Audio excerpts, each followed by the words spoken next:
Well, we're finally here. Tomorrow we begin a new chapter at Universal Orlando Resort as we open Epic Universe. We built this place for you. I want to thank you, our fans, for your love of our stories, characters, and immersive experiences that inspired this incredible place.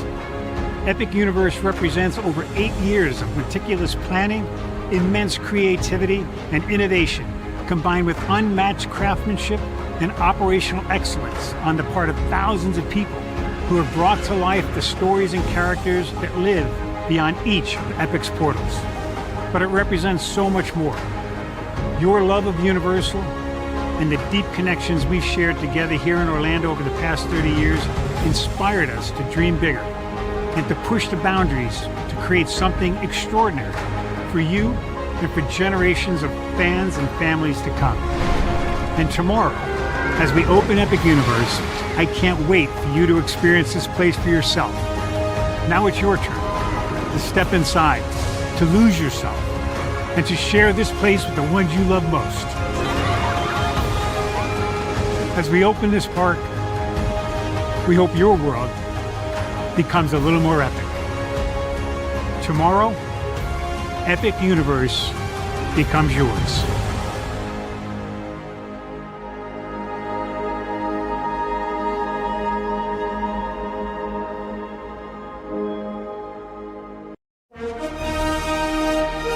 Prepare for a journey beyond imagination, beyond belief, beyond anything you've experienced before. Universal Epic Universe, a new theme park where you'll step through extraordinary portals to 5 immersive worlds. Prepare for a cosmic voyage of discovery, an isle of fire-breathing excitement, a shadowy world of monsters and mystery, new wonders in the wizarding world, and a new way to play. Plus the splendor of a magnificent resort hotel overlooking the park. It's all new excitement at Universal Orlando Resort. A week's worth of vacation thrills with 4 amazing theme parks, a variety of spectacular themed hotels, and incredible dining and entertainment. It's all at Universal Orlando Resort, where you'll find new adventures every day. Explore the astonishing worlds of Universal Epic Universe at Universal Orlando Resort.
Well, hello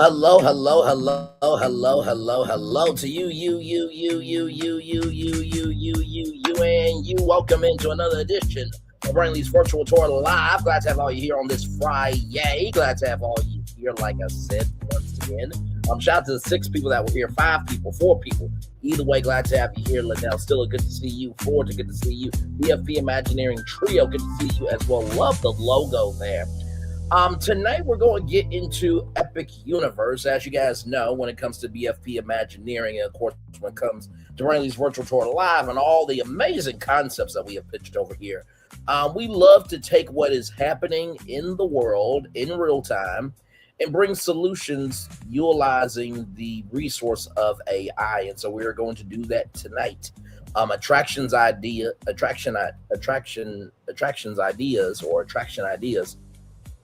put out a video talking about ride capacity.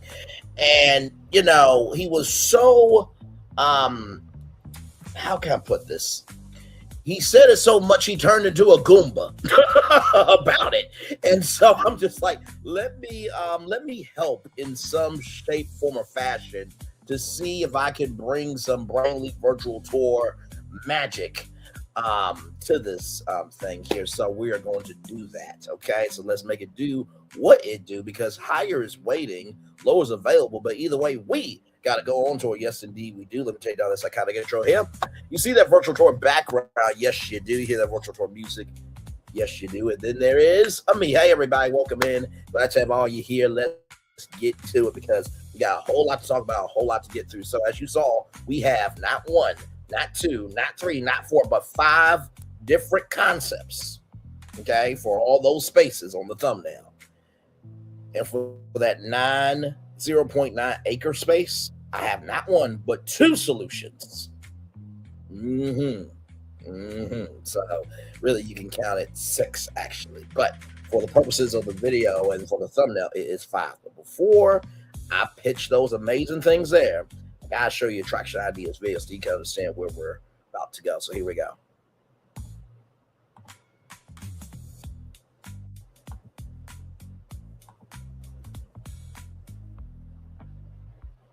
Folks, simply put, it is undeniable that Epic Universe has built a fantastic foundation for a bright future. With beautiful, wonderfully themed lands and elite level attractions everywhere you look, this park is set up for greatness for decades to come. But I will say it is equally undeniable that the word future there is doing a lot of heavy lifting, because in the near term, this park is really lined up to face many issues, face many obstacles, many challenges, just as it has throughout its first year. Primarily not stemming from quality, but instead stemming from capacity and operational efficiency. The park right now simply doesn't have the means or the capabilities of being to meet the demands of every single guest walking through those gates on a daily basis. And what it's ultimately resulting in is guests having to face long lines everywhere they go, and ultimately walking away from the park likely not getting on everything they wanted to, making for ultimately a poor overall guest experience, which is why this, in a short period of time, has already become the worst rated theme park in Orlando, which is obviously... Now, everything relative, okay? When you go to Epic Universe, right, you want to ride, you know, Harry Potter Battle at the Ministry, right? You want to do Mario Kart Bowser's Challenge. You want to do Minecart Madness.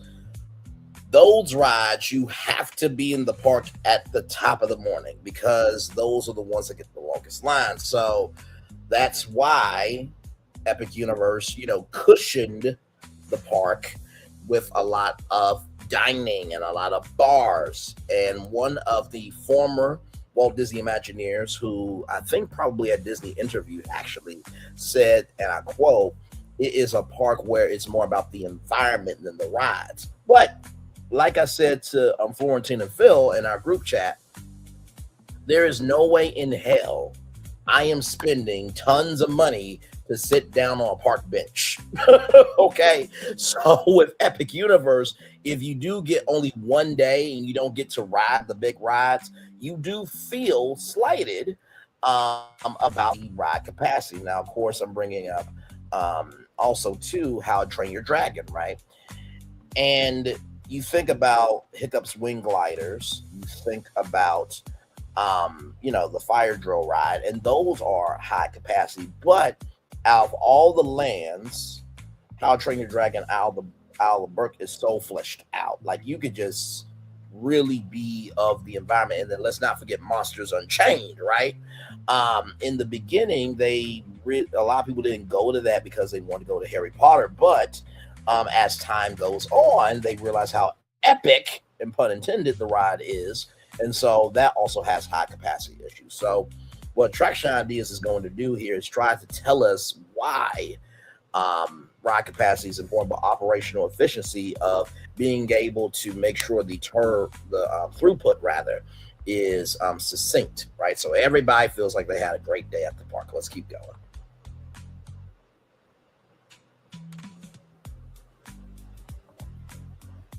Kind of insane to even think when we have plenty of other subpar attractions in the area. The fact of the matter is people are expecting high things out of this park, and what they're getting in return is a park that leads to frustrations and shortcomings everywhere they go. And even though this does not apply to all guests, right, many, including myself, have had nothing but fantastic experiences at Epic Universe, it's not only easy to see how others could have a subpar or poor experience at the park, but it's clear based on the online sentiment that many people, in fact, are. And Universal is recognized this fact. And in fact, at least for the next 5 to 10 years, their top priority is going to be to try and address the issue.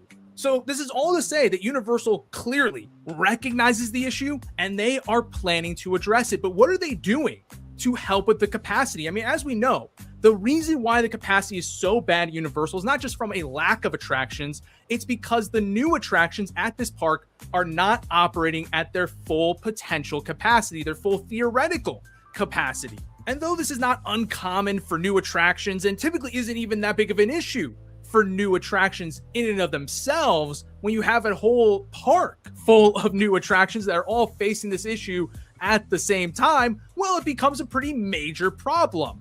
And though this problem will improve and fix itself over time as Universal gets more experienced operating these attractions and learn to fix any sort of mechanical issues they're currently going through, but this process doesn't happen overnight. It happens over the course of years, sometimes several years. I mean, just look at Hagrid's over at Islands of Adventure. That's one that was expected to have a total theoretical capacity of being able to run 12 trains on track at a time. The ride opened with like 5 or 6 on it, which is why you get a 10-hour long wait. And then nowadays you might look at Hagrid and say, man, that ride still has a long wait time. You want to know why 7 years later? The reason why is because that ride is still now only running 9 trains on track, not even close to the amount of 12 that Universal was hoping for out of this attraction, which is why it still doesn't have the capacity to meet the needs of a Harry Potter level attraction. Now, fingers crossed, we don't have a Hagrid's problem where this many years down the line, we're still running into capacity issues with the existing attractions in this park. And hopefully after 5 to 10 years, they've kind of gotten their issues sorted out. But if knock on wood, they don't, Universal really needs to be prepared for that reality as well. So how does Universal both solve the capacity issue in the here and now and also prepare themselves for a possible grim reality where capacity issues still face the park several years down the line? Well, folks. So I want to pause it here for a minute because of the fact that whenever new rides and attractions are coming about, right? For example, there was some news today about Villains Land and how they are making more kid-friendly rides. And it goes back to my point of Disney does not know how to respond to adults, okay? Because there is a thing as Disney adults. Now, I would like to believe that I am not a Disney adult.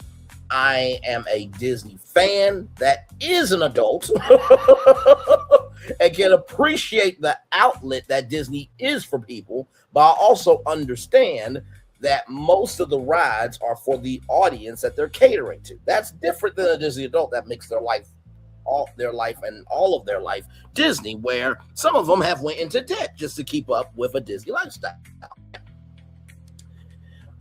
With that being said, the concept art, for Villains Land, apparently that plan has changed. And how this happened was originally where Pixar Pier is a Disney's California Adventure was not going to be that. Originally, the Villains Land was going to be on the West Coast, right? So they released some plans about that. Now, usually in the concept art and the concept conception of it all, you usually will have, okay, this ride should have 7 to 8 trains. And then it's like, oh no, actually, we need 11 to 14 trains, right? So things change on a dime, right? No, I'm not a Disney adult at all, right? I think I have a very healthy understanding of how I consume Disney. Before, all I could talk about was Disney. I was just a Disney kid.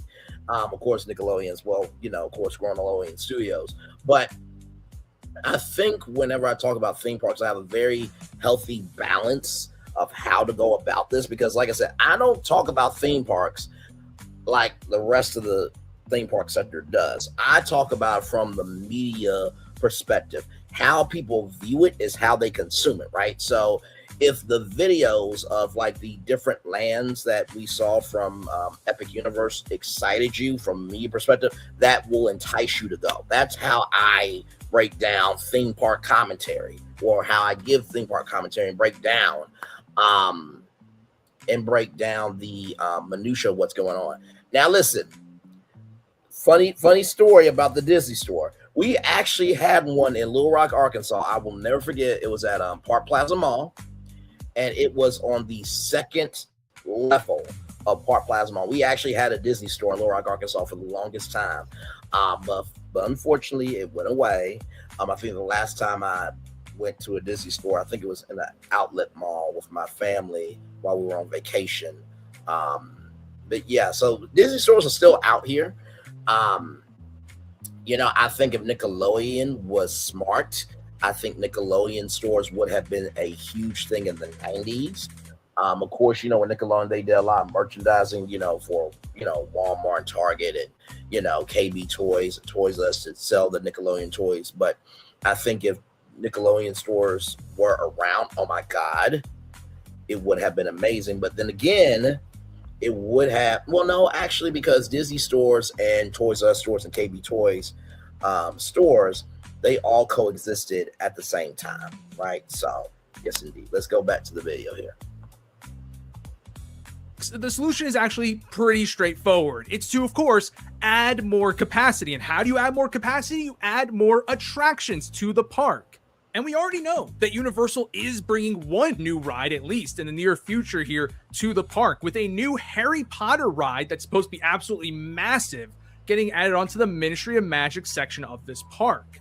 Beyond that, they are also adding an event space, a flex space to this park, a moderately sized building that should be able to accommodate any sort of special events or VIPs that they bring to the parks. So that might help a little bit capacity wise, especially during like major holiday seasons where they'll probably have something special going on in there.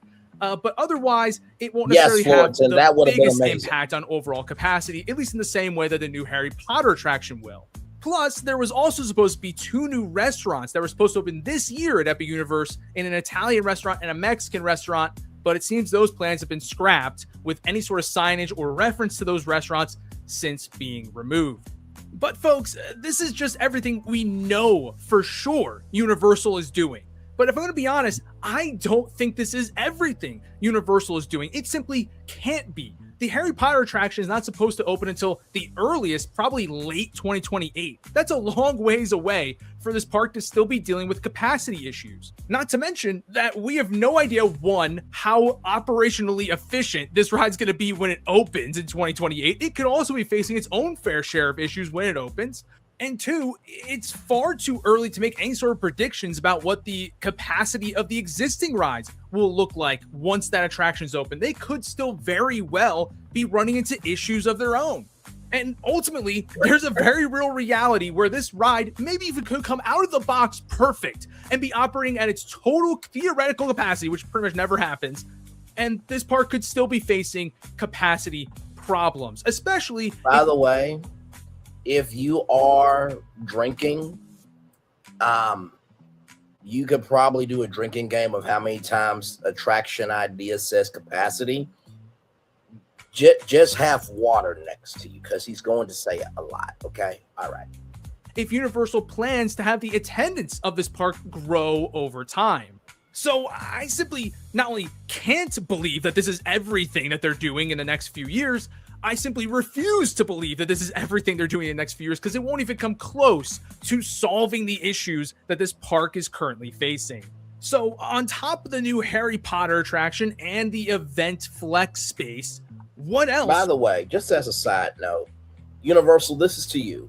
I love the fact that you can go through the fog, but I think that there needs to be fog machines in the walls, so that way it's a complete 360 experience, right? Just a thought, because I think the fog is at the beginning and at the end, where you come out and you see, you're in the London Ministry of Magic. But I think having the fog machines inside the walls, I think would be very cool. So it's like you're walking constantly through fog. Just a thought. Yep. Listen, y'all have done a great job. I'm just adding suggestions like I'm going to be doing with these concepts here in just a little bit.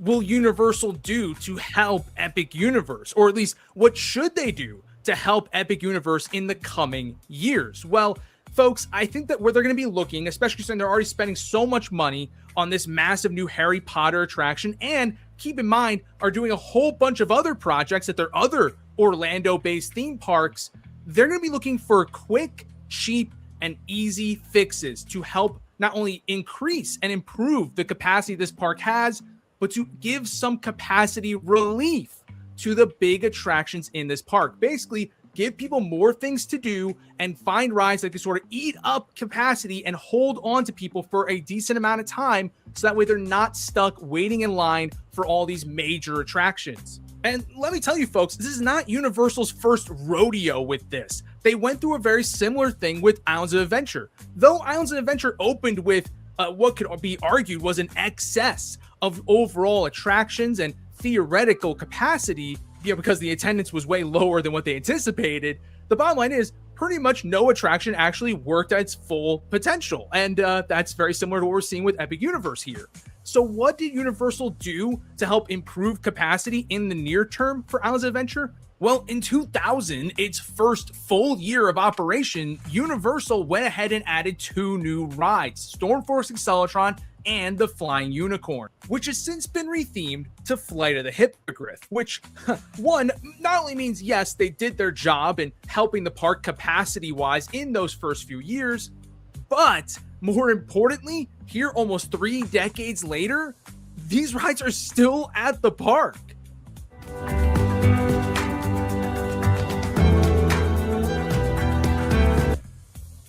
Even though they were added as simple, quick, cheap, and efficient fixes for the park at the time, here we are almost 30 years later, and these rides are still in the park today. Heck, Flight of the Hippogriff can still easily pull an hour-long wait.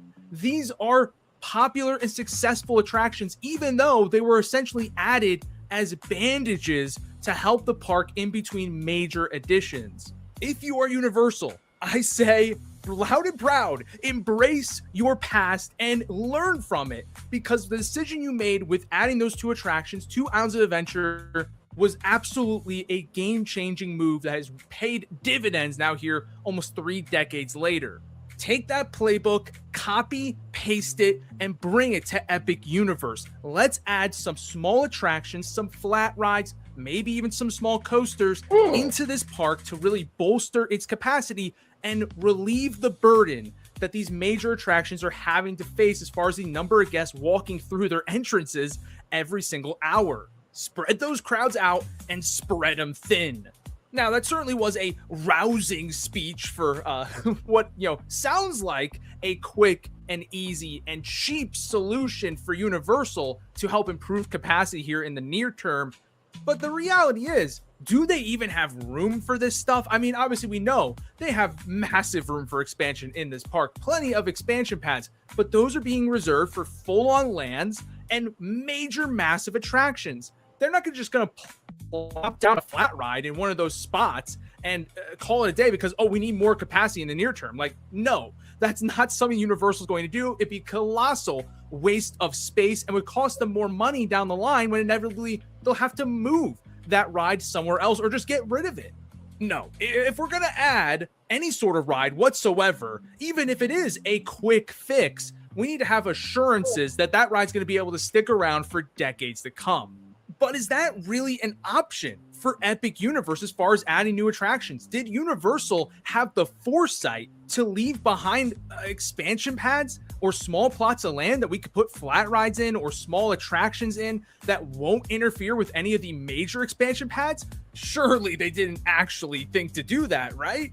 Of course they did, folks. It's Universal. Of course they had the foresight to actually look ahead and be forward thinking and not be reactionary in the situation and understand they very well may need smaller attractions going forward. And in fact, throughout Epic Universe, particularly in Celestial Park, there are plenty of small mini expansion plots, if you will. Now, Celestial Park is an original park, right? Yes, that is a cool spinner. Want to hear this in my voice? Absolutely. So Celestial Park is the first intellectual property from Universal. Original. Disney, you remember when you used to do that type of shit? Yeah, original stuff.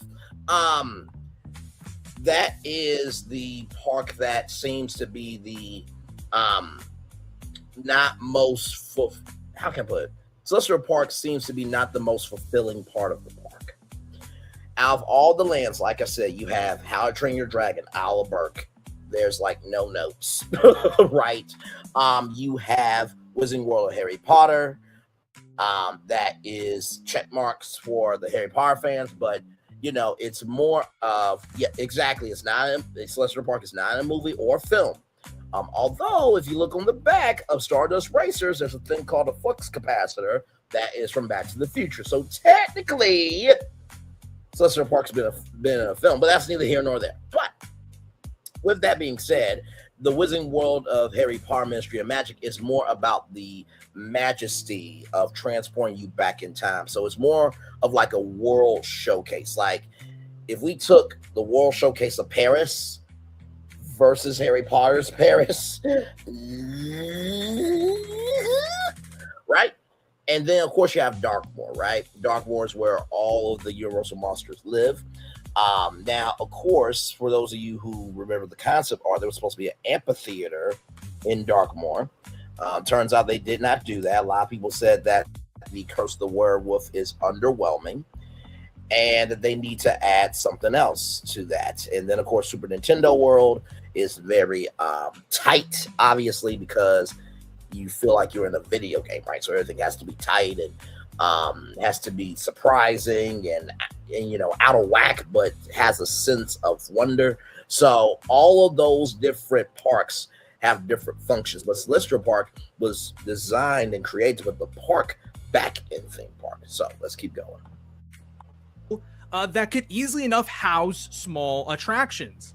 The first of these is right outside the Helios Grand Hotel. It's literally half an acre of nothing but green. This is our first plot of land here, okay? Now, usually, I create original attractions, right? But based on the size of these, I did some digging into companies that create rides. And so I will just leave it there. Let's continue. In grass and flat ground, it is perfect for a small attraction. The only problem is that you are bordering the hotel. So one, you have to come up with something that's relatively quiet, all things considered, isn't too overly loud, and something that's relatively low in profile. I mean, it's cool for the guests to be able to see it, sure, from their hotel rooms, but you don't want it to be blocking the view of the rest of the park either. Meaning, if they are actually to use this land, it's pretty much guaranteed it will be a flat ride that stays close to the ground and is rather unintrusive and is likely pretty tame as far as its thrill level goes. But an area that perhaps Universal can be a little more free to do whatever they want with is right down the pathway between the entrance to the Ministry of Magic land and the Stardust Racers bathrooms. There's another half an acre flat piece of land. Okay, our second location right there, okay? Next to the Wizarding World of Harry Potter and the Stardust Racers restrooms, okay? Here we go. Sitting right there ready for the taking. Now, you still would probably want to err on the side of caution as far as building something too tall here, because it would actually potentially hurt the immersion of the Harry Potter land right next door. So be a little bit careful there. But I will say, I want to point out the fact that half an acre is maybe a lot bigger than you realize. This is not just flat ride level land. This is not just junior coaster level land. You could actually build a substantial screen-based attraction in half an acre. Universal Studios Florida, in particular, has quite a few attractions that only take up half an acre. Notably, Race to New York starring Jimmy Fallon and Despicable Me Minion Mayhem. And if you really want to think outside the box, look over to the West Coast at Universal Studios Hollywood, where you have the Secret Life of Pets Dark Ride. That is not a screen-based attraction. That also takes up half an acre by being stacked on top of itself and being on multiple levels. These would be potential inspirations for an actual, like, decently meaningful attraction, like a C-tier attraction, as opposed to, you know, a bottom-of-the-line attraction. This could actually be something that kind of fits more in the middle of Universal Epic Universe's overall offerings, and could actually be a decent addition to Celestial Park, whether you base it on an IP or keep it sort of more in that space general sort of exploration theme. No wonder. I suppose in theory you could loop it in with Harry Potter given its proximity to that land, but I would probably say not to. I think it would cause too much of a bottleneck, likely with the entrance to this attraction being right at the entrance to the land. So, you said that space, that second space, that space is beautiful. You don't want to add a ride there, or do you mean the hotel? Let me go back to the video here. And it would not be a wise decision, I think. But these two expansion pads are the largest in Epic Universe. The other flat ride areas that we kind of have to work with are much more on the smaller side, meaning that Universal will have to get a little bit more creative to use them, or might just have to be limited, all things considered. There's one that's way further south in the park that's between the Atlantic Restaurant and the Constellation Carousel, right across from the Super Nintendo World entrance. Okay, so Atlantic, Constellation Carousel, and Super Nintendo World. Let's keep that in mind. That's about 0.3 acres. So 1, 2, 3. So this is the 0.3 acres right there. Very, very tight. Let's keep going. You can't really do anything super substantial with that space, but a family-friendly flat ride certainly is a good option, honestly, to go there. And then the one that's easily the most difficult to actually figure out, well, how do you use this? Do you even bother using this? Is 0.2 acres of land right here, right outside Stardust Racers. Outside of that, main turnaround, the launch for Stardust Racers. I mean, not only are you dealing with a very small amount of land here, but you have to deal with being super close in proximity to Stardust Racers. What could you possibly put here? Well, folks, one idea that's really invaded my mind is the thought of having some sort of flat ride that interacts with Stardust Racers in a major way. Okay. Not just from being close to it proximity-wise, but actually possibly going over the track a little bit, having a lighting package that matches Stardust Racers, all while carrying over the celestial theme of Stardust Racers and bringing over its own set of original music as well. And what kind of rides could you implement here that could have this sort of level of interaction? Well, I mean, a swing-based ride is definitely in the cards. I think it would have to be something that's a little more secure, a little bit more locked in place to avoid any sort of accidents happening with people like throwing stuff onto the track for Stardust Racers. So you have to be careful with that. But to be honest with you, I think an even better option, and one that would force guests to utilize a locker, would be a giant Discovery pendulum ride. You've probably seen pendulum rides like this fairly often at like county fairs and carnivals and stuff like that. But these are in front of y'all. There was a YouTube video where that pendulum actually broke at a theme park. Not trying to scare y'all, but I don't know about this, okay? But let's keep going. This is Attraction Ideas video. We are just breaking it down, going to have a full-fledged conversation here because, like I said, I have a solution for every space that he pointed out. And I will venture to say that my ideas are going to whoop his ideas. Just if I was a betting man, I would bet on me. Now, some of you are thinking, well, Braylon, of course, it's your channel, and you know what you plan, so of course they're going to be better than attraction ideas. No. That's an element.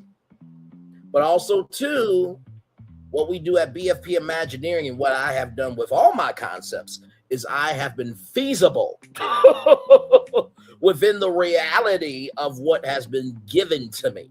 So I don't just throw anything down just because it's an available space to utilize, okay? So let's keep going. Are absolutely mega. They're monstrous. They're ranging from 75 feet tall to 100 feet tall as far as how big these things are. And let me tell you, folks, they might not necessarily look all that intense or all that thrilling, but dude, these things are crazy. The speed you get going from one swing to the other is monumental, and the airtime at the top is crazy, literally criminal. You can go ahead and you can theme it to be like a UFO or some sort of constellation or something like that that's flying over the top. So UFO, that makes sense. I'm sure there's some, maybe ET could come, in this fashion, or some alien movie animated to, keep, it, sensible for the park, but it's not a kid ride because, mommy can't go on that. No. So, and not to mention constellation, we have constellation carousel. So now we have two different constellations. We're talking about original rides and originality from the space of which those rides are created. But let's keep going. Of Stardust Racers, which could be a great moment and great element to add to the Stardust Racers in general, but also could make for a great standalone attraction in and of itself, being a thrill ride in the form of a flat ride, which is not something that Universal really has right now. All of their flat rides or small attractions really don't carry much of any sort of level of thrill to them, with the exception of maybe Dr. Doom's Fearfall. And even that is not necessarily a flat ride. It just happens to be a smaller attraction. So I think this actually be a really great addition because it'd be very different than anything else that Universal's really done before. And, I will say, though, you might have to get a little more creative on the space. I mentioned how 0.2 acres is not much to work with. For a giant Discovery pendulum ride like this, you're probably looking at more like 0.4 acres. That's how much the one at Great Adventure in New Jersey takes up. So, I mean, even if you're kind of like bleeding into the Stardust Racers area a little bit to build this, you might have to get a little more creative than just that as well. But I do still think this is worthwhile for Universal to consider.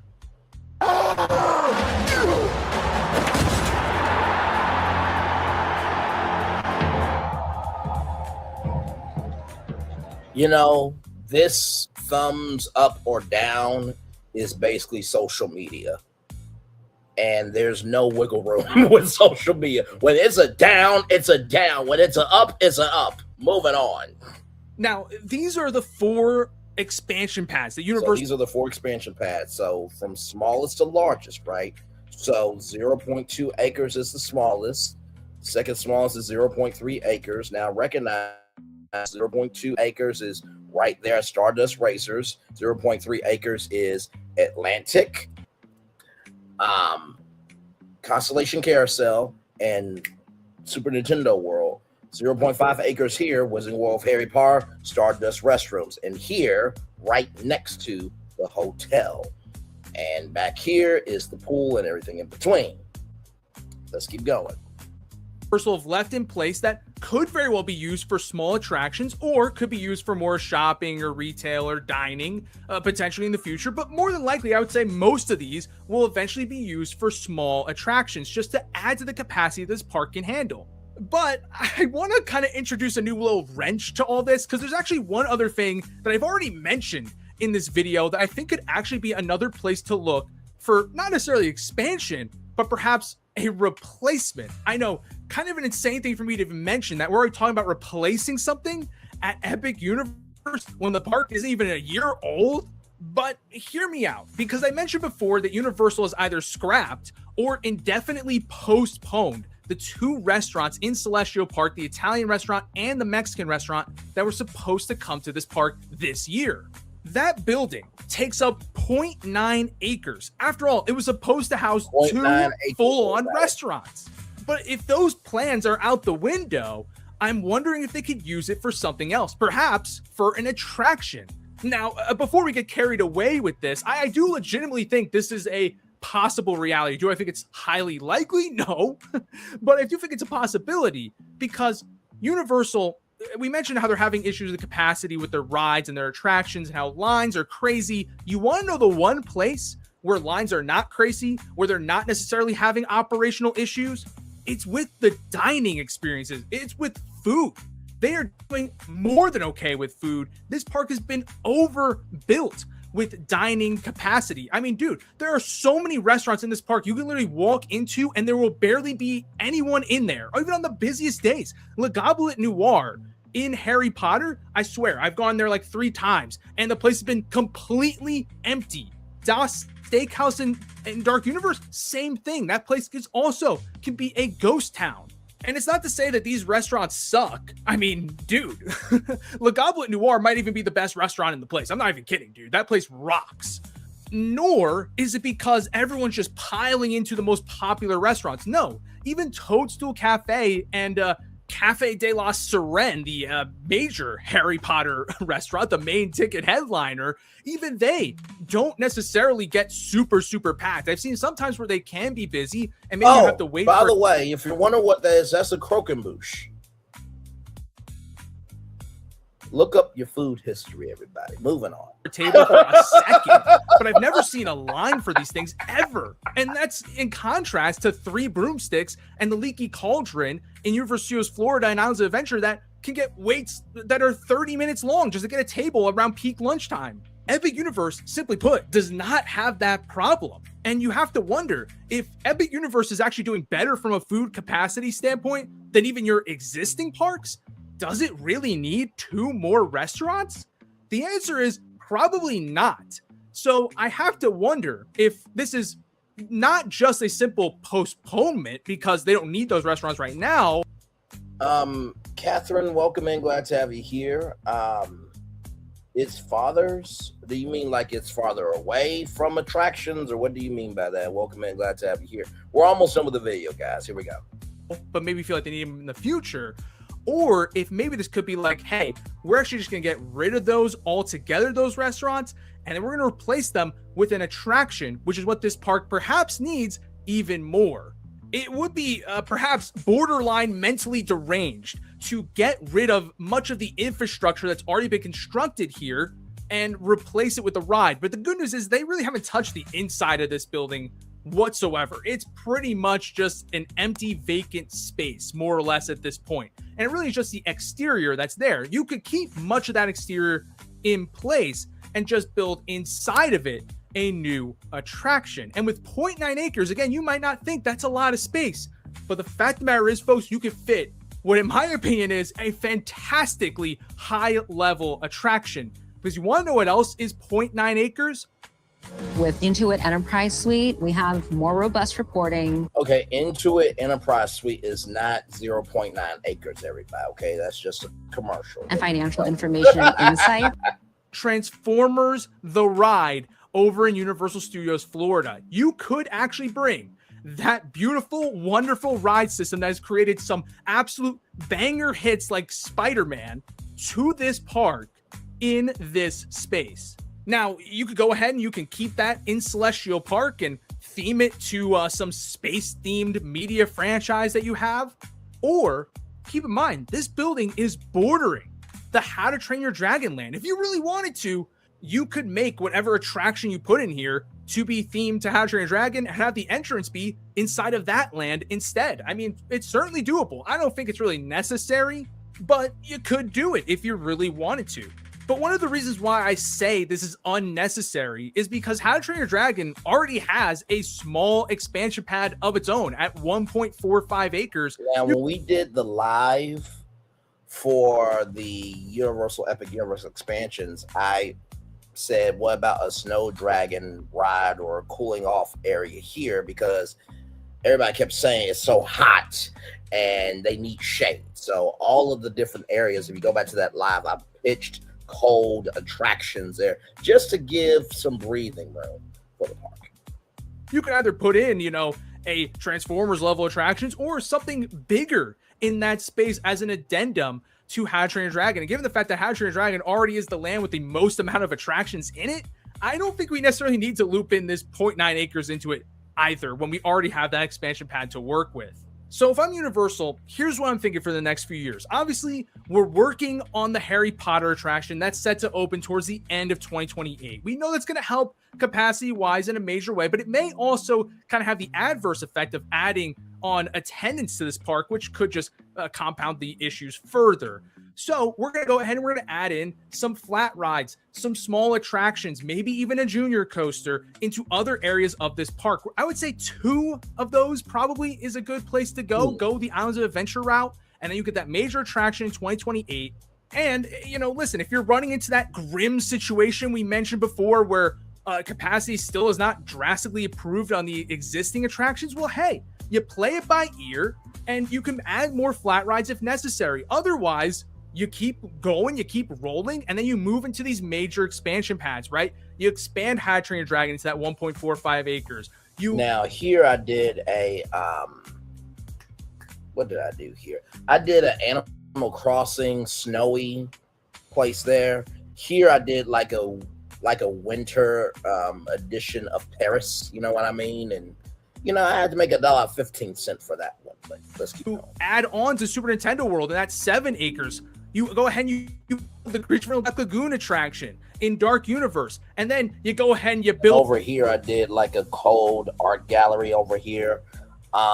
Right here, I really didn't do anything with that in the live, although I do believe I did some. I just can't remember what it was right now. I know what you're thinking. Why can't you remember that, but you can remember the others? Child, we're live, okay? Listen, it's in the words of my daddy. Listen, it's been a minute, and I slept since then, okay? Build out that 20 acres, massive land, massive spot that could easily be 2 to 3 lands, whatever you want to do there. And, now you're looking at your game plan for the next 30 years or so, and you're looking great. So simply put, folks, not only are you securing your multi-decade long future for Epic Universe by building these small attractions, but you're helping the park out drastically over the next 5 years or so, where its capacity will be increased and improved by adding these, meaning that there will be lower wait times throughout the park, meaning that guests will have a better overall experience, meaning they'll go home and they'll be like, you know what, actually, I want to return to the park, and I'm going to tell my friends and family about it and spread good word of mouth, which right now they're not. They're saying that the park was not worth it because of the poor experience they're having, which all then culminates in Universal earning a whole lot more money from Epic Universe because they'll have higher attendance and they'll be able to add annual passes to the park comfortably without having to worry about it impacting park operations. So you know what they say, folks, a flat ride a day keeps Comcast away from asking any questions about park performance. So with that being said, if you really enjoyed this and you want to hear more about my thoughts on Epic Universe, maybe you missed this over the summer because you didn't want to be spoiled, I have a whole review of Epic Universe up on my channel. Click the video on your screen right now, and I'll see y'all next time. Peace. Thank you, Attraction Ideas, for that. Now, what we're going to do is we're going to do a fly-through of Celestial Park. Okay? So, here we go. Deals are on now. Take 50% off our limited edition mattress, plus 0% interest for 24 months on comfort that adapts to you, night after.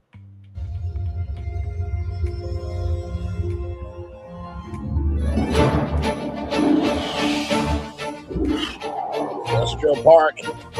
Let's make it do what it do, everybody. There is that 0.9 acre space right there. Now let's keep going. There is How to Train Your Dragon, our portal. Right here is the Legend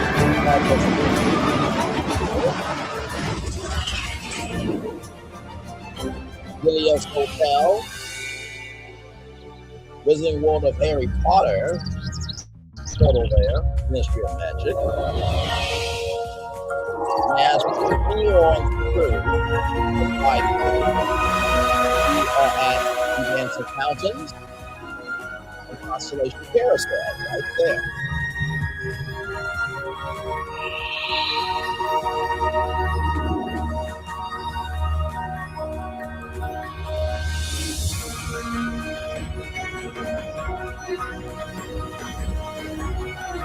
can I just say the music on this is just chef's kiss, superb, on every level, amazing. Thank you very much.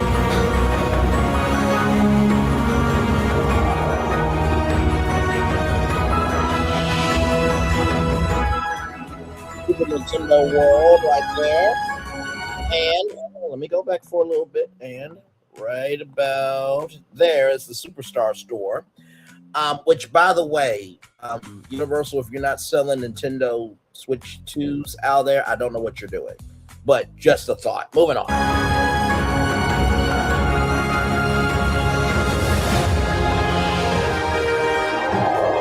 It's a moon. And of course, that portal where it's alive, it's alive, it's alive. That Dark Universe portal in Darkcore. The Blue Dragon Restaurant. Oh man, all culminating to a grand resort. How you pronounce it there. And right here is a fireworks show that has not happened since the grand opening, the media grand opening. So that is the Industrial Park, everybody. So now what we're going to do is we're going to add some color. We're going to add some context, right? We're going to add some conjecture here with a world overview of Celestial Park. Here we go. Welcome to the heart of Universal Epic Universe, Celestial Park, the first world you'll encounter as you journey through here. I'm here with Adam Rivas from Universal Creative, one of the brilliant minds behind this spectacular new world. Adam, thanks so much for joining me. Thank you for having me. So when guests first walk through the portal, they're surrounded by gardens, running waterways, and incredible architecture. What was the vision behind creating this as the starting point for Epic Universe? So this whole Celestial Park is really just a place to connect. It's where the Chronos connects the heavens to the earth. It's where the portals connect to Celestial Park. And it's a place for us to connect with each other and tell the stories of our adventures. So the detail is breathtaking, from rolling gardens to mythological designs. How did the team approach blending cosmic themes with natural beauty? Yeah, we started with something that was very familiar, an architectural style that looks very much like a World's Fair. And as you look closer into that architectural style, you're going to start to... World's Fair. I wonder if there was a man who went to the 1964 World's Fair, created rides for that, and then took those rides back to a particular theme park. Who is that man? Oh, I think it was Walt Disney. And I think Epcot is a modern World's Fair. Let's continue. To notice celestial elements, moons, stars, and that layer of celestial spreads across the entire land. And I think that just elevates something that was very familiar and makes it very special. There's such a peaceful yet adventurous feeling to Celestial Park. What emotions were you trying to evoke with guests as they first enter? All of the emotions. Universal's mission is to ignite the thrill of feeling fully alive. You feel the awe when you first come in and look at it. You have the thrill of Stardust Racers. There's these moments that just take your breath away, and I think it's what really makes this place special for everybody. Okay, Adam, I've got to ask for our viewers, what are some hidden gems that you can share with us? Yeah, I mean, the biggest hidden gem is standing behind us, so it's not really that hidden, is it? The Chronos represents everything of Celestial Park. You have the 4 medallions, which represent each one of the worlds in Epic Universe. There's a Pegasus, which represents the constellation Carousel, and there's 2 comets, which represent Stardust Racers. So the whole park is represented in the Chronos. The Chronos is the key to this whole place. Speaking of action, if it's thrills you're after, Celestial Park has you covered. Let's go check out the high-speed excitement of Stardust Racers.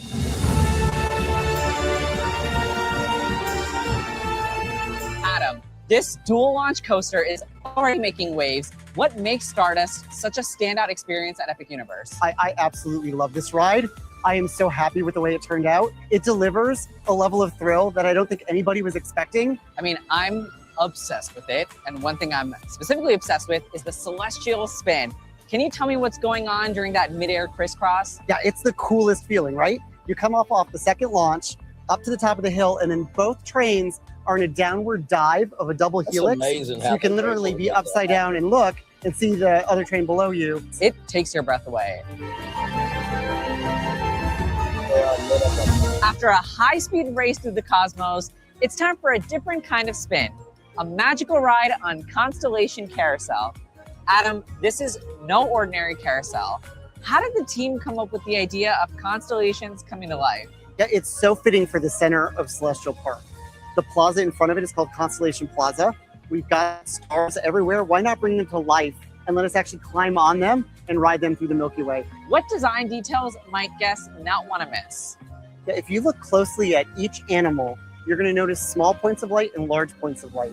If you connected the dots on the large points of light, you'd actually be making the constellation of the animal that you're about to ride.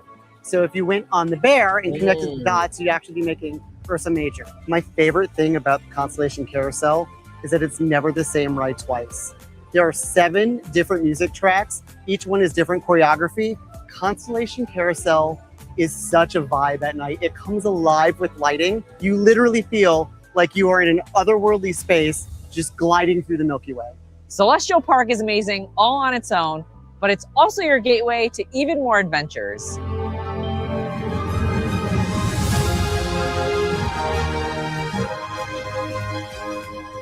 These portals are stunning, like giant glowing gateways. How did your team approach designing these portals to represent the different worlds beyond Celestial Park? Yeah, these portals actually serve 2 functions. The first is their wayfinding through all of Celestial Park. You can see the towers from all over and you know where you're going. The second, of course, is it is the overture for the symphony you're about to go into. We are setting the stage for the world that you're about to experience. How important was it for your team to create a seamless transition between these worlds? I think the portals are essential to the entire Epic experience. As you step through them, you start to experience the sounds and the lights of the world that you're going to as echoes. And the further you go through the portal, the louder those echoes get until you're in a completely new world. So each portal has its own quote. What does it represent? Yeah, the quotes over each portal are unique to the worlds that you're going to and are your call to action. They also hint at what you're about to experience. Of course, there's plenty more to explore inside Celestial Park, from incredible dining and retail to nighttime fountain shows. That's the hope. And if you're looking to stay right at the heart of the adventure, you'll find Universal Helios Grand Hotel, a Lowe's hotel, at the edge of Celestial Park, where the beauty of the heavens and the magic of the Epic Universe come together like nowhere else. Celestial Park sets the stage for everything that makes Epic Universe unforgettable, from cosmic thrills to peaceful stargazing moments. Adam, thanks to you and the entire Universal creative team for giving us a glimpse into the wonder of Celestial Park. It was so much fun to show you around. And this is just the beginning, a place where stories unfold, skies open, and every journey becomes something extraordinary. Now get ready to step into your own adventure. I mean, look at that shot. I mean, you can't get bigger than that. You can't. And the park is now open, everybody. So I've talked your ears off long enough. Let's make it do what it do. So we're going to start off with the smallest area, right? So in the 0.2 acres area, I really had to think about something that would actually make the most sense for the space, right? Let me catch up on your comments here. It happened New Year's and 4th of July. Oh, the fireworks. Yes, but not regular. Shoot a continuous world fair like Epcot. The layout and hotel of this park cannot be beat. It's indescribable how you feel riding this. I call it meditation. Understood. So let's go to the map here of, let me go back to attraction right here.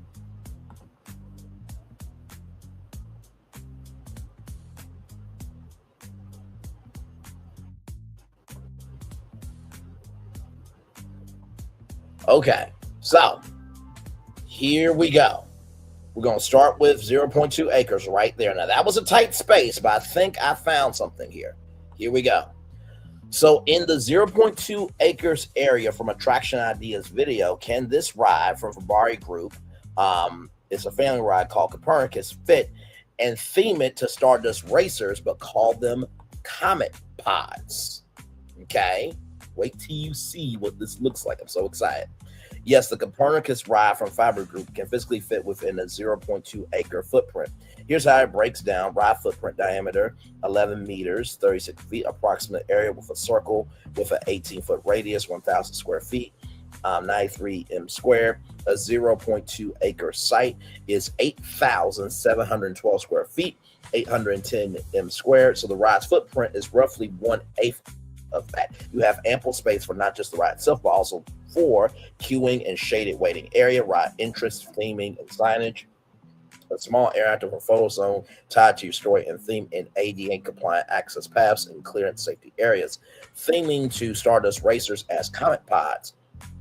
This is a perfect match because the ride already has a space, planet motif, and circular orbiting motion. You could theme it like this: Stardust Racers Comet Pods. That's the ride name. Concept enhancements: Comet Pod vehicles redesign each gondola as a comet or space racer pod instead of planets.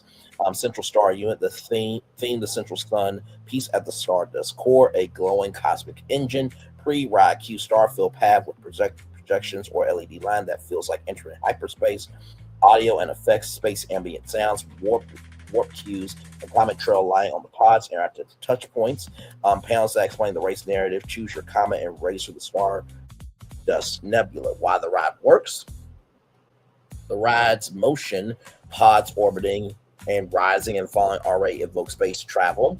A slightly customized rapid theme signage can shift it from educational solar orbit to story-driven racer experience. The footprint is small enough for compact areas, yet visually striking with proper theming. So you guys know that the comets, right, they light up at night. So imagine if you could control the colors of the comet from your comet pod, right? So here is this from the Fabari group. Right here. So this is Copernicus, a new edutainment family ride for malls, indoor parks, and science centers. Come on.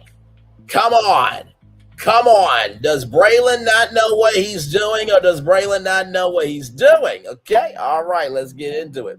Edutainment ride suitable for both indoor outdoor spaces. Family-friendly ride makes for a journey into space where kids and parents can sit together in planet-shaped cars that revolve around the sun-shaped element while moving up and down. As an option, the ride can be equipped with an audio system producing space sounds, and the park can choose to work with virtual reality goggles to provide extra info.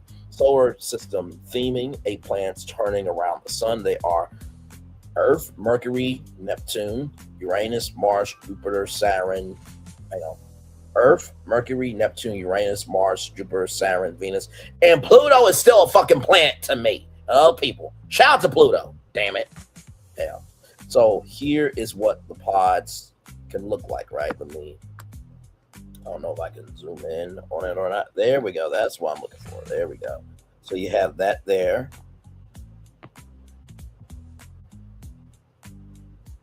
Look at the detail there. As I zoom out. And then here is that there. So imagine this in that 0.2 acre space there, right? So imagine this at night, and imagine each of these pods, reflecting different constellations. If you wanted to add constellations, I think you could have different map patterns and stuff like that. So to give a little bit of that constellation carousel, not too much though. So dimensions 0, footprint 0, 11 meters, 36 1 height, 4, 0.5 meters, 13.3 size can be by 5 power crest. Capacity cars 8 seats, 32 people can be on this. 2 kids and 2 adults. Our estimated hourly capacity 640 people. Rider height 100 centimeters. Suggested ride cycle 120 to plus 60 seconds. Power requirements: say line connection 50 kilowatts approximate. Transport and assembly: transport 2 times 40 OT weight, 15 tons. Ride assembly 7 to 10 days. They could build that like that. Availability park model. So here is the Copernicus rendering.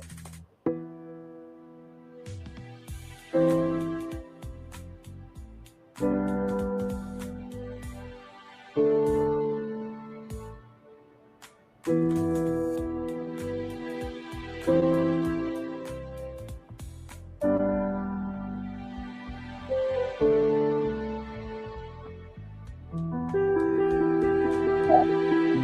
how cool is that? Like, I mean, as you're waiting for Stardust Racing, or you're waiting for the world, like, sincerely, yes.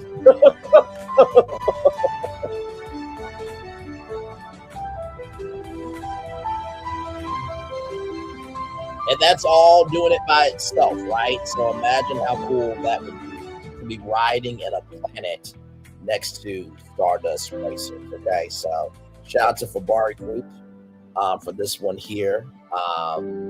As soon as I saw it, I'm like, it's going into the plan, right? So yes, indeed. And also too, they can theme it. So you got bowling here, you got snowmen here. No, and no. This is not going to Disney World for Frozen. Fuck Frozen, okay? No, that is an example of what they can do, okay? All right, just had to pop the helium in y'all balloon. Good damn, this is a universal stream. A relaxing experience, but this time no roof, so you can see the night sky and lights all around you. Correct. You're following with what I'm saying there, right? So that is that. And so let's go back, right? Let's go back to that map, okay? So we got Copernicus right here, 0.2 acres. The next thing we got is this 0.3 acres right here, right? So that 0.3 acres right there, that's a little bit tight. I think I might have something for this.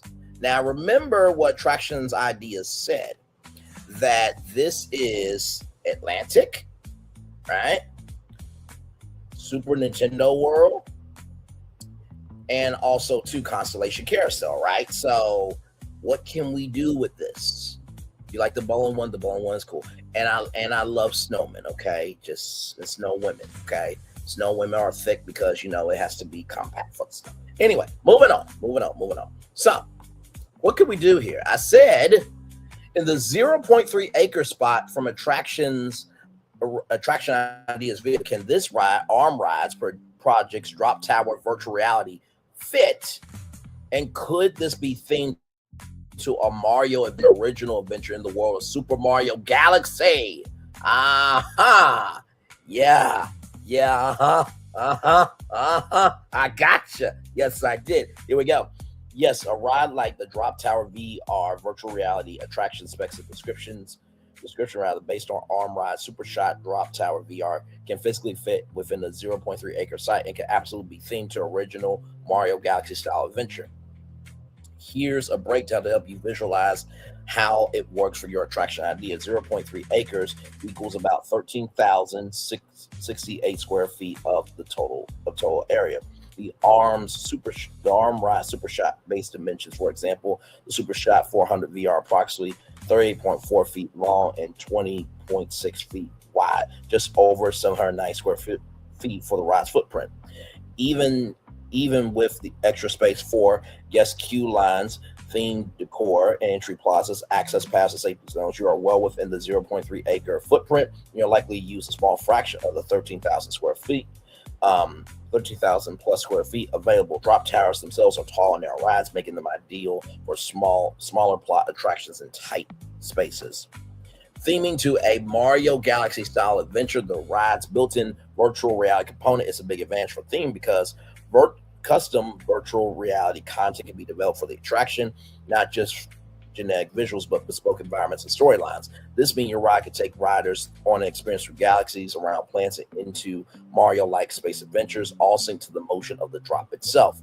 To make it truly feel like a Mario Galaxy-inspired world without licensing issues, you can design an original space adventure that evokes whimsical planets and orbs, gravity, bending visuals, music, and sound cues inspired by space exploration themes. Example, creative touches, a queue area themed like a starship launch pad, virtual reality visuals representing fly through star systems, dodge cosmic obstacles, or racing star-like trails, audio cues that build anticipation, launching in 3, 2, 1, blast off. Because the virtual reality is synced to ride motion, riders can feel the ascent and drop while visually soaring through your Mario Galaxy style world of powerful immersive combo. Safety and practical considerations. Even though the ride footprint is small, you still need buffer zones for safety, pathways, and guest circulation, but these fit comfortably within 0.3 acres. Theming element structures, facade, shade should be planned so they don't interfere with ride operation or sightlines. Bottom line, yes, a drop tower VR ride like the one from R Rides can fit in a 0.3 acre space. It leaves ample room for queue, theming, and guest flow. It can be themed to an engaging space adventure that captures the spirit of Super Mario Galaxy style exploration while remaining an original intellectual property experience. So let's go to armrides.com right now. So here is the Drop Tower VR. Okay, listen, we don't play around here with concepts. So Drop Tower VR is available on any Super Shop mall. It takes thrill rides to a new level. The Sync virtual reality experience uses the latest virtual reality headsets to present a memorable adventure that takes riders out of this world during the seating ascent to the top of the tower. The VR content is synced to the motion of the drop ride to maximize thrill and eliminate any sensory discomfort. Custom VR content creation is also available. Seasonal ride experiences can easily be switched out by just loading a new VR program. Drop Tower VR can be incorporated into new ride attractions or installed as an upgrade on existing Super Shot park and portable ride installations. So there it is. There's a Mars one. So that's what it would look like. And then right here, as you can see, it's not even that tall. Look at that. Not even that tall. So right there. And of course, there's a video. Let's watch.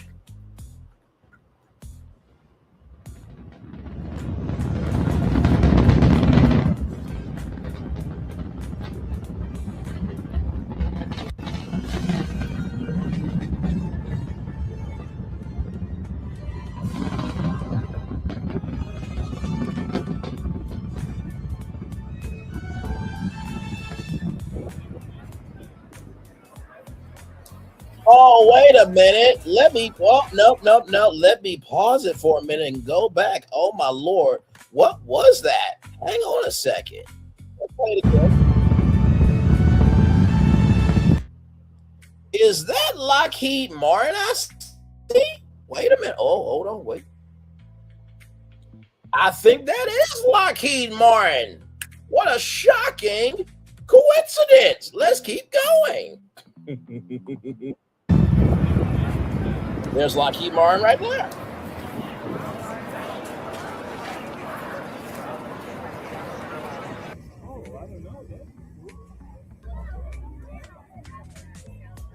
So to set up, test it, and perform flawlessly, and to be removed without trace, all in 10 days.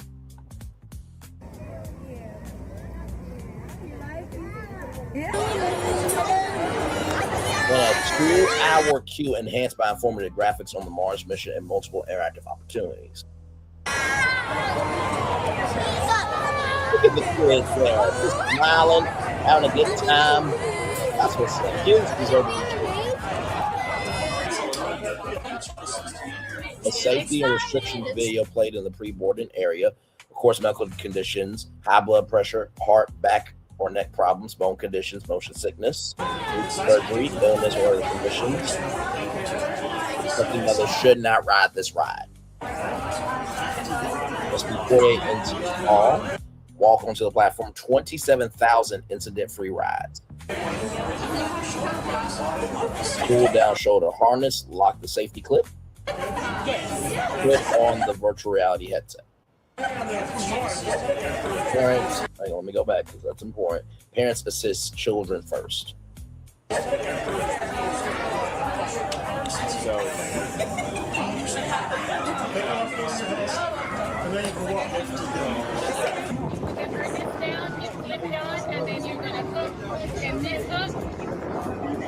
a little there, and then you can look at it too. Make sure your logos are subscribed. Put your belongings in front of where you're going to sit and wait at. Welcome to Future Flight, a virtual reality adventure to Mars. When boarding, lower the restraint bar, lock the safety clip and VR headset tether, place the... By the way, I will say for Stardust Racers, I do think that they could upgrade the ride to this system, because actually I think that this is more of a safer system. We know that from Erica, with her hanging with Erica and Raph. I think the other one is not this one. It's more of a silver bar. It's not as secure as this, which I think it's more of a pull up type of thing. You get in and then it pulls up instead of pulls over and latches it down. The safety clip and VR headset tether. Place the VR headset on your head and tighten the chin strap. The ride attendant will check to see that your seat clip and headset is secure. All riders have the option to experience future flight without riding the drop tower, a viewing station set up in the arrival area. So for kids who cannot ride it, they can still experience Super Mario Galaxy. Come on. I mean, is Braylon a legend? Yes, he is. Is he a genius? Yes. Is he the greatest of all time? Yes, he is. Let's continue this. This is amazing.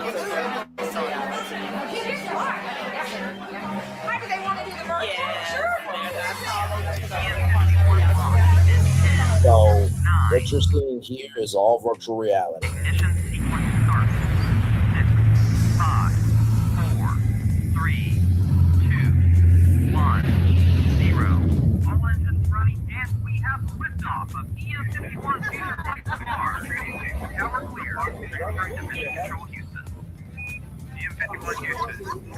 Look at this. Like, this is like really, really cool. You are strapped into the Orion spacecraft atop the NASA Space Launch System. And of course, you see the speakers there, so there could be, Mario and Luigi and Yoshi and Peach and Bowser and everybody overhead of you. Powerful rocket ever built, accelerating to 24,000 miles per hour on a journey that will take you farther than anyone has ever dared from our home world. DM-51 Houston, commence lunar flyby. You're about to blow past humanity's boundaries and explore the solar system. Your destination? Mars. DM-51 Houston, you have now entered interplanetary space. As you begin your 9-month journey to Mars, 1,000 times farther than the moon, all that's familiar gets smaller and smaller. The longest an astronaut stayed on the moon was 3 days, but when you get to Mars, get comfortable. It will be your home for the next 6 months. That's when the window for a return trip to Earth opens. DM-51 Houston, go for Mars descent and landing. Thanks to thousands of scientists and engineers who have been working with NASA, everything you need to survive on Mars is ready and waiting. So when you take that first step, you can get right to your mission, exploring the Red Planet. DM-51 Houston, we show you down. Welcome to Mars. Look around. Look at NASA will discover if Mars once held life, or if it still does, and determine if humans could make a permanent presence here. Your future Flight Mars training mission is accomplished, and it's game time. Look at that!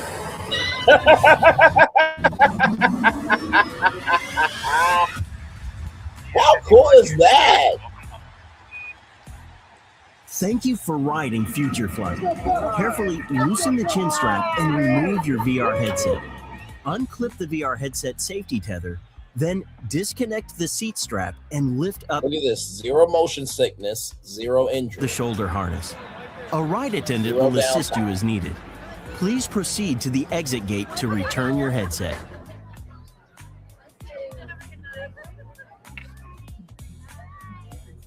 You guys excited?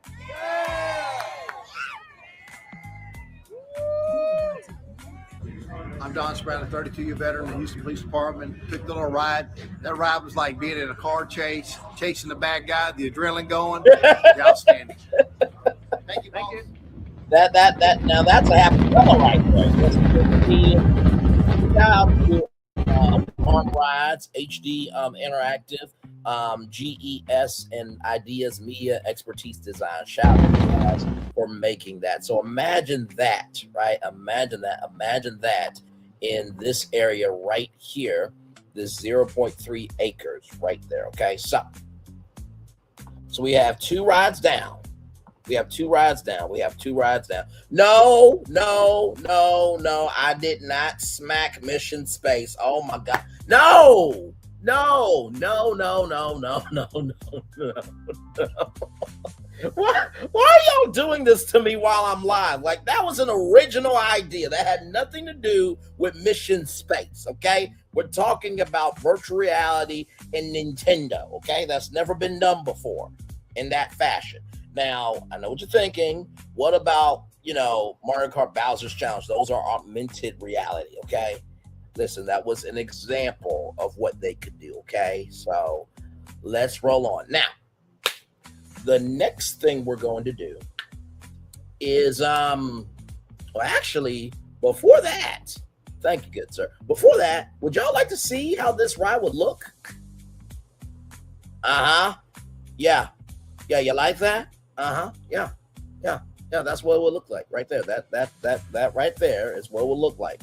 So you have the arm rise tower structure, power mat central fountain, interactive dashboard, power and dashboards, multi-level galaxy islands, final match major fountain burst, floating platform screens right here. So all of this will be inside this ride. So here it is. A VR Ascent the Grand Star Hunt, virtual headsets and seat motion, current VR views Grand Star on Starship Mario. So, the home base of Rosalina, you will actually see it in VR. Then the drop sequence here, Cosmic Observatory Final Burst, Final Match Burst, majority appearance matched, Fountain Eruption, Final Drop posture to fast forward to Comet Observatory. That's B. Then C, interactive pattern match dashboards here, right here. 2 retiring multi-passenger cabin dashers. And then right here, D, feasibility program layout. So this is a multi-level asteroid galaxy plaza, geometrical pattern match fountain eruption. So right there, virtual reality ticket station queue path, repurposed queue from virtual concepts. So Neo Hotel boundary buffer, and then multi-level asteroid galaxy plaza, and then 0 to acre drop VR location right there. So this would be this ride right here with the golden superstar on top. Now, come on, who would not ride that? Okay, there will be a 2-hour line just waiting for that. Yes, I know. So, with that being said, now let's get to that 0.5 attraction right here. So, let's look at this. So this is next to the hotel. Now, as I was talking with Florentin said, I don't want Jimmy Neutron there. And I'm like, what did Jimmy Neutron do to you? Right? And so I'm like, the Strato Rocket would be cool, but this is Brain Lee's virtual tour live. I'm a part of BFP Imagineering. Celestial Park is an original concept, right? So we have Stardust Racers, right? Constellation Carousel. We have the Comet pods, right? So that's 3 rides. We have the Super Mario Galaxy virtual reality, launch, tower. So that's 4 rides already, right? So this will be ride number 5 right here in this area. Now, I'm gonna really piss some of y'all off. You ready? Now, there used to be a thing that Disney did called Extra Magic Hours.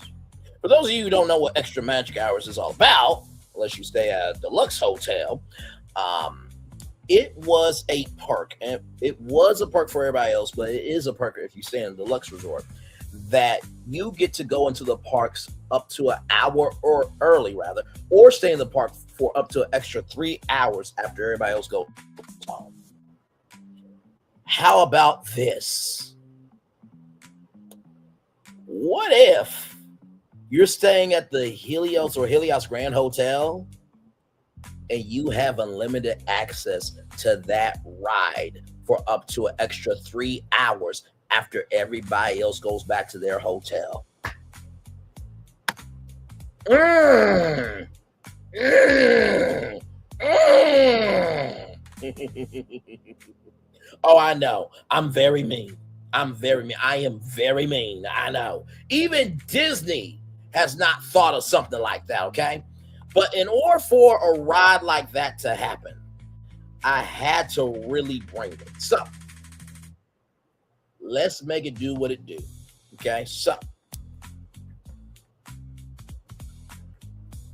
I don't know if you guys know this game called Speed of Light arcade game. So I'm gonna show you that right now. Here we go. Shout out to Betson. Betson is one of many arcade vendors, but here is Speed of Light. Here we go.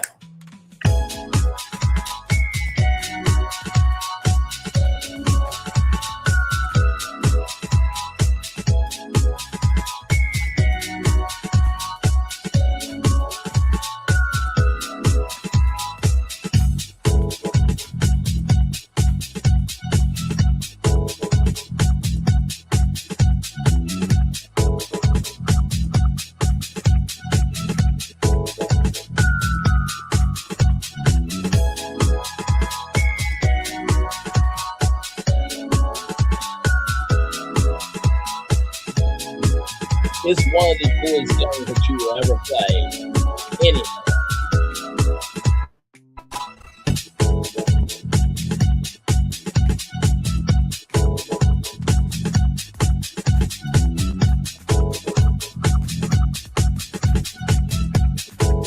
Now, I know what you're thinking. Ray. How are you gonna bring Speed of Light to Universal Epic Universe and Celestial Park? I'm so glad you asked. Based on the user's description, it appears a ride themed to the Speed of Light arcade game could be feasible within the 0.5 acre plot adjacent to Helios Grand Hotel. A few key considerations apply: plot size and use. The plot is 0.5 acres of flat green grass. A single spinner or rotary style ride with rockets would circle a central fountain is a compact ride type that typically uses a small footprint well within the 0.5 acre limit. Now, that's just the beginning of it. Let's get into it. Okay, here we go. So, yes, the conclusion. This ride is feasible with the exact constraints and design logic you've outlined. Below is a refined feasibility configuration plus a tying concept framing that aligns with the location and the land. So feasibility summary, confirmed location context. The 0.5 acre plot adjacent to Helios Grand Hotel is one of the most sensitive parcels in the park, which immediately sets the tone for what can and cannot live here. Ride system and footprint, ride type, spinner, rotary, interactive ride, or compact spinner style attraction, rockets orbiting central hub is well within a 0.5 acre footprint.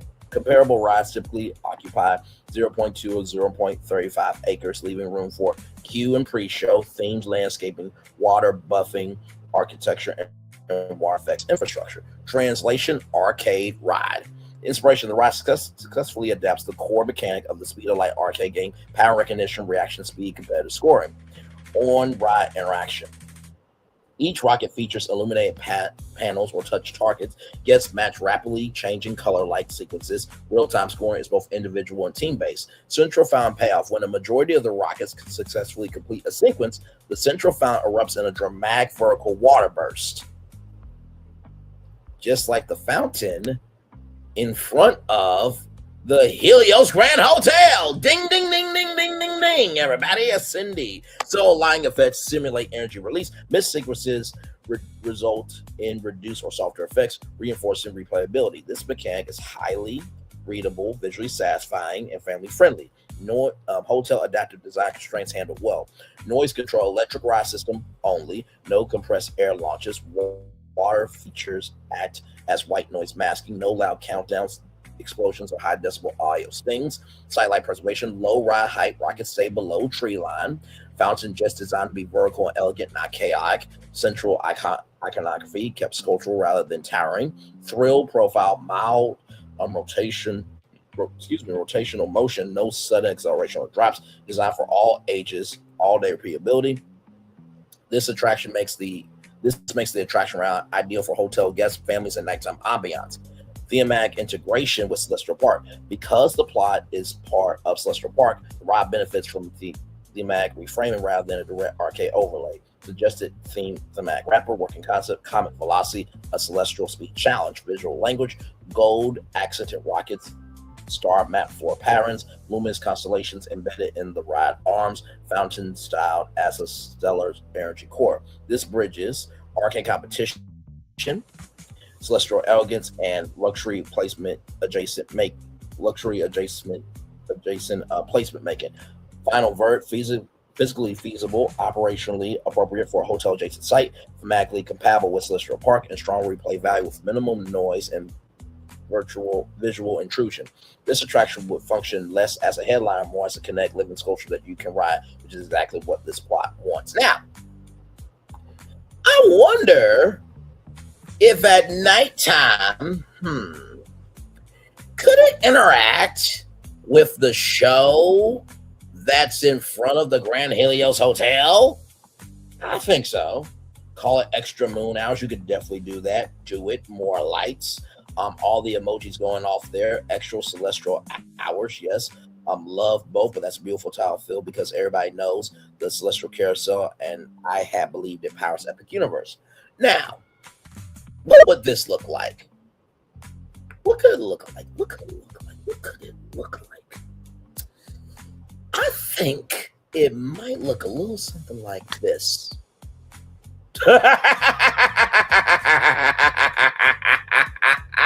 Oh, I am a genius. I am a genius. I am a fucking genius, ladies and gentlemen. Let's dig in.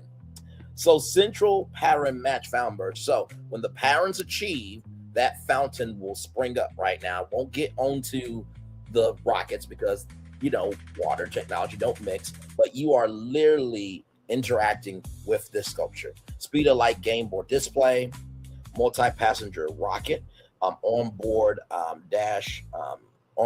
button dashboards, digital ticket score count. There wouldn't be any tickets to get because it's just right. Family friendly rocket spinner path, so everybody can watch the outside of it. So I'm just saying. So let's go back to the map. Okay, so we have Stardust Racers, Constellation Carousel, right? We have the Stardust Racers Comet Pods. We have the Super Mario Galaxy. Oh, you know what? Y'all ready for this? We're going to call that virtual reality, that virtual reality drop ride. We're going to call it Super Mario Galaxy Jump Up Superstar Launch, or Jump Up Superstar Launch Tower. That's right. Jump Up Superstar Launch Tower. Jump Up Superstar Launch Tower. That's what we're going to call that. So now let's go back to the map. Oh, yeah, we're having fun tonight, as we often do. So, Stardust Racers, Constellation Carousel, Stardust Racers Cosmic Pods, the Super Mario Galaxy Jump Up Superstar Launch Tower, and now we have, ladies and gentlemen, the fifth ride, right? The fifth ride, which would be called, give me a moment.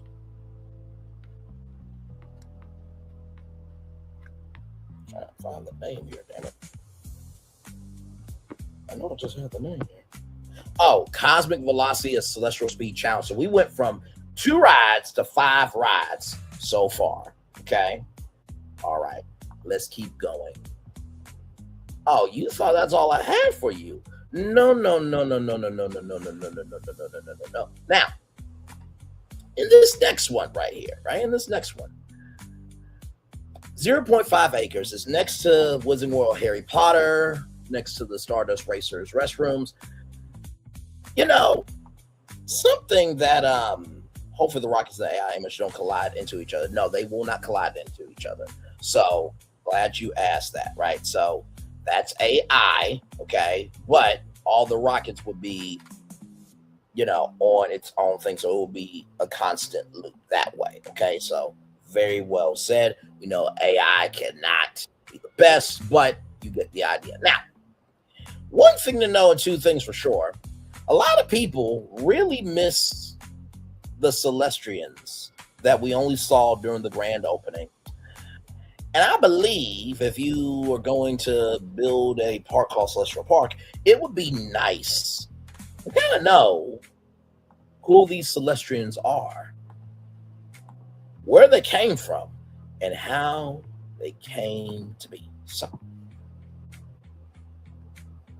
and let go. The Celestrians, how we came to be, what it could look like. Given the celestial theme surrounding the area, the 0.5 acre constraint, here is a visual what the ride might entail. Ride system to maximize space, it will be likely a trackless dark ride or omni-moving system. Trackless vehicles offer high maneuverability in tight spaces, allowing the vehicles to dance around each other and reverse through scenes to extend the ride time without needing a larger building. Atmosphere and story. The ride will serve as the origin story for Celestial Park. It will likely feature a mix of high-definition projection map and physical animatronics. You could start in the cosmic void, where the Celestians will start beings first, or less, moving through scenes of them gardening the plants and finally arriving at the creation of the park itself. Okay, so let's get into it. Attraction overview. The Celestrians, how we came to be, a mythical dark ride that functions as the spiritual creation story of Celestial Park. Attraction type, family-friendly story dark ride, tone awe-inspiring, serene, cosmic, not thrill-based, rolling park lore, anchor, and capacity sponge. Ride system built for 0.5 acres to maximize ride length and throughput in a compact envelope. Best fit option track to start ride. Vehicles move independently, allowing for scene replays from different angles, reverse motion, and synchronized celestial dances, illusions of branching paths without extra square footage. Estimate capacity, 1,800 guests to 2,200 guests per hour. Alternate option, high capacity almond mover, continuous loading, ultra efficient throughput, slower dreamlike pacing, ideal for mythology, less dynamic, but extremely reliable for crowd absorption. Why this attraction works. This attraction isn't about speed, it's about scale, wonder, and breathing room in the park. Story, scene, and flow. Origin myth structure. Number one, the cosmic void. Guests drift through a dark star-filled expanse. Celestian voices emerge, ancient, layered, echoing, projection-mapped nebula form around the vehicles. Before form, there was intention. Number two, the coalescence. Celestians appear as luminous beings, part physical animatronics, part projection mapping. Stars condense into celestial forms. Music swells as the universe awakens. Number three, the gardeners of the cosmos. Celestian scope worlds, floating rockwork, growing bioluminescent flora, water, light, and gravity forming in real time. Vehicles subtly rotate and drift to simulate zero gravity. Number four, the birth of Celestial Park. The chaos resolves into harmony, architecture, fountains, and pathways materialize. Guests see stylized versions of real park icons forming. Oh, wait, did that say real park icons forming? Does it say that? Does it say that? Oh my God, I thought the park icons have to be relevant in 10 or 15 years. Oh my God. Oh my God. Oh my God. Like, wow. Like, what a shocking concept that things are already relevant to people and people are enjoying it. Like that blows my mind. Moving on. Number five, arrival benediction. A final celestial addresses riders directly. You are not visitors, you are part of the becoming. Doors open into the actual park, blurring ride and reality. Visual architectural style, exterior concept design as a grand celestial observatory or ancient star temple. Key design goals, low profile roofline, no visible show building from neighboring lands. Gold figurine, astronomical symbols and wire features. This keeps sight lines clean and avoids emergent bleed, especially important for near fancy heavy areas. Sound, light, and sensory design. Original orchestral score with choral elements, subtle motion basis to simulate floating, temperature shifts, cool cosmic void, warm creation scenes, no harsh effects. This is a calm, epic, not sensory overload. Capacity and park operations impact. This is where the ride truly shines. High capacity, air conditioned, long dwell time, guests off pathways, pulls families, casual visitors, and repeat riders away from headlines like Stardust Racers. Net effect, lower average wait times, better crowd distribution, a reset experience that guests can ride multiple times. Why this ride matters: it gives Celestial Park mythology, not just aesthetics. It anchors the land emotionally. It's scalable, repeatable, and timeless, and it quietly does the hardest job in a theme park, moving people efficiently while making them feel something. So, I asked if they could create the exterior visual of this ride. It looks a little something like that, people. Okay. Now, listen.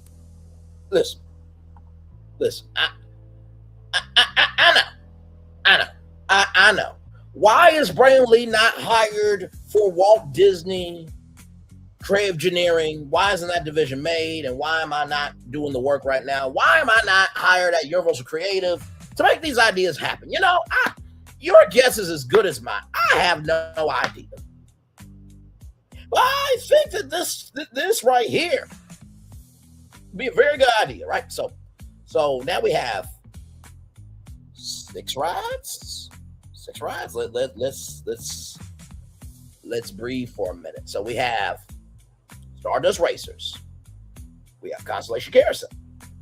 We have Stardust Racers Comet Pods.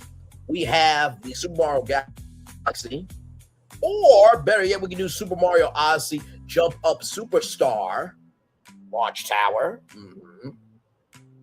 Then we have the Cosmic Velocity, right? We have the Cosmic Velocity, a Celestial Speed Challenge, and we have the Celestians, how they came to be. So we have 6 rides in Celestial Park. I'm not done. We got 2 more concepts. Not 1, but 2 more concepts. That would make it either 7 rides, potentially, or 6 rides, along with a very good people eater. Braylon is Shazam. Thank you very much. All right. So I'm going to present this next one to y'all before the ride, okay? So I asked, could a Celestial Arcade and Lounge fit in that thing? That's what it said here. A Celestial Arcade and Lounge could easily fit within the 0.9 acre area, utilizing the substantial infrastructure already present in that location. Spatial feasibility, massive footprint at 0.9 acres, approximately 39,200 square feet. This area is nearly double the size of expansion plots where high-capacity dark rides like Secret Life of Pets on the Leash are housed, right? So let's get into it. Okay, here we go. Celestial Arcade and Lounge, adaptive reuse concept, 0.9 acres, indoor anchor experience, spatial feasibility, massive footprint at 0.9 acres, 39,200 square feet. The site offers nearly double the area used for high-capacity dark rides such as the Secret Life of Pets off the Leash, making it ideal for a multi-zone entertainment venue rather than single attraction use. Infrastructure advantage, originally designed for 2 full-service restaurants. The building already includes commercial-grade utilities, HVAC, power, plumbing, large span interior volumes, guest circular cores. This allows the project to move forward as an interior build-out only, drastically reducing cost, time, and construction risk. Conceptual design and layout. Design philosophy. A premium Celestial indoor-inspired playground that complements the visual language of Celestial Park while serving as a functional guest relief hub. So soon as you walk through the Chronos, there is the Celestial Arcade and Lounge, okay? Themed aesthetics, deep cosmic blues, luminous whites, and metallico accents, vaulted ceilings enhanced with fiber optic star-filled lighting, subtle constellation mapping, gold figurine, and motifs, ambient sound, design evoking space, discovery, and motion. Zoning breakdown, 50-50 split. The arcade, approximately 19,600 square feet. A high-energy, multi-generational game. Old school Galaxy, iconic classics like Pac-Man, Galaga, Asteroids. Of course, you know, Mario Kart, all the other games will be there as well, okay? Custom gold leaf cabinet housings, retro neon blended with celestial detailing, modern orbit, virtual reality bays and motion simulators, space exploration, cosmic journey theming, multiplayer spectator-friendly layouts to encourage dwell time. The lounge, which is the other half of this, is also approximately 19,600 square feet, a premium indoor sanctuary designed for decompressing and socializing.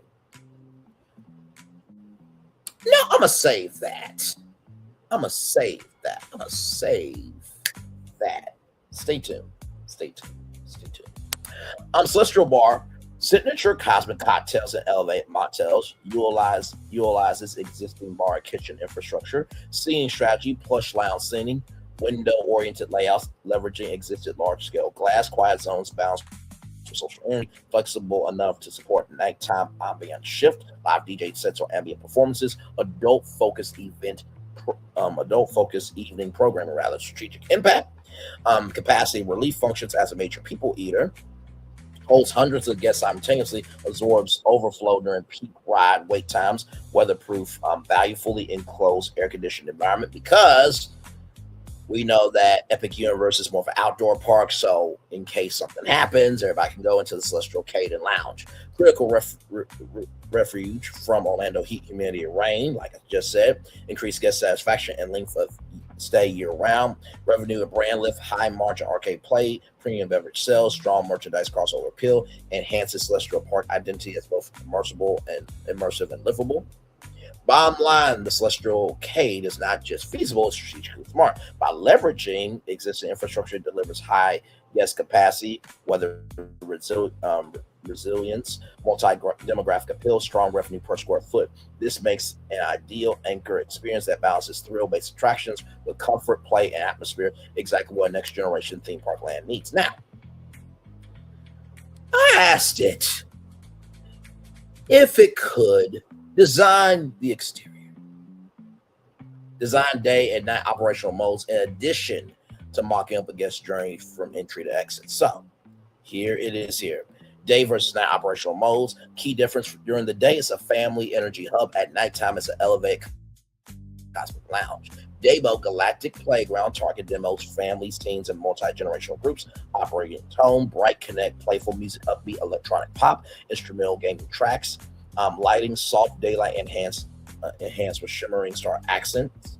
Entry experience, open, energetic lighting, digital leaderboards, prominent display, arcade ambassador, screen guests, family-friendly package offers, game bundles and mocktail combos. Maybe that could be included in the, your vacation package, or when you get or you staying at the Grand Hills Hotel, maybe you get passes to the arcade, maybe on the house. I don't know. I'm just saying stuff out my mouth, Universal Creative.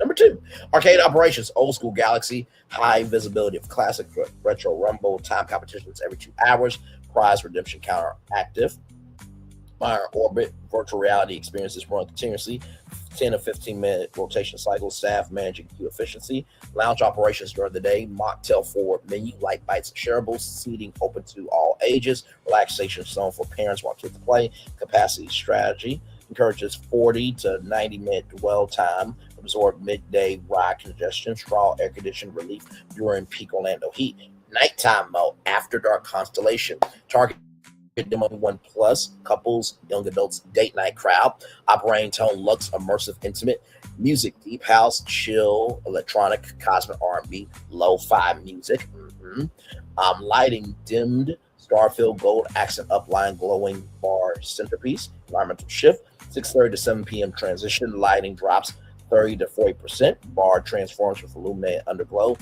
select arcade cabinets go into neon mode, or celestial mode. That's what we call that branded marketing promotion gene up here. DJ or curated playlist begins. Number 2, arcade nighttime programming, old school after dark, tournament style competitions, couples challenges, loser buys drinks themed events, modern orbit premium VR packages, private group bookings, VIP pods available. Lounge, nighttime focus. The lounge becomes the anchor, signature glowing cocktails, elevated small plates, but portion worthy, okay? Because we're on vacation. We're being lazy. We're not caring, and we're being big kids that are all grown up. Reserved seating sections, window views become dramatic with park lying outside, optional constellation themed mythology shows, live DJ on the weekends, influencer game streaming pop-ins. Revenue at night, high margin alcohol sales, VIP reservations, increased buyouts, increased per cap spending versus daytime. Yes, journey mock-up from entry to exit. This is how Celestial Cave feels like an experience. Discovery, guest sees glowing celestial facade from across Celestial Park. Golden constellation pattern shimmer. Music slowly spills outward. Windows reveal motion, light, and life.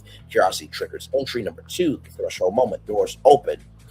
Stealing starfield immediately visible. Scent, subtle, clean cosmic mist. Digital halo sign. Welcome to Celestial Cade. Guest receives tap to play wristband. Digital credit activation. Number 3, the choice moment. Guests visually split in 2 directions. To the left, it's arcade energy. To the right, lounge ambience. Slight lines ensure both feel accessible. Engagement faces. Number 4, arcade sound layering designed to avoid chaos. Bright prize moments, potato zones near virtual reality. Lounge, guests sink into plush seating. Drinks glow softly. Window views create connection to park atmosphere. Dwell time expands naturally. Number 5, social amplification. Photo wall, find your constellation. QR code leaderboard sharing. Night mode, neon backdrop, built-in shareability, free marketing. Guest sequence, or exit sequence rather. Number 6, as guest leaves, digital screen display earn points. Options convert leftover credits into next visit bonus. Small retail kiosks for small celestial merch. They exit re-energized, not exhausted. Strategic strategy. Feature, energy, day, playful, nighttime, sophisticated. Revenue driver, arcade volume during the day. Nighttime lounge premium, capacity relief. High during the day, moderate at night. Dwell time 45 to 90 minutes. Nighttime 90 to 150 minutes. Brand impact family hub during the day. Lifestyle destination at night. Now, I did ask now if it could do a exterior picture of what this will look like. You ready for this? I think it looks a little something like that. How about that? Oh my God, it looks so amazing. So as you can see here, the Celestial Bar, craft cocktails and bites, old school galaxy. Got Mara Orbit VR, the lounge, drink, play, relax. You see all the pods here. See that beautiful fountain. And oh my, is that Epcot energy where all the lights work in the ground? I'm sorry. I high-fived myself. I meant to say, shut up, Braylon. Shut your damn mouth. You're not an Imagineer.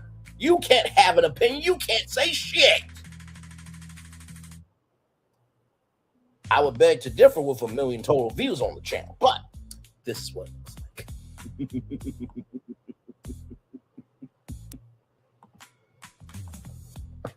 Oh my God, I'm so good. I'm so good. I'm so fucking good. I want Celestial Park plushie, Celestial Pet plushie, Chronos Tower character plushie. I want that too. He plays epic music. I love it. The Constellation Lounge for pass holders. Yes, add that. Or extra discounts too with U64. That's right, our official Universal fan club. So basically, right, we have Stardust Racers, Constellation Carousel, Stardust Racers Comet Pods. We have the Super Mario Odyssey or Super Mario Galaxy Jump Up Superstar Launch Tower, right? Then we have the Celestial. Hold on, let me go back. We have the Celestial Cosmic Velocity Celestial Speed Challenge. The Celestians, how we came to be, and now this. So 6 rides plus a lounge. That's pretty good, right? I think that will be good, right? It's deserved as the lights work here, unlike Epcot's lights, which still doesn't work. Haha, exactly. So we have 6 rides and this amazing arcade and lounge. That's cool, right? But I did say I had not 1 but 2 concepts for that 0.9 acres space, correct?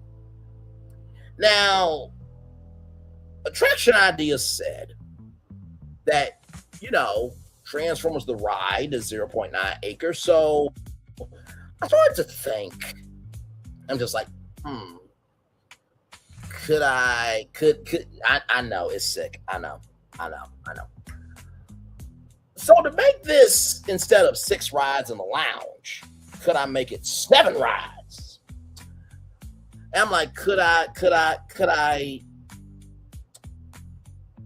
go to a movie or TV franchise? I could. But then I'm like, no. We got to stick within the parameters of Celestial Park and create original ideas here.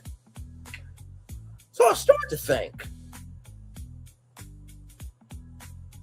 And I'm just like, you know, the fountains look like, you know, a drinking fountain, right? Imagine that was a Sprite fountain, right? Imagine that was a Coca-Cola, right? Imagine it was any drink you could think of, right? Imagine that was a champagne fountain in front of the Grand Helios Hotel. By the way, I think everybody would be drunk if that happened. But it started to make me think, could I do something? And then I thought, oh my God, in the words of Willy Wonka, if you want to view paradise, just simply look around and view it. So with that being said, let go. With attraction ideas saying that the 0.9 acres at Epic Universe that was supposed to be for a restaurant that could be for a simulator ride like Transformers the Ride, create a simulator screen-based ride that's about saving the Coca-Cola freestyle machines around Universal Orlando Resort with interactivity with Powerade flavors being sprayed upon the riders. Let me read that to you guys 2 more times there, okay? Let me read that 2 more times.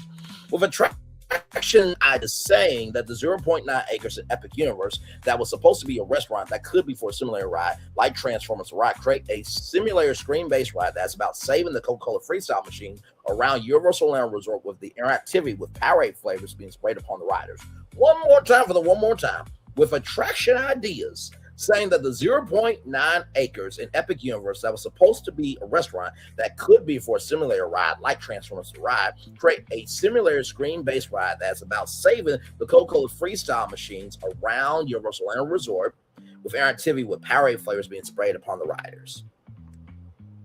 Pretty big idea, right? So let's get into it. Here's a fully themed Epic Universe scale attraction concept that fits the 0.9 acre pad that feels bold, interactive, and brand integrated while still being ride first, not just an ad. Now, you think about the World Coca-Cola and that 4D ride that they had. You know what else inspired me? Hershey Park in Hershey, Pennsylvania. They've done a great motherfucking ass job of that park. So why not bring it to Epic Universe? I mean, it is epic. I mean, you know, I feel like we need some energy before this, so I'm going to let a good friend of mine get us there. Roll it! Prepare for a journey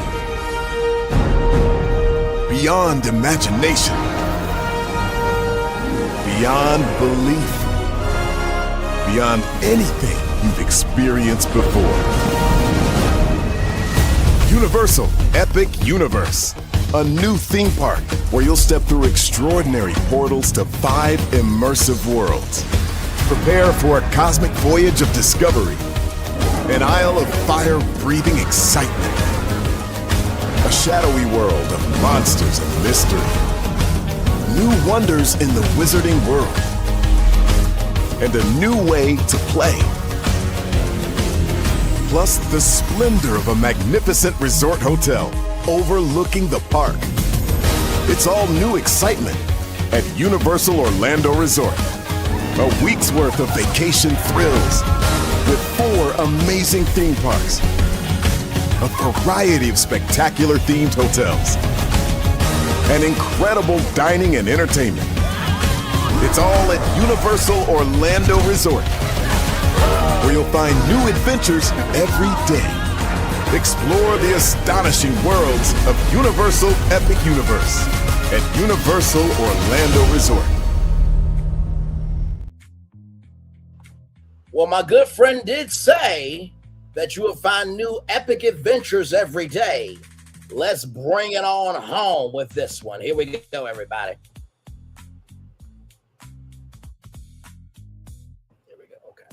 Here's a fully themed Epic Universe scale attraction concept that fits the 0.9 acre pad that feels bold, interactive, and brand integrated while still feeling ride first, not just an ad. Here we go, everybody.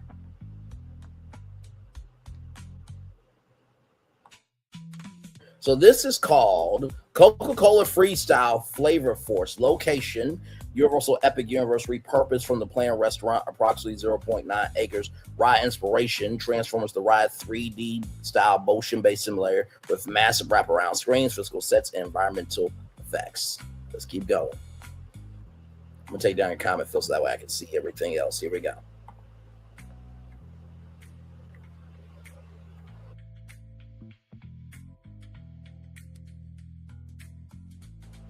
Story premise: a mysterious digital virus that could come from space or anywhere else, called Flavor Drain, is spreading across Universal Orlando Resort, threatening to shut down every Coca-Cola freestyle machine and erasing custom drink combinations forever. Which, by the way, just a horrible existence, a horrible state of affairs, just a horrible way to be.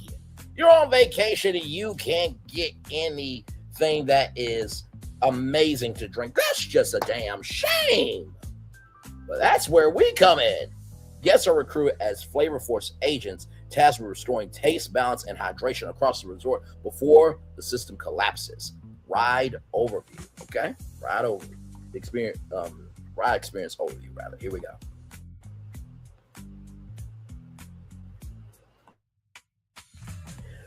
Cue and pre-show. Guests enter a high-tech Coca-Cola innovation lab. Anime freestyle machine explains flavor, personalization, electrolyte balance, power versus hydration. Riders choose a flavor team via touch panels: citrus, berry,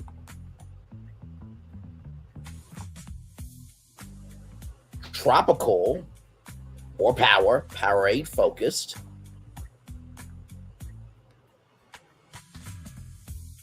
The ride itself, similar plus interactivity. Ride vehicles, motion-based pod seating, 12 to 16 riders with individual trigger controls, wind, mist, sense, and spray effects. Core gameplay: riders aim at corrupted freestyle machines and flavor modes. Successful hits restore.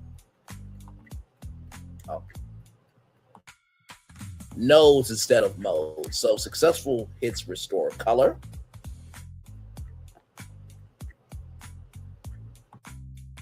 Restores color, motion, sound, and flavor energy.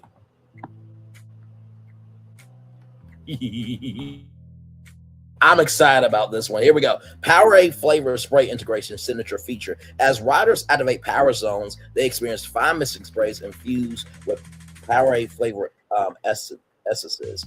Cool blue mist, berry ice, burst, mountain blast, chill spray. Electrolyte cool down moments during intense ride beats. Temperature drops sync to action scenes. Light, safe, non-sticky, allergen conscientious sprays closer to scented mist, not liquid soaking.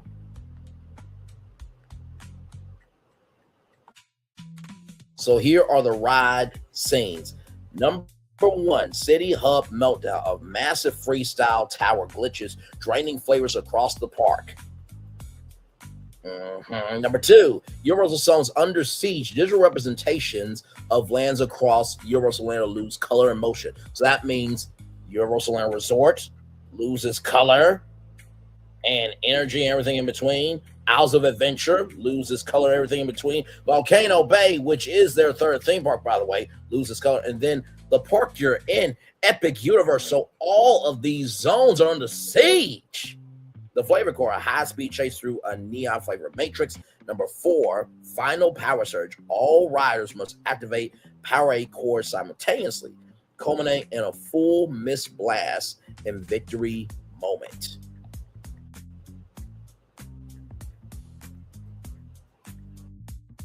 Victory moment. Ride and finale and exit experience. Riders receive a flavor score. Personalized drink recommendations appear on screen. Exit directly into a freestyle tasting bar. Kind of reminds me of what's the place? What's the place that did? Oh, Club Cool. Moving on. Exclusive Flavor Force merch and limited edition Powerade blends. Oh, did I mention that you can only experience the Powerade blends inside Epic Universe? You can't experience that at Volcano Bay. You can't experience that at Islands of Adventure. You can't experience it at Universal Orlando Resort. And you can't experience it at City Walk. Mm-hmm.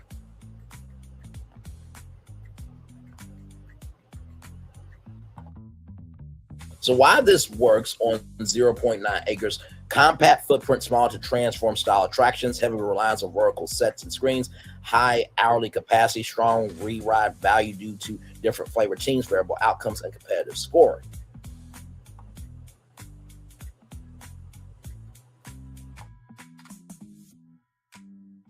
So why Universal would say yes, original IP, no licensing risk, massive brand sponsorship offsets building costs because Coca-Cola would sponsor, and this would be the first Coca-Cola ride in the history of Coca-Cola existing as a company, brand, and everything in between. Interactive tech-forward attraction fits Epic Universe, appeals to families, teens, gamers, and thrill-light audiences. So it's something even the kids can do, okay? Because the kids are not going to be able to ride Stardust Racers, and they're not going to be able to ride Monsters Unchained and all the other big rides, right? So this is something for everybody. Now, I did ask ChatGPT to do something for me. I asked it, could you design the exterior? Now, this could do a ride. This could do a restaurant and ride hybrid, but I feel like the magnitude of this needs all of that space for the ride. So let me show you the exterior.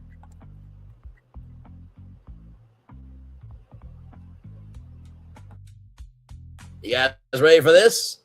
In 5, 4, 3, 2, 1.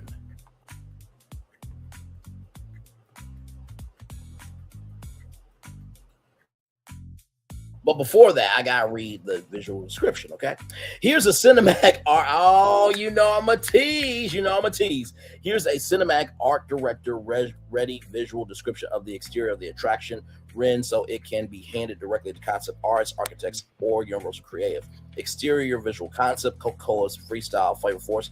Location context, situated within Universal Epic Universe. The attraction exterior immediately reads as a futuristic connect, alive, stand out against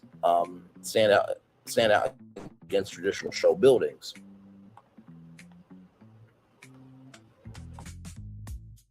Overall architectural style.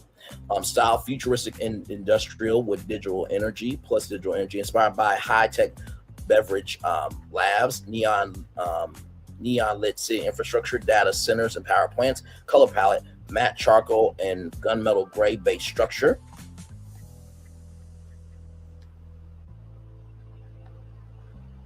There we go. Gloss black accent panels, electric red, Coca-Cola signature, of course. Pulsing neon blue, cayenne magenta, lime flavor energy. Building massing and shape. Now the show building is multi-layered, breaking up the boxy footprint.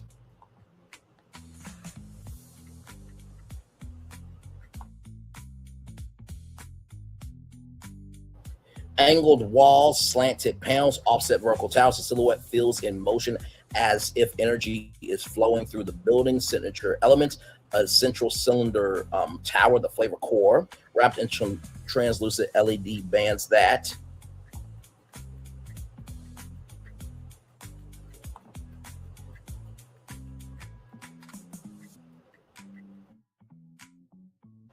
slowly pulse, shift colors, glitch periodically to suggest the flavor drain crisis. Marquee and iconography, main signage.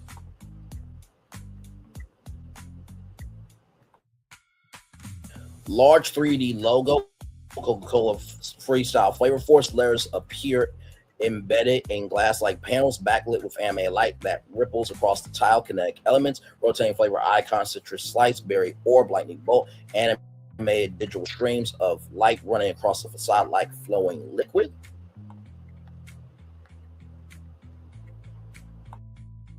Exterior media and screens, massive curved LED screens mounted into the facade, not slapped on. Digital looping, story-driven visuals, freestyle machines flickering, flavors being drained and restored, emergency alerts from Flavor Force AI, ambient audio. Low hum of energy, digital beeps, occasional announcement, Flavor Force agents needed immediately.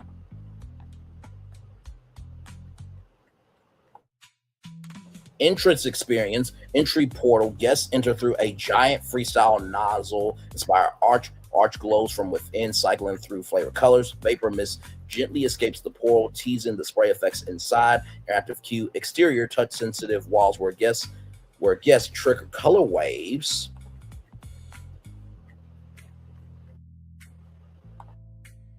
Activate flavor burst, restore sections of the building. And not to mention, too, could we have some Coca-Cola freestyle machines outside of that area, you know, where you can sit down and be in front of it? You know what I mean? Just a thought.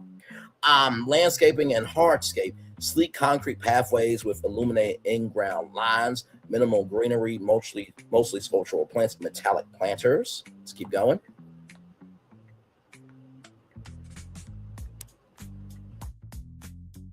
Light poles resemble stylized freestyle nozzles. Nighttime line makes the attraction feel like a living power station. Going back to the minimal greenery, mostly sculptural plants, metallic planters. Nighttime looks showstopper mode. At night, the attraction becomes a landmark beacon. LED bands, intensify color surge and synchronized waves.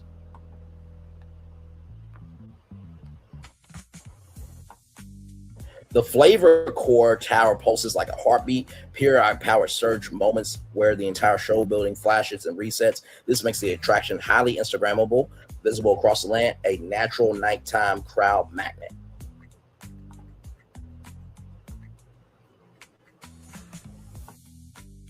Visual storytelling summary without even writing. Guests instantly understand this is interactive, this is high energy, this is about flavor, power, and saving something important. It looks less like a restaurant replacement and more like a flagship e-ticket experience. Now, let me show you the exterior, okay? In 5, 4, 3, 2, 1.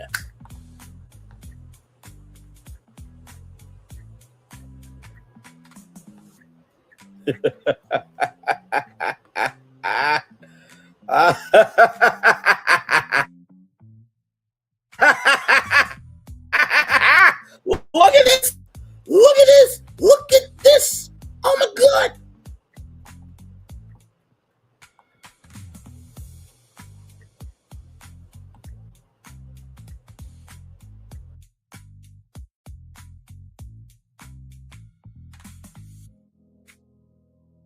And there it is in all of its glory. Look at that.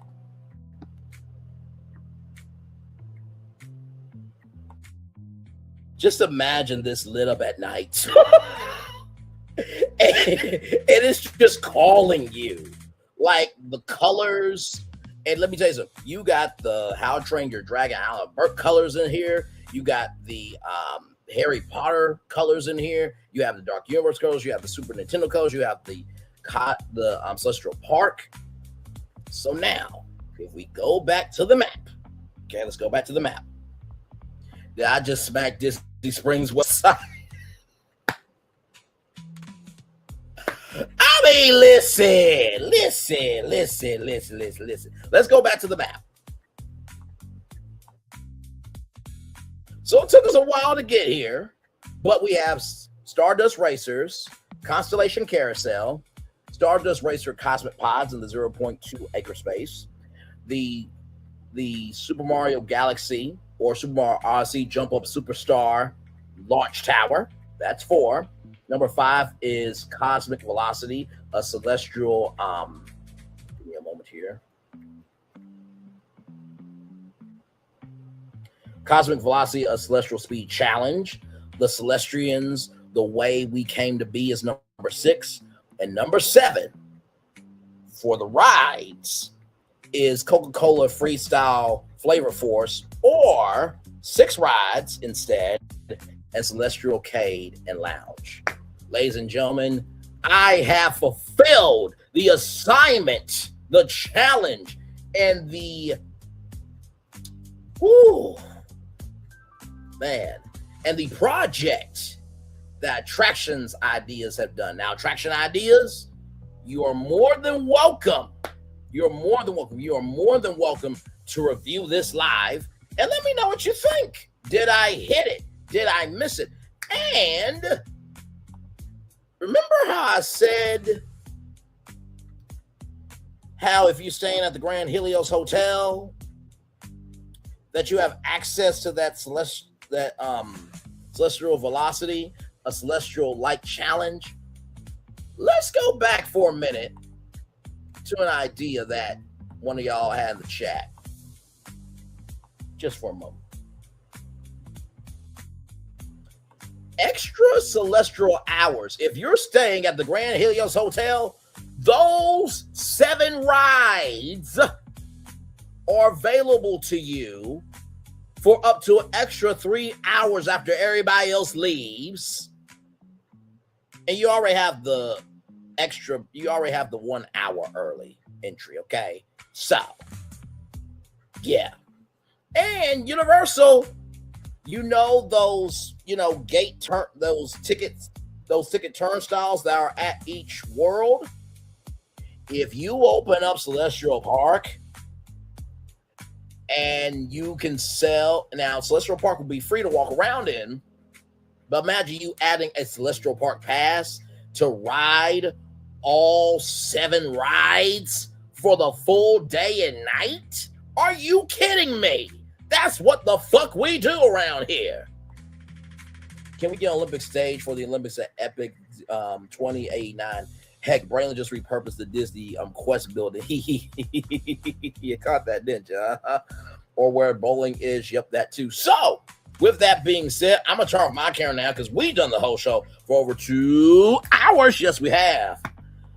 I was going to want to ask for a Disney Springs rebrand master plan. I was there when it still was Virgin Records. Yes. So, obviously, I know my good friends. Phil and Florentin have a lot to say. I got a lot to hear, so I'm going to drop the link so they can come up because I'm sure they have some thoughts. I'm going to rest my face real quick. I'm looking forward to this live right here, this after show, because there's a lot to talk about with this right here. Like I said, brought you a ride capacity of now 7 rides within Celestial Park. And honestly, to tell you the truth, I believe that Celestial Park will definitely now be a fan favorite park. I think it will match the energy of everywhere else, and it will alleviate the park a lot, right? So now everybody feels like they have ridden something. And then if you add the expansions to Epic Universe that is to come, along with these rides, oh my God, it's game over. Phil, good to see you, good sir. How are you feeling about what you've seen just now? Very good. Very good. Thank you, good sir. Well, which ride for you was your favorite? Or was the Celestial Arcade? Which plan would you like? Would you like the 6 rides with the Celestial Cade and Lounge, or would you like just all 7 rides? I can't decide. Right now. I've done my job well then. You did. Yeah. Man, I mean, I really had a ball with this. I really did. Because I was just like, okay, it seems like the floor plan that, Attraction Ideas has is mostly for Celestial Park. So to me, it made the most sense to keep it to Celestial Park. Now, people can say, well, Brian, you didn't keep that launch tower to Celestial Park. No, actually, I did. I just recognized the parameters of what that ride could be. So you have Super Mario Galaxy, right? Which is celestial, and you also have the Moon Kingdom from Super Mario Odyssey. So I still kept it within the theme of Celestial Park. And like I said, I think if they did those particular 7 rides, or if they did the 6 rides with that Celestial Arcade and Lounge, and they opened Celestial Park for free, and then they sold Celestial Park Pass for the day or the night, oh my God, game over. Game over. Come on. Mm-hmm. And that's not including all of the other restaurants and bars that are already in Celestial Park, you understand? So really, and I'm going to say this on camera because I know this has been rumored for a while. Let me go to this here because Florentin asked for a Disney Springs rebrand master plan. Ladies and gentlemen, I just brought you City Walk 2.0. I'm gonna say it 2 more times. I just brought you City Walk 2.0. I just brought you City Walk 2.0. Back off camera. Yeah. With that final concept of mentioned about the Coke there. Now, yes, we already have the Coca-Cola store there, but shoot, that'd be really great. Yeah. Have at the Disney Springs West side, because there was rides that you could, entertain yourself for like 4 hours of the day. Yes. That's been gone for how long, and there's no entertainment like rides on the west side. I think they're going to do Level 99, which Level 99 is a huge brand. So I think that's a great fashion there. I think if they would just kept the technology updated, and added e-gaming and everything else. Basically my Disney Quest concept pitch that I did on the channel. I think Disney Quest will still be around. It was they would have a chain actually based on that model. But hey, listen, Disney is the smart ones apparently. So Yeah. I mean, I go shut down Disney Interactive. Like, why did you do that? Jeez. Oh my God, Disney Interactive was the shit. Oh my God, Florentin, welcome, good sir. How are you feeling? What do you have any notes for me, good sir? No, actually, I don't.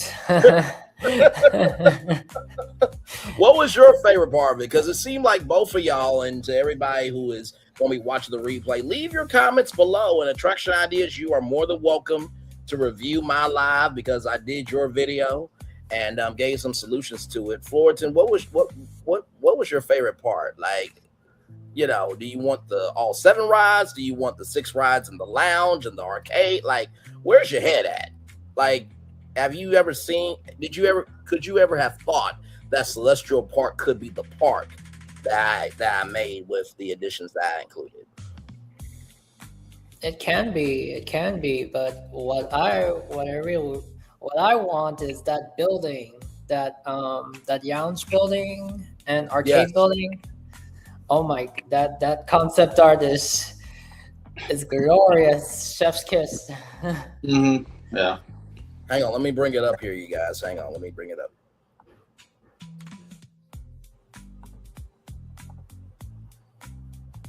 I used to be able to get those good images, but I haven't been able to in a long time. Come on, this is epic. Yeah. I mean, man. You see the icons on top of the 2 towers? Yeah. Yes. Yeah. Even the title, Celestial Arcade. Yes. I was just saying that for pass holders they could do the Celestial Lounge. Yes. Yeah, but I mean, you just there it is right there. Now, where would this building be? So that will be in the 0.9 acres. Yes. Yep. Oh, is that where the restaurants? Correct. Okay. Yes. Oh, yes. That's the first thing you walk in, and then you see that on the right. I know.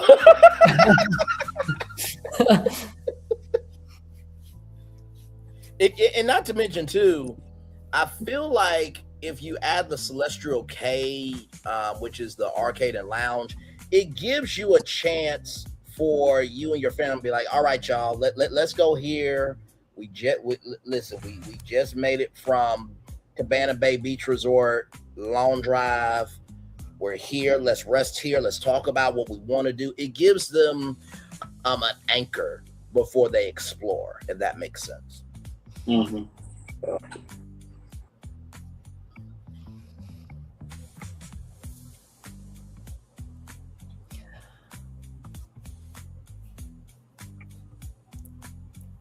Oh, I really, that was amazing. The videos for each attraction. Yes. Wow. Did you find websites from existing? Yeah. attractions? So for the Copernicus ride, I was literally just trying to look up flat rides that, would fit in the space. And so when I saw the Copernicus ride, and I also saw the Drop Tower VR, I'm like, that's perfect. That's literally perfect. And the cool thing is you can re-theme it to those. So when Attraction Ideas was saying, I wonder if you could do a ride that could interact with stress, I'm like, you don't know who Brain Lee is, do you? I listen to everything. Yes, indeed, I do. And then of course, with the Super Mario Odyssey or the Super Mario Galaxy Jump Up Superstar Launch Tower, which it has a nice ring to it. You have, Atlantic there, you have Constellation Carousel, and you have Super Nintendo World. So actually, it would really be a way for people to experience Super Nintendo World if they don't have a theme park ticket into Super Nintendo World. You know what I mean? So. Mm-hmm. Now this right here is this will be another icon. This will be another must do, take a picture, right? Now, are we sure we ain't gotta wait for this to be relevant to years? I mean, this isn't stunning by itself. Are we sure? It's not in the movie and it's not in the film. Yeah.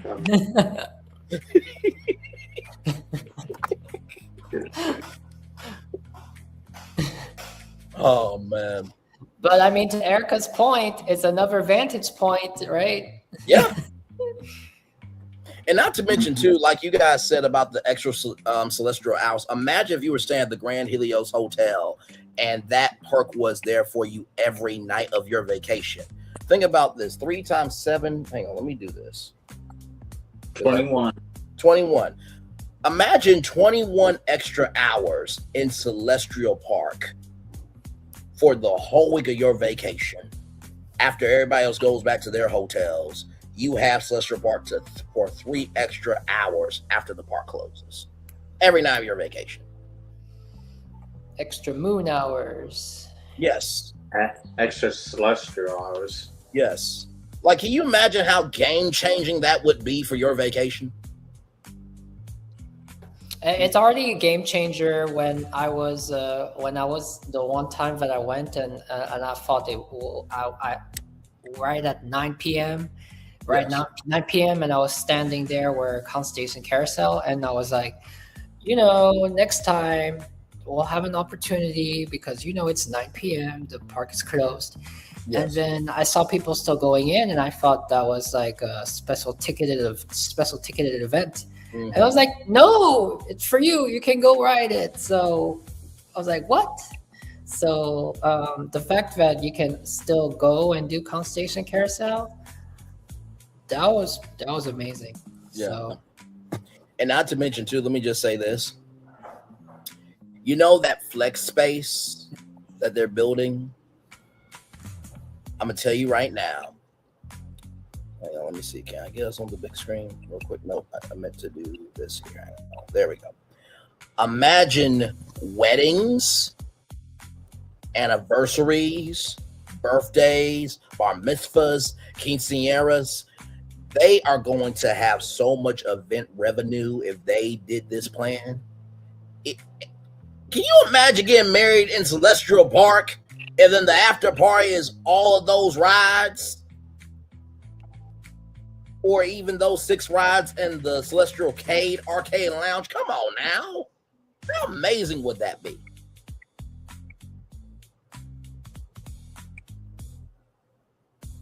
Mm-hmm. Your mic is muted. Yes, the Helios is your palace, and then after that, your arcade and your lounge is your honeymoon. Yes.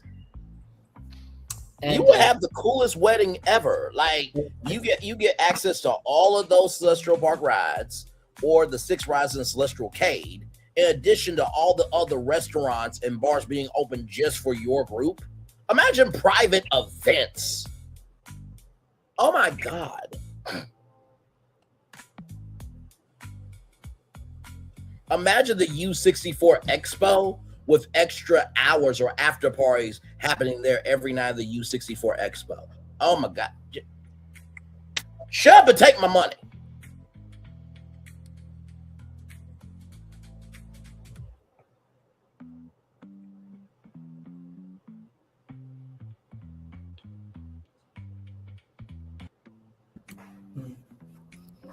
Change. Listen.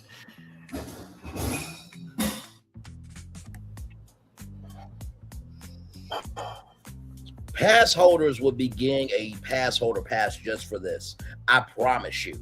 If this was added, oh my God. Universal wouldn't know what to do. They would actually have to limit park capacity if this plan was implemented. They would have to.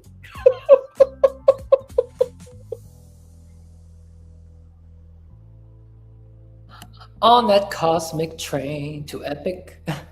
Yes. It's not the midnight train to Georgia. It's the midnight Milky Way to. Yes.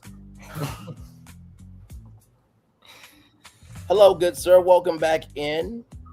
But yeah, I mean, sincerely, I mean, if Universal took this plan, like they will be making hand over fist money. Like it would be nothing for them.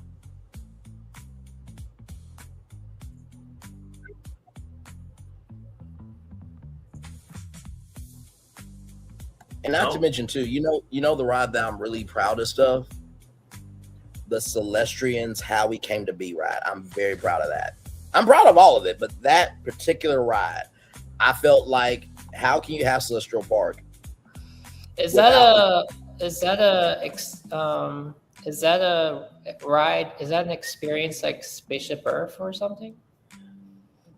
Yes, in a sense, yes, because I felt that, you had these Celestrians that came out during the grand opening. You never saw them again. There was supposed to be live entertainment featuring the Celestrians, but I'm like, you need an anchor for Celestial Park, and I feel like being able to ride that ride to figure out how this park came to be, how the Celestrians came to be. I felt like that was needed in the park. Oh yeah, or something that gives something that tells the story of Celestial Park with Epic, because if people don't watch the videos, but it will be nice to like go somewhere where you can just. Hang on, let me bring that one up, y'all. Give me a moment.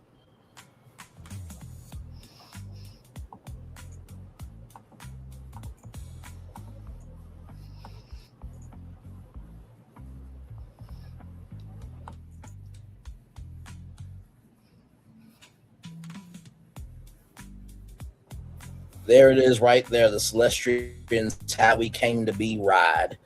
Imagine that at night. Oh my God. Just, man.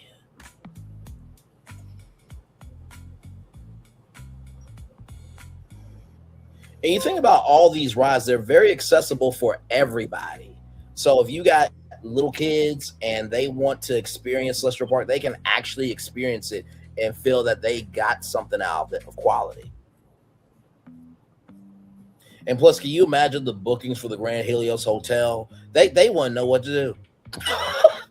They would not know what to do. And it's just like Attraction Idea said, just small improvements.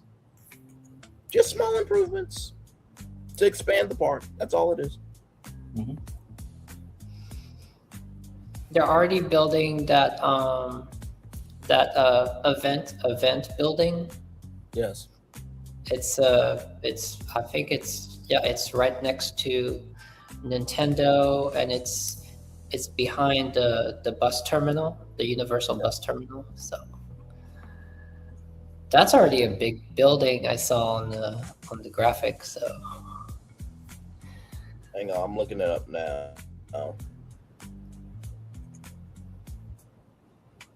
So the 20 mil. So this permit that was found is for a $20 million. Let me say that again. $20 million event space. Reveal a 53,886 square foot building with. Give me a moment here.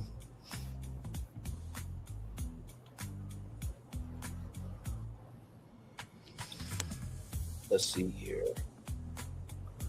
Where is it? The description. Okay, give me a moment. So it says here, event and convention style spaces are a major revenue driver for theme park resorts, allowing companies to monetize after hours experiences, corporate buyouts, and special ticket events without impacting normal park operations. So let me see here. Video.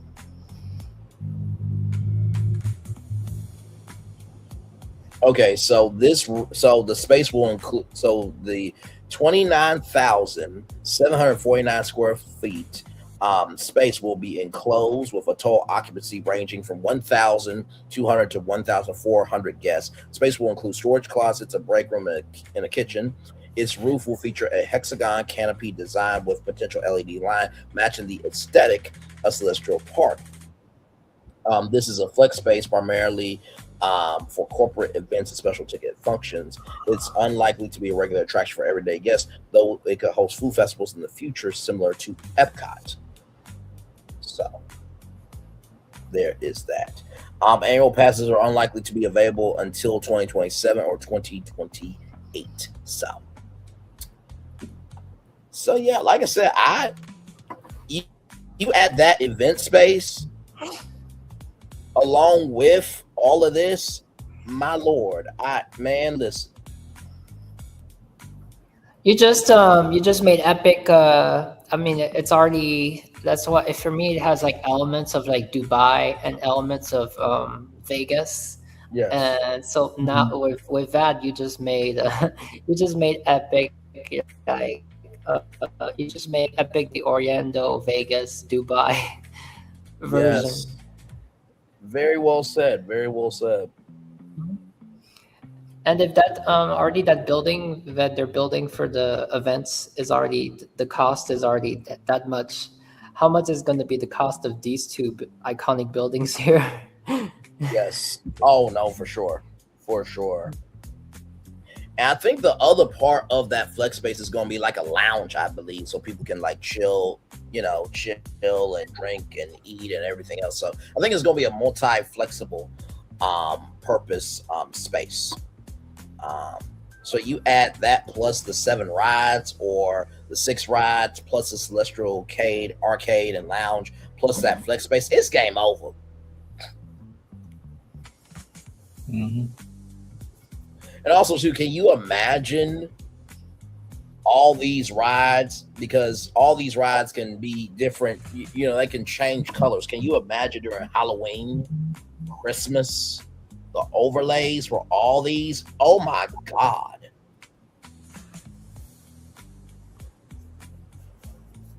Well, I love what they did for the holidays because they did very unique. I was not in the park, so I have no have no idea, but I'm sure it's the same as the entrance. On the entrance, what they did was they made like they added some orange, like instead of your average like green and red Christmas holiday, they just did the orange, and I thought that was very unique, and it did not overwhelm, because yeah, if they did the whole like, they cannot do it at Epic because that would make it so it's kind of like they cannot do it at Epcot. Well, really, like in front of Spaceship Earth. But the whole orange was really, I appreciate when they do something different. And anyway, if you want to have the whole holiday experience, you got the old parks for that. So right.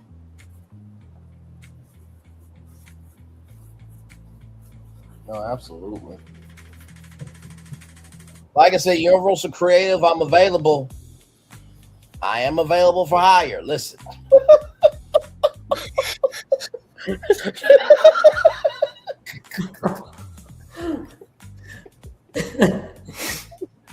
Mark Woodbury is like, you know what? This hang on. Mark Woodbury is like, you know, we always say our next greatest ride is always the next one, and this is the next one. I can just imagine Universal Creative watching this and be like, "Oh yes, yes, yes, I like that, yes." And then I see a press release: Universal, work with me, not against me. Okay, listen. And do check out our legacy hotels too. Yes, check out our legacy hotels. We did a good job. Not to mention too, we created a hotel for every portal. Even the Chronos. Even the Chronos, yes, the Chronos Hotel. So, like I said, myself, Phil, Florentin, we are available for hire, okay? But we're going to need to be paid well, because we actually really do care about this. Like, for real. We don't just do this just to do this. So, yeah. So. We're really specific on every detail. So. Oh, absolutely, without question. And we expect free passes for the rest of our lives with these ideas. Okay, I expect to get the presidential suite every time I come to the Grand Helios Hotel. I expect to have those extra celestial hours to do all the stuff that I created. Okay, I expect that regularly with a nice salary. Back off camera.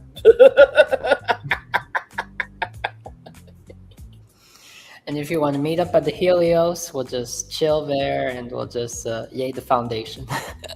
Yes. Foundation. Mm-hmm. And also, too, these rides would have grand openings, y'all. Just know that. Like, the way that they did it for the grand opening of the park itself, there would be grand openings for each of these, because there's such of an epic scale, pun intended, that that they deserve grand openings.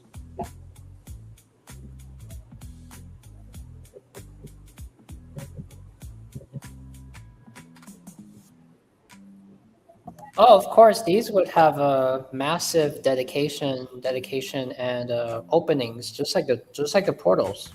Yes.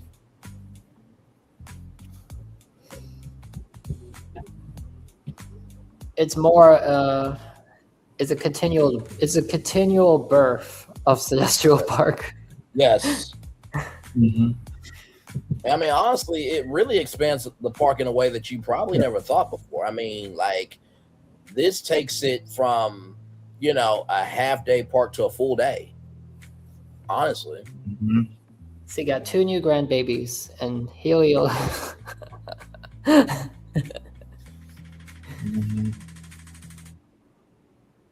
I mean, that is the ultimate goal, making a full-day park. Yes. Can't defeat your competition if you have a half-day park. Mm-hmm. I like defeating. I just saw a news post saying Disney charging $119 for a half-day park.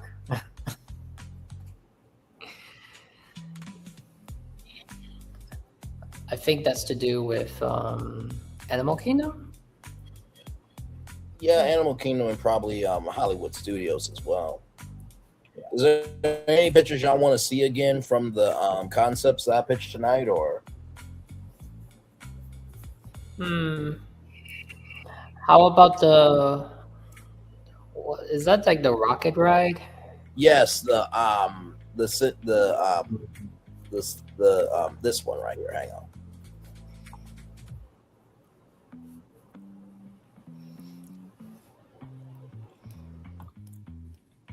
That one.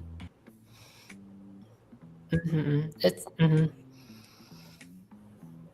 I had to really get creative with that one because I know we talked about Jimmy Neutron. I don't know about this one. Is that exactly? This is gonna be like right in the front of the Helios. I don't. Oh my gosh, I don't see it. Yeah. Okay, well, what would you put there, Florentin? That is the hardest spot to put anything at. Because it's I think the spot you're referring to is like on the side, not in the front, because in the front you have the statue, correct, and you have the bridge, correct. So this would be basic. This what? It would be next to the hotel. I don't want to put anything there. You know why? Because there's the restaurant, the hotel's restaurant, and then they have outdoor seating. So it's hard for me to image, and like instead of the beautiful views of the park. Understood. Yes. Unless you did it more like. Since the hotel is Mediterranean, maybe it's something that was like garden themed. Possible.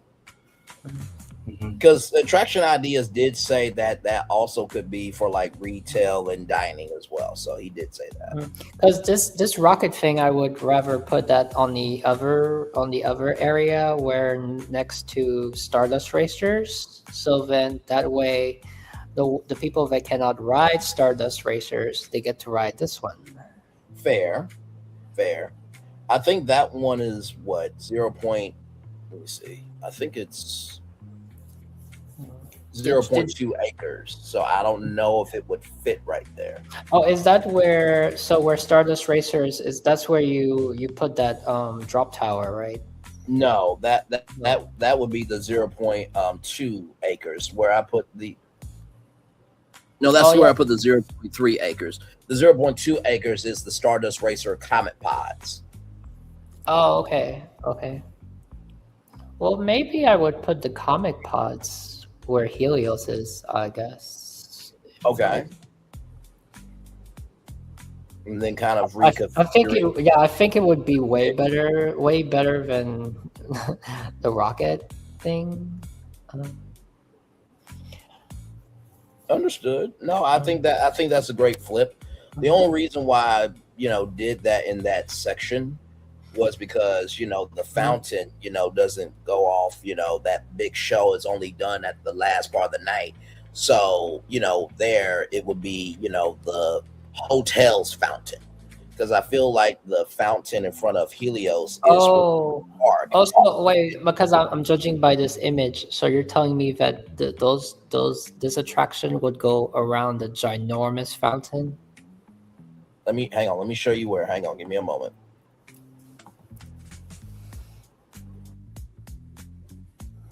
So right there, you see where the 0.5 acres is right next to that hotel. Not next to Harry Potter and the restrooms.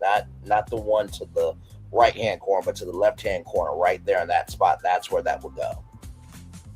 Okay, so it's yes. Okay, because I feel like that main fountain is for the whole Celestial Park itself, but that will be the hotel's fountain, if that makes sense. Plus, it's an interactive hotel fountain.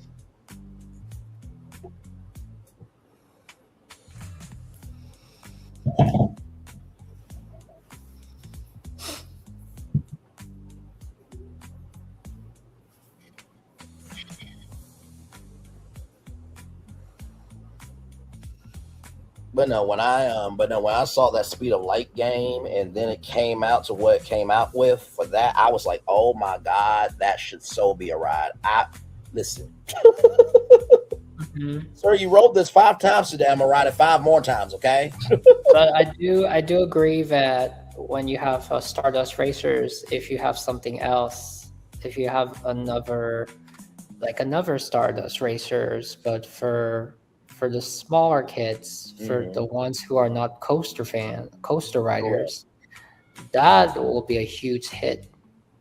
Which I think, what's by the way, Toy Story and Sneaky Dog Dash, they should have. I don't understand why they didn't on the side. They didn't add the small version that they have in Paris and Hong Kong, I think. They have a small Sneaky Dog Dash.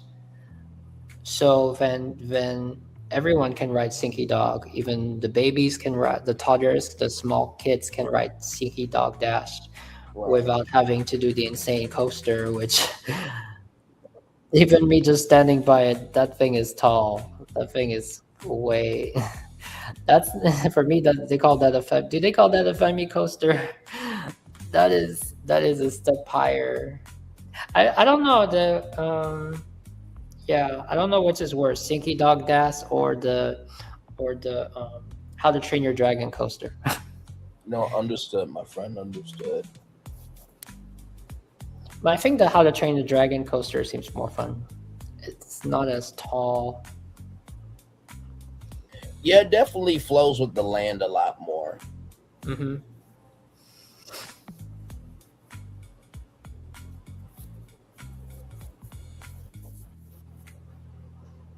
But yeah, I definitely want to, take these areas and bring something to it that, not only felt new, not only would fulfill the park, but it felt fulfilling. Like, let's just say that you could not get into any of the 4 portals, and all you could do was Celestial Park all day. If at 9 o'clock when the park ends, you could walk out and not feel like, oh, I didn't enjoy myself. Like, that was the goal for me with this live, of creating those spaces of, oh, this park really feels filled out.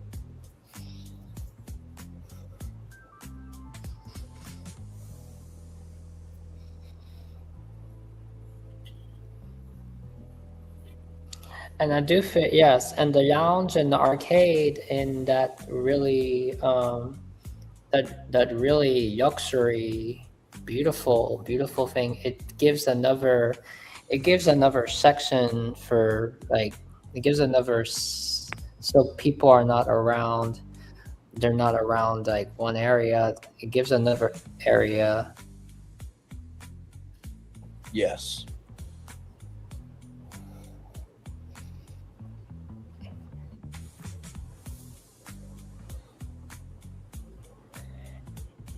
No, I agree. I can see this area really shining at New Year's.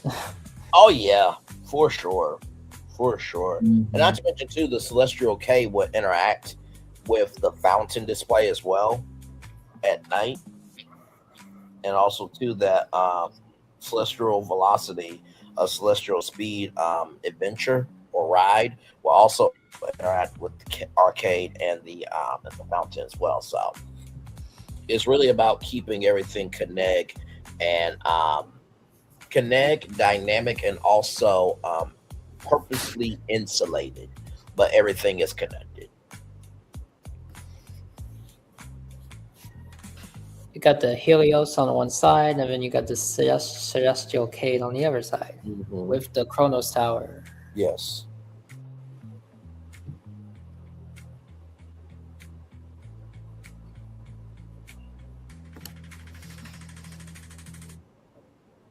I mean, honestly, So which one was your favorite?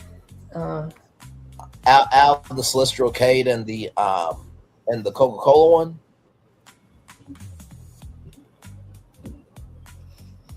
Is that the question?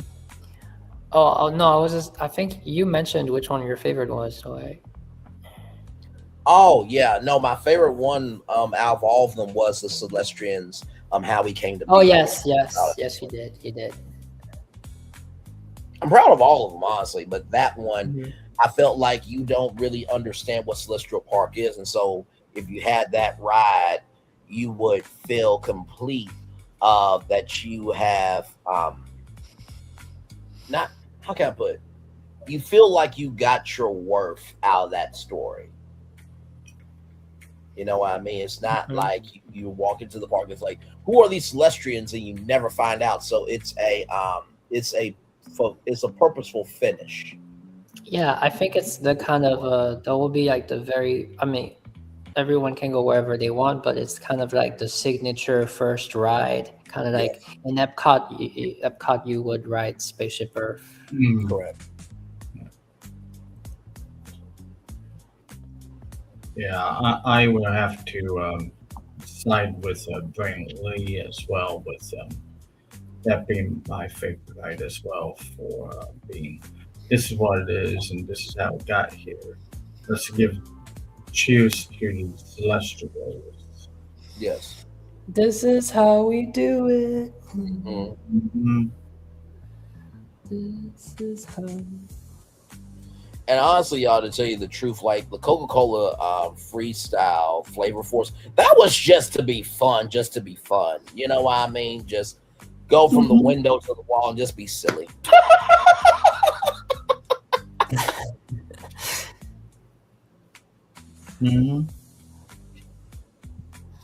What if we took another idea? What if we took the I don't know his name. The moon bear, the chocolate moon bear. Oh, Captain Cacao. Yeah, I think he has another name, but give him a signature attraction, a signature ride. Okay. Or a ride where he takes you on a like a story journey. You know, the bear could be a part of the Celestians, the way we became to be. Like maybe he could be the narrator for the ride. That could be possible too. But I think I think you're wanting just the original ride with just him. I can totally see that to be the narrator here. And that's man, that's perfect actually, because then that would make kids really want to experience the attraction. Yeah. And then after that, they'll be like with their plushies, and they'll be saying, "You want to go again? Let's go again with Moon Bear." Yes. Moon Bear plushie floating. Yes. Phil, did you want to say something on that? I feel like you were going to. No. Floating just. I was going to make a silly comment, and Florentin took it from me. And when he said a plushie, like, yes. Gotcha. Everything needs a plushie. But yeah, I feel like this one here, like, if let's just say that you and your friends have never been to a theme park before, and this is your first theme park ever, and you need the ride to just kind of help you understand what theme parks are about, this would be the ride. Like, if you could only have one day and one attraction that you have to get on for Celestial Park, this would be the ride. It's true, because when you stand in when you go see the model of Epic Universe at City Walk, or you just stand there, you go for the first time through to the park and through the portal, you other than the music, hearing the music, the soundtrack, you don't really. I mean, you see the park however you see it. Like if you see the Helios, I think what really helps is Constellation Carousel.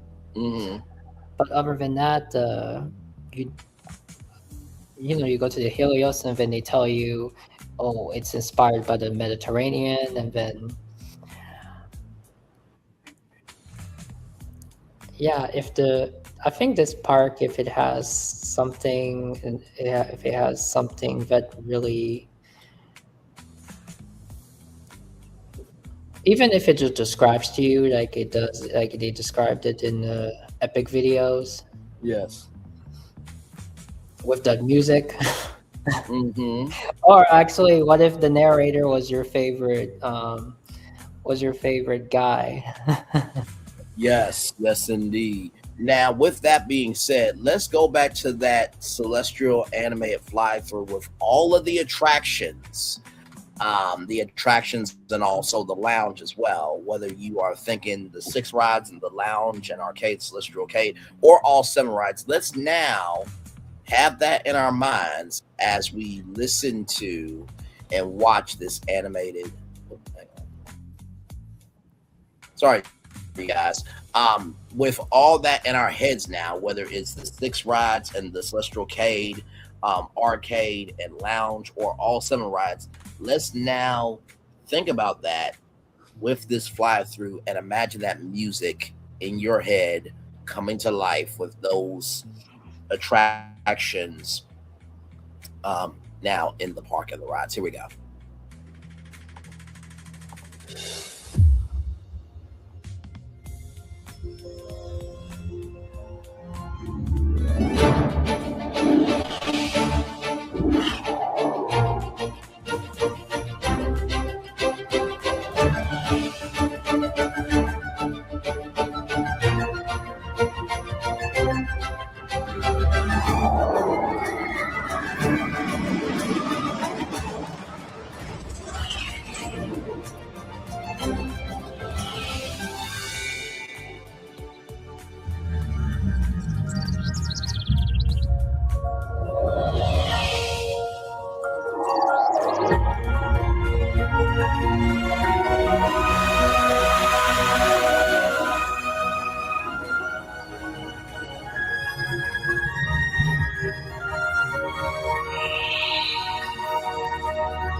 I mean, come on, like. How do you turn a weeknight into a fiesta?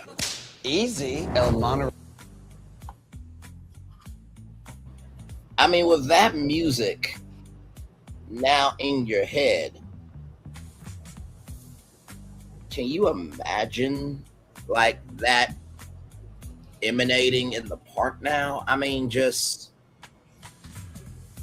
Yeah, I was just gonna say, you know how the Epic Universe commercial, how much the energy we hear it I'm not gonna say we hear it every day, but we hear it once.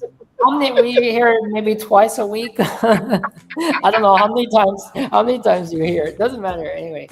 It's a regular part of the show, nonetheless. I know, but every time, if you just hear it and you hear it, and it's something about that. That's why we enjoyed as our intro, because for BFP is all about imagineering, bringing forth potential. It really inspires you. It really for creators and architects and all that. It gets you every time. So imagine imagine if you stepped into a big giant building and you have a really giant building, and then you go into a room, even a room, and you just stand there. It's like a pre-show or something, Yes. and they started pumping that music through.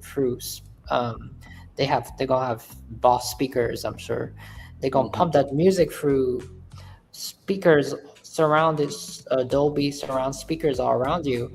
I mean, just this, I'm sure we're gonna get chills going down our knees. Yes. And you haven't even started the day at the park.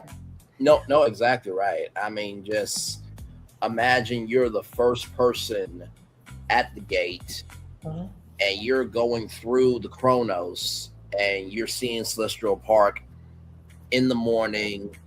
The sun is shining, and you seeing light upon all of the attractions of Celestial Park, and you're just ready to get the day started.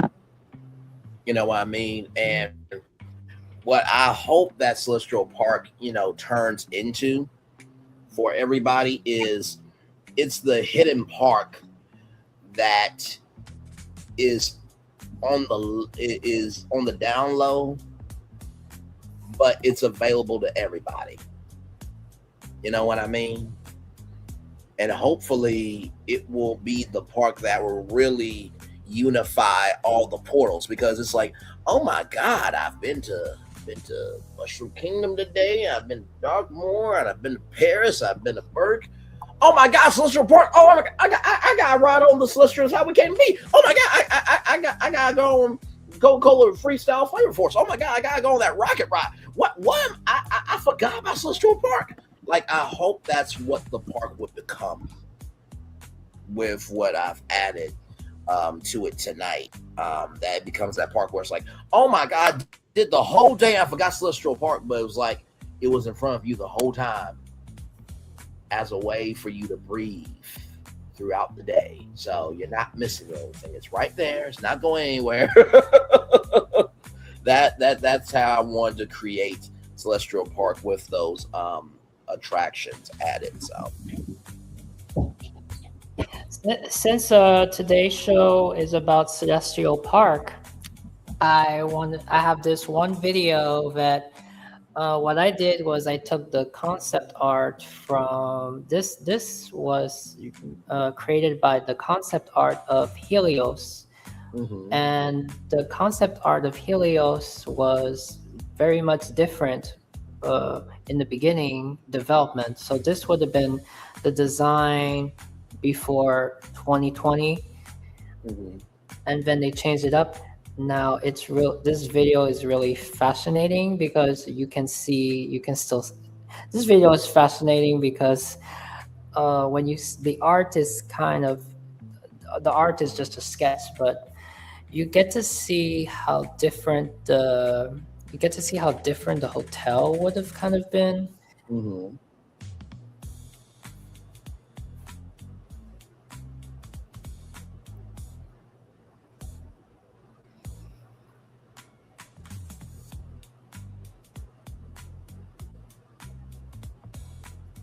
Oh, wait a minute. Hang on. Okay, let me add As this. twilight settles, the Grand Serenia transforms. Music and water dance together. Lights paint the night and anticipation rises. Then, with a rush of color across the sky, Wait a minute. So Can I that's play it again? Hang on. Let me see here. mountain. As twilight settles, the Grand Serenia Whoa. Okay. That is new for me on StreamYard. I didn't know I had that power to do that. That's cool. Okay.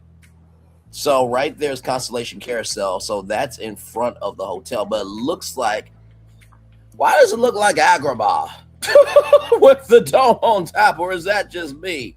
To me, well, the one now, it looks even more like Agrabah, to be honest. But that is the hotel is different there because that is from.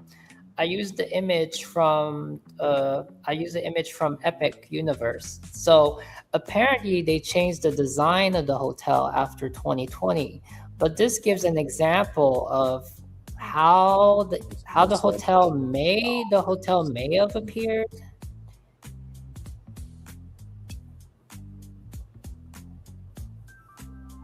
AI can do beautiful things, y'all. If y'all allow it to do beautiful things, I'll let the video play fully. Here we go. Mountain as twilight settles, the Grand Serenia Mountain as twilight settles, the Grand Serenia transforms. Music and water dance together. Lights paint the night and anticipation rises. Then, with a rush of color across the sky, the mountain as twilight settles, the Grand Serenia transforms. Music and water dance together. Lights paint the night and anticipation rises. Then, with a rush of color across the sky, the beautiful.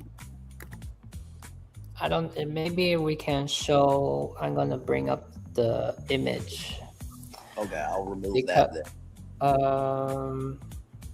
That was great. Yes, we're gonna share the image because it's still Universal's design. Okay.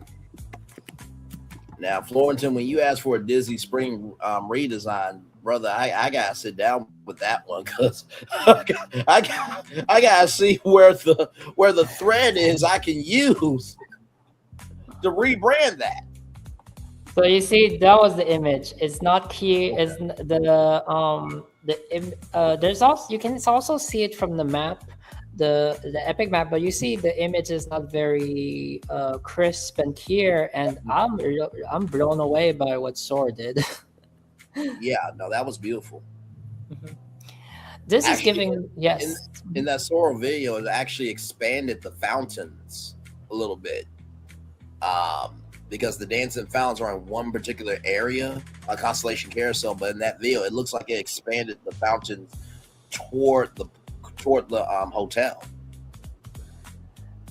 Yeah, because I don't know if on a certain image the gardens and the water is kind of a different direction. Mm-hmm.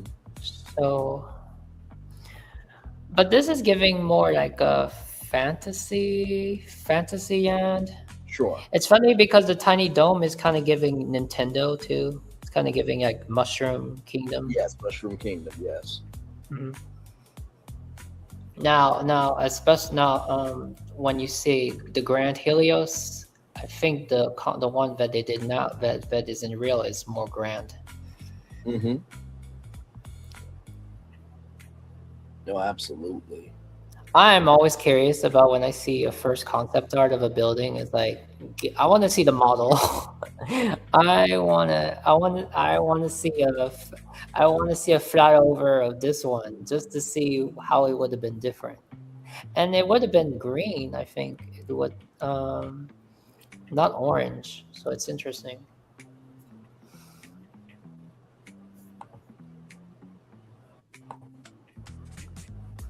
Now, I do have a second one if you want to see it, but it's...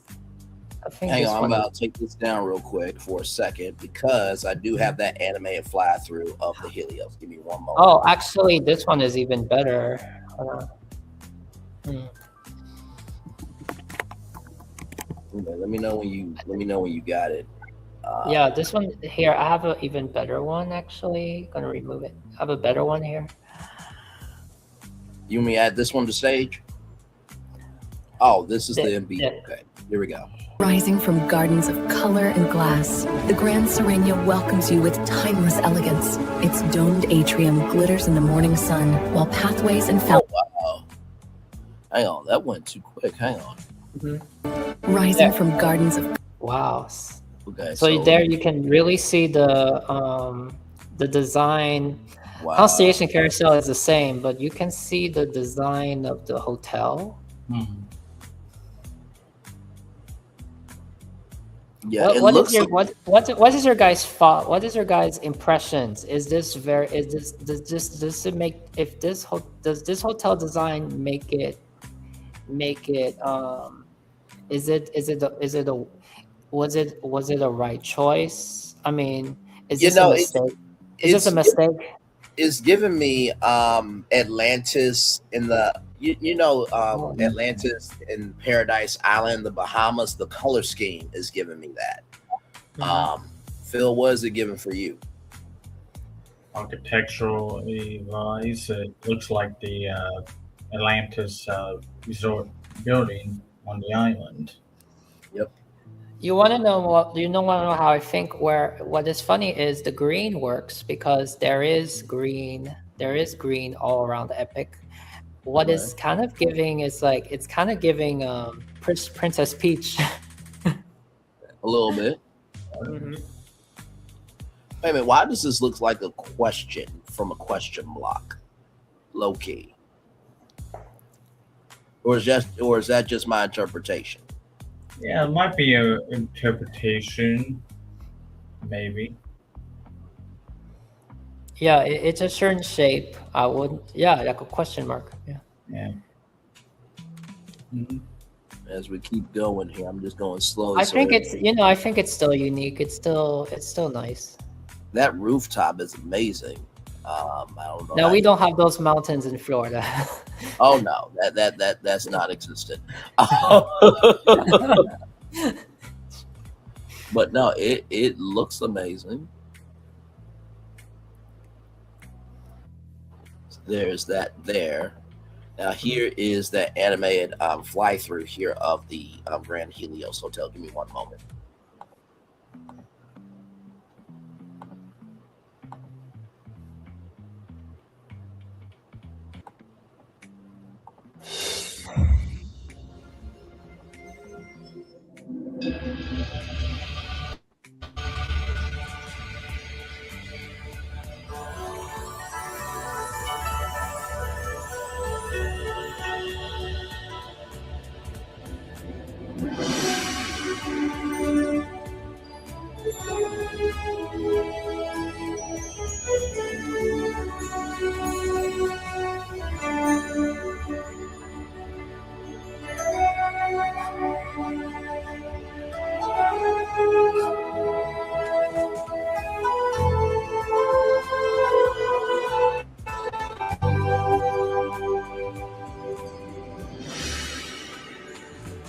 Na, na, na.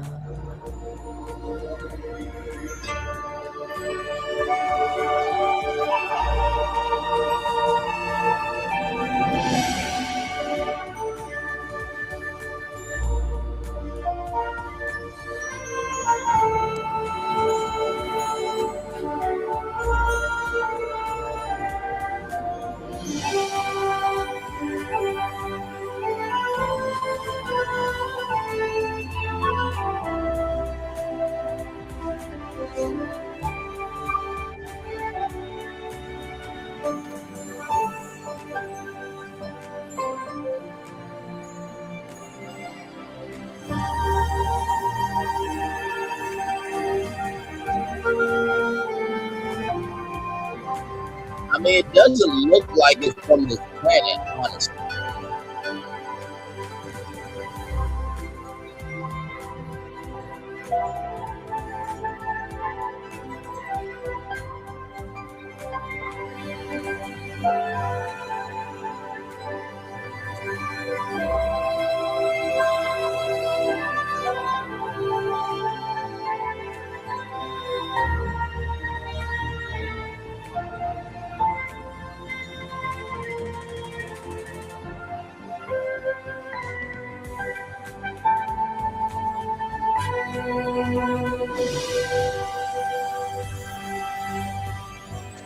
I was walking there, and I was just for fun walking like that woman. Wait, say that one more time. The elegance, the way that female is walking, she's like Yes. the way she's walking. I was standing there, and I was just for fun. I was just pretending I was Oh, this one animation. right here. Yes, just watch. I like the way she walks. She's just No, she definitely had movement to it for sure. And then that beautiful view of your backyard. I mean, was a spectacular sight to see. It's this video is my favorite video. It gives me chills every time because the fact that this video came out before the thing opened, and then for me the experience that I actually went and saw it in real. Everything is real. When you look, especially the restaurant, everything is real. The kitchen detail, Yes. It's I really respect this. I really respect this. They presented they made sure that they presented the model and the concept art, and they gave us they presented to us, and it's when you go and you actually see it in real, even if you just don't go in the park, you just go to Helios, and you just the moment you step out of the moment that you enter the hotel and you can see the park, you can see the icons even in the hotel through the windows. It's like they come at you. Yes. It's funny when you're inside, just standing by the windows, it's almost as if Stardust Racers is closer than when you see it outside. And then the moment that you step outside, I would so much want to do that with you guys. If when you step outside on that balcony, and the first time that you see that view, and you basically realize that everyone, you yourself, everyone can admire this view, everyone can experience this view, whether you're at the top, whether you see it from the top, which is a different vantage point, but on the Yeah. on the ground floor is my favorite, is as amazing. Everyone can enjoy this view, even if they don't stay at this hotel. And it's a great, everyone can, and what's crazy about it is everyone can enjoy the light show. Yes. No, factual. Very, very factual. I know. That's why for me, that's why for me, when I go back and I see the Epcot concept arts, like you just see the potential. You just see the potential, and then you see how much it's not to do with budget cuts, but after that, so much change. Right. And the end result that we got in Epcot after all those years of waiting. Yeah. Mhm. Oh, fully agreed. Fully agreed. It's when you have something and it comes out the exact same way as the concept art, is is is as if you just jumped into the computer screen. Yes. Mhm. No, it's wonderful. I mean, it's Universal. I will just say this. I have not. Well, first of all, I think we're the only three that do what we do to talk about what's happening in the world in real time, and then utilizing the power of AI as a resource, not the source. Yes, I think we are the first ones that actually discuss the.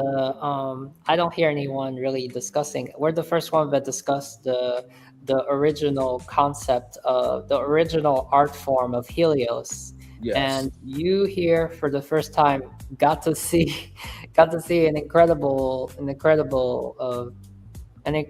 visual of what could have been. So. Yes, the additions that I brought forth tonight, and shout out to Attraction Ideas for doing a great video. And Now don't get too excited, folks. There is not a Helios 2 coming. No, there's not Helios 2 coming. I think that's a one-on-one thing. Yeah. But no, I mean, I talk with Phil and Florentin often, and I really am proud of the three of us because, like I said, we are the first three to take what's happening in the real world in real time and just asking the questions of what could this be, how could it come to be, and how do we go about tackling it, and just having fun. Tonight's live of what you all saw with the 7 rides, if you want to count 7 rides, or the Celestial K, the arcade and lounge, was really inspired by, first of all, Attraction Ideas gave the lay of the land, but then it was up to me to decide where to take it. And so I felt that,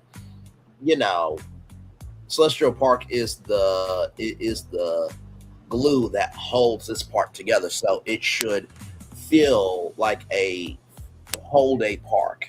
And I truly believe that, excuse me, if Universal takes the 7 rides or they take the 6 rides, and the arcade and lounge, but personally I would just want 7 rides just so that way I can ride that Coca-Cola freestyle flavor force, because it looks like a fun old school Disney ride. But sincerely, either way, either plan, either path you take, if you guys did that Universal Creative and opened up Celestial Park for free, and then you charged for the Celestial Park rides, that would be the Celestial Park Day Pass, the Celestial Park Night Pass, or even the Celestial Park pass for your vacation, right? It would magnify Epic Universe in such a fashion where your hotel stays are going to go up because people are going to be wanting to stay here for the extra Celestial hours. The day passes, the night passes, the Celestial Park passes would be selling out like crazy. And not to mention, too, you really would have City Walk 2.0 with this plan. So very proud of this one. Very proud of this one. Not to say that I'm not proud of all of the lives that we do of BFP Imagineering and O'Malley's Virtual Tour Live, but to take a plan and to really add things that really amplify, magnify, and vibrate that frequency of possibility was a true joy to do tonight. So this one was a good live. I look forward to it all day, actually. So yeah.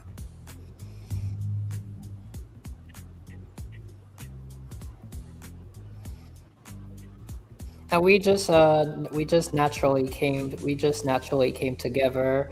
Us three, we met each other through other content creators channels.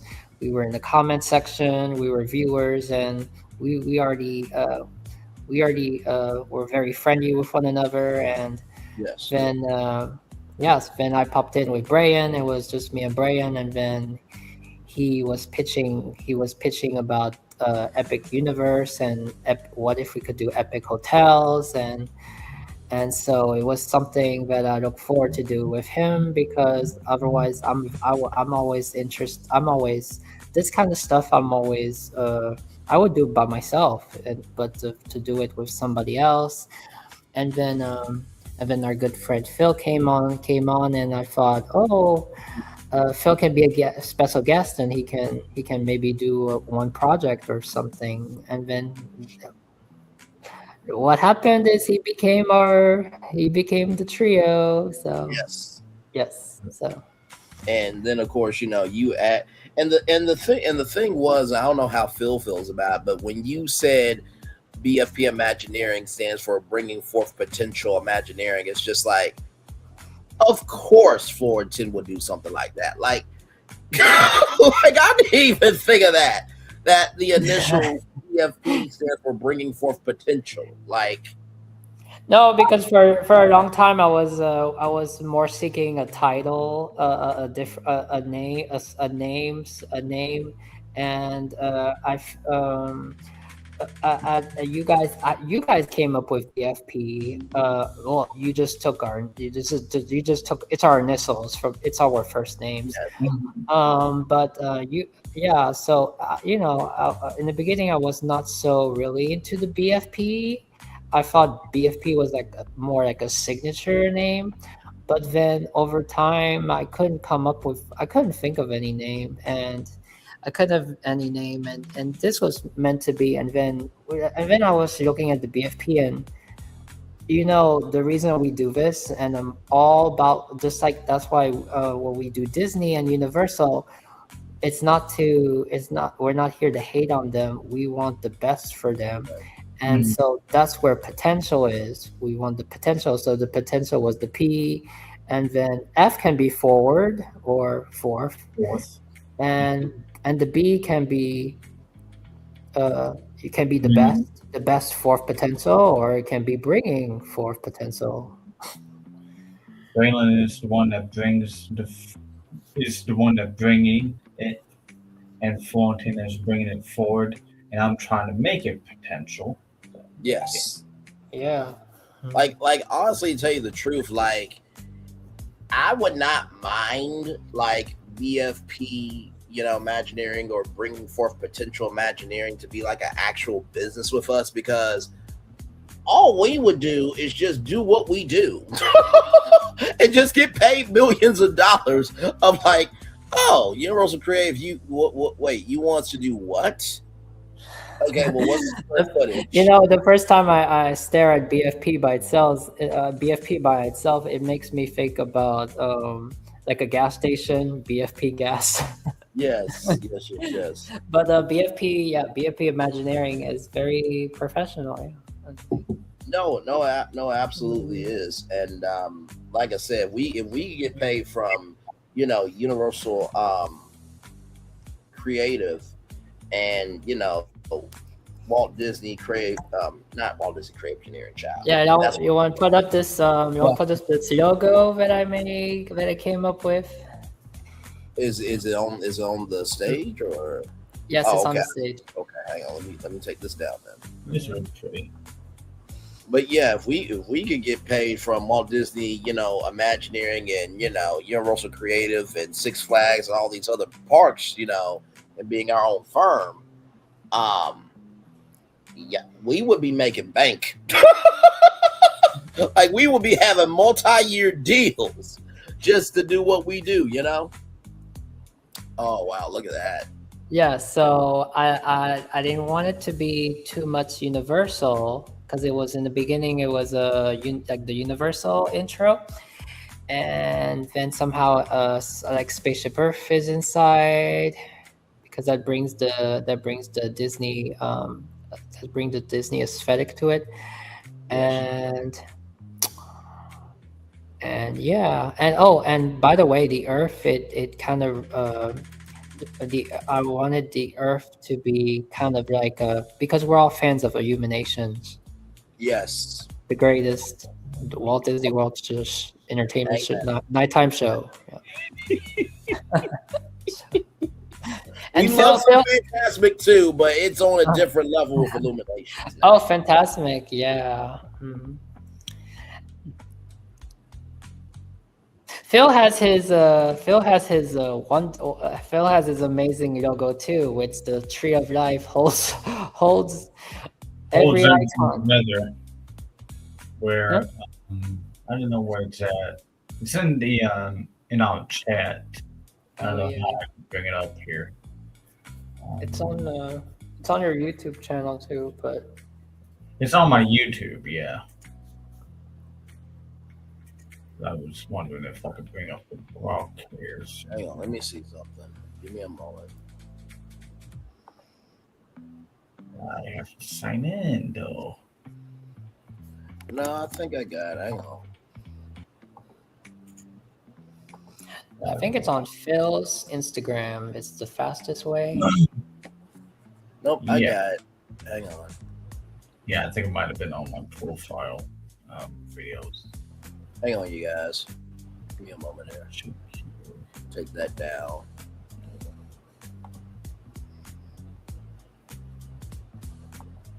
Share screen.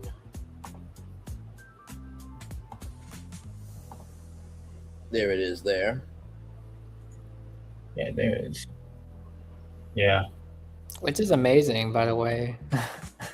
Mm-hmm. Yes. Incorporates everything that we talk about. But nobody talks about SeaWorld, as Florentin pointed out. Which, by the way, you guys were talking about Busch Gardens and SeaWorld properties being...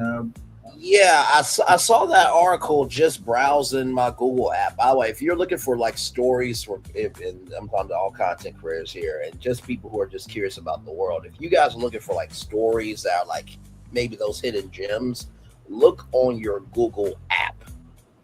For real. And you will find some amazing stories. But yeah, I saw that and I was just like, that's interesting. That land is available for sale. But I will say this: even though nobody really talks about SeaWorld and stuff like that, that doesn't mean that they're not, still bringing people in. You know what I mean? I think that it Are you takes. talking about? I'm sorry. Are you talking about the land that is surrounding the parks or around or like nearby that a company wants to purchase it? Yes, it So was an Attractions magazine article that I sent you guys. Yes. so if some other outside so if someone else buys it, is that a way that they can build like a resort for SeaWorld or something? Potentially. I don't hear any plans of Sesame Place or Busch Gardens or SeaWorld going out of business anytime soon. If Six Flags did my Sharpie plan or combined it with a brand that made sense to revive Six Flags, I think Six Flags Orlando would be very good. I know that one YouTube channel that I talked about how it could be Jacksonville, Florida. That can be Six Flags, Florida.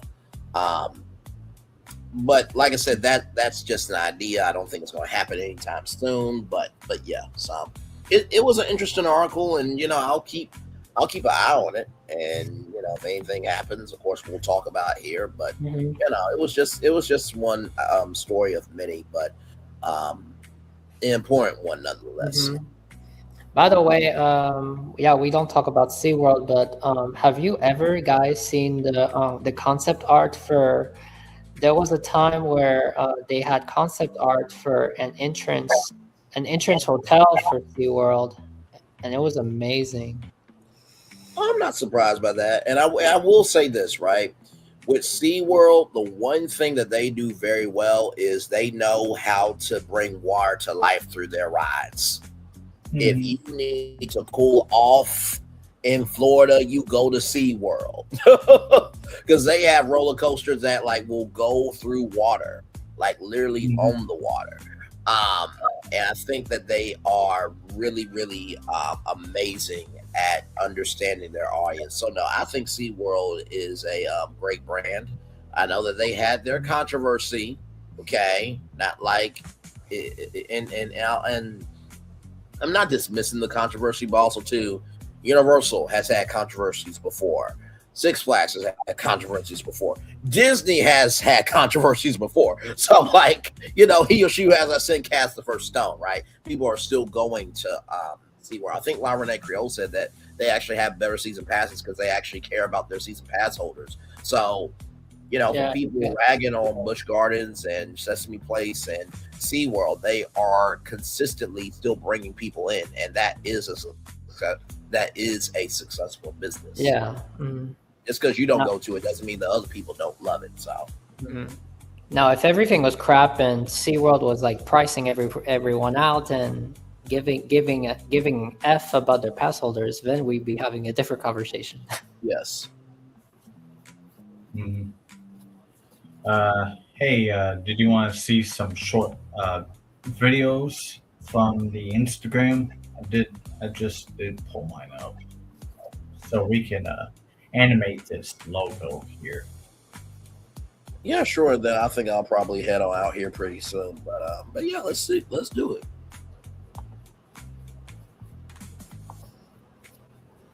It's in the. Oh man, I gotta take that one down. Yeah, that one stage. Okay. All right.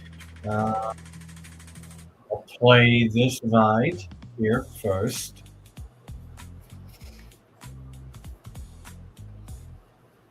Does it work for you?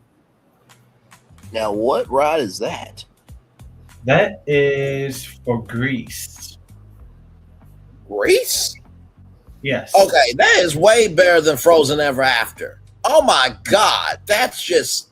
I mean, look at the date on this. This is like Thanksgiving of last year. This is how far back this was made.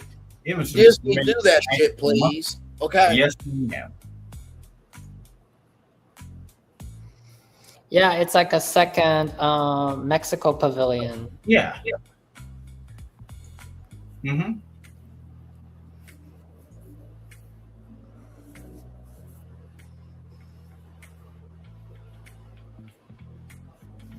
That is like the force that surrounds the villain's land. If it was my villain's land, okay. Gotcha. So you got like a barrier force that separates it from the good, you know. Understood. And this here was a logo I made on Friday the 13th for the Sunset Room. Whoa. Yes.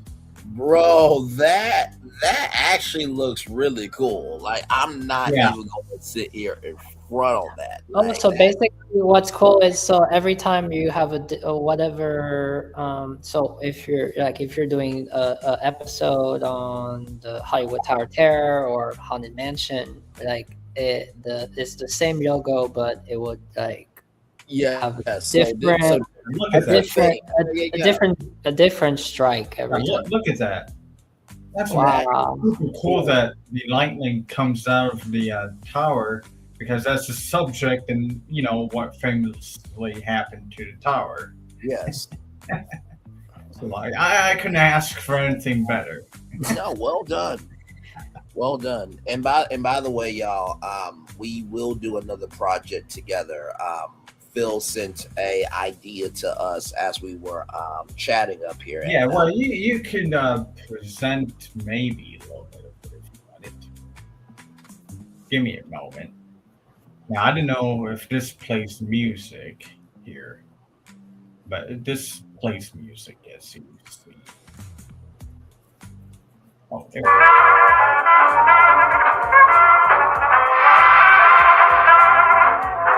I believe, was that the Sunset Room? Yes, it is. Okay. Yes. Okay. I have to say, you know, I normally don't use Grok, but it looks really, really good through Grok. It is. Actually, it does a really good job at video making.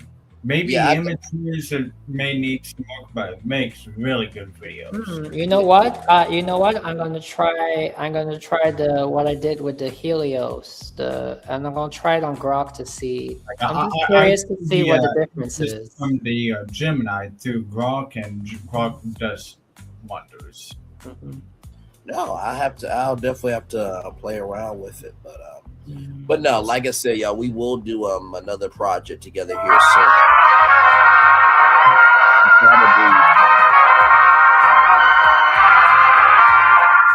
No, wait, that's the plaza, everybody. Like I said, we'll probably present the Disney Springs version at another time. I was not saying it does not need a master plan. It's fine the way it is. I was just When Braylon brought it up, I've been like, you guys remember that time around Thanksgiving that you guys were like, what if we put Pleasure Island in this park? Let's go Pleasure Island and Epcot. Let's do it in Hollywood Studios. So it's been like sticking with me since then, and like since Braylon brought up the Coke thing for. Well, I'm still fascinated by the karaoke spot that you had for Disney Springs. Oh yeah. I was moved. Yeah, I mean, I can do that in just 30 minutes. Yeah. No, and the plan looks really good. So I do want to present that plan at another time. But I have also another idea. I was thinking, and it would be fun for us to watch it, because then we can share our input. We could, because since most of our concepts is in Brian's virtual tour channel.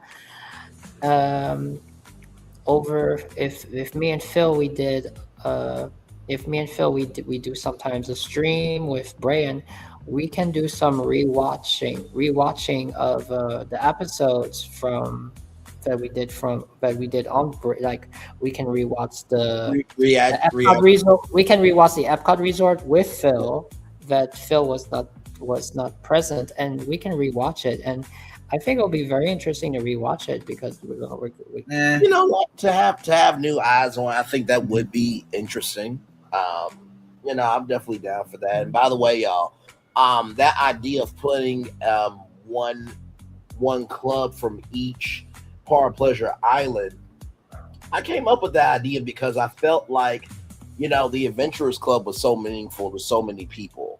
And I was just like, okay, there's got to be at least one club from Pleasure Island that can go into each park that gives a park an anchor.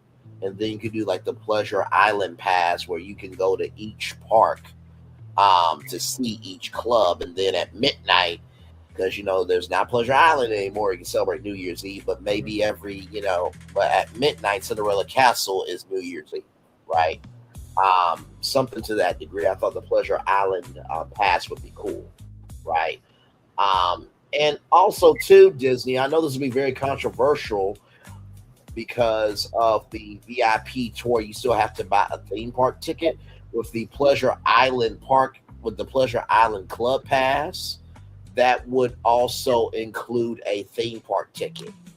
I know that's very controversial, but that's called giving a damn, a uck, and a ish about your customers.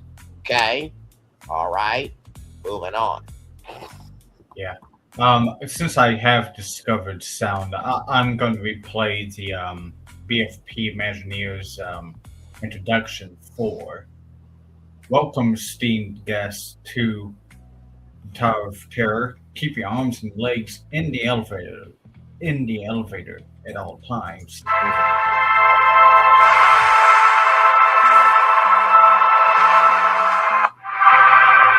There we go.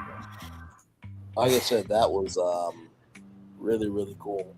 Well, guys, I thank you so much.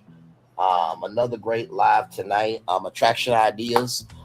Indeed, yes. Please review the live. Would love to hear your take on it. I think that I think attraction ideas will actually like the live. What do y'all think? Do y'all think he would be? I mean, I know he's analytical already, but do you think he would kind of understand where most of the ideas came from? Because I don't think most content creators would ever think that somebody would take their life. I think he will be so. I think he'll be. I don't know. I think he'll be speechless. Maybe not speechless. He'd be blown away because he'd be honored because like he's like he introduced that he introduced those plots, and we as Bray and you did it. Bray and you presented a whole BFP, a whole Bray and Ye of that how that reality could be that epic Yawn's concept. Those two concept arts. I mean, man, that's a poster on my wall already. Braylon Lee answered the questions that he had presented, and Braylon presented the answers, and like he's going to be like, you know, that's actually what I was thinking. And then at the same time, we got a little history tour of the Helios with the video, which I like, by the way, because I've been wanting to share this video, but I don't know how, and it fits perfectly with this episode. So yes, because it's all about Celestial Park, right? Yes, absolutely. So like I said, attraction ideas, feel free to review. Thank you, gentlemen, both. At Universal Creative, we are available for hire. Okay, we can do the Celestial Park plan. We can do the Legacy Hotel. The Value Hotel that's inspired by Helios. We can do the Epic Universe hotels, the Scribble Zone. There's many things we can do. Universal. Okay, we're available. Gronolodian Studios is available as well. Like we're game. We're very game. So Well, it was a good night. Check us out at BFP Imagineering, and Florentin also is calling himself BFP Imagineering as well. Yes. Yes, and it can be BFP Productions, Yeah, because we pretty much do different kinds of programs now. We do the Spice Recon, right? Yeah. Yes. I was bringing up the rewatch because on me and Phil's channel we don't really have any episodes on our concepts, so and it would be good because if we rewatch over. We do streams rewatching Brian's virtual tour episodes. Then those episodes would those episodes will be highlighted and they would pop up on our channel. So no, absolutely, people can go check them out too. So I would be down for a couple rewatch streams. You know what I mean? I don't think we'll be as triggered as the Spice Recons because they're from a sense of reality, so it's not like we're saying anything crazy. But I think that would be cool. I do. So now, Florentin and I could do a Spice Recon after we end the show tonight because Florentin was asking me about like. Did you see this about the riverboat? Like, okay. Oh yeah, probably Disney. There's a new episode. Yes. Probably at Disney is a fantastic content creator. Please like, comment, share, and subscribe to her. Absolutely fabulous. You know what? There are plenty of theme park content creators. Like, if they wanted to come on, I would be genuinely humble. Like, if probably at Disney saw us, it was like, hey, I got a Disney idea. Can I come on? Please do. Yes. Like, are you kidding? Have the floor. Like, yeah, like I said in the very beginning, it was just me and Brian, and there was no title. It was not BFP. It was Brian's virtual tour. It was what did you call it? What did you call it in the beginning? It was just a virtual tour remaster plans. They were all remastered. Brian master plan. Yes, that was the antithesis. So the BFP came because then we became a trio. We became the Three Musketeers. But in the beginning, I was that's why when Phil was like Phil was on the chat, I was like really excited. Do you want to be I wanted to test out to see Phil, you can be a guest on one episode and you can have fun with us. With the concepts, so I was like, so if anybody else sees this and they have this creative drive, and BFP wasn't just in the beginning. BFP was not BFP. It could have been whatever. It could have been different guests that come on, and I want to share my concept. No, you guys see it this way. I see it this way. It will be really fascinating. Oh, absolutely. I mean, like I said, imagine, as detailed as Bricky is, if he had a Disney concept, I'm like, you have the whole show, please. I mean, we'll just be students in the classroom just watching. You know what I mean?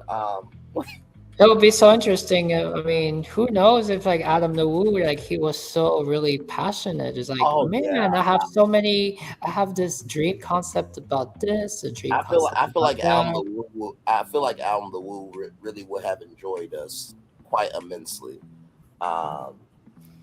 Because we have no idea. Sometimes these we have no idea. Sometimes I don't really hear Adam the Woo ever share like what his dream concept would be, Right. Mm-hmm.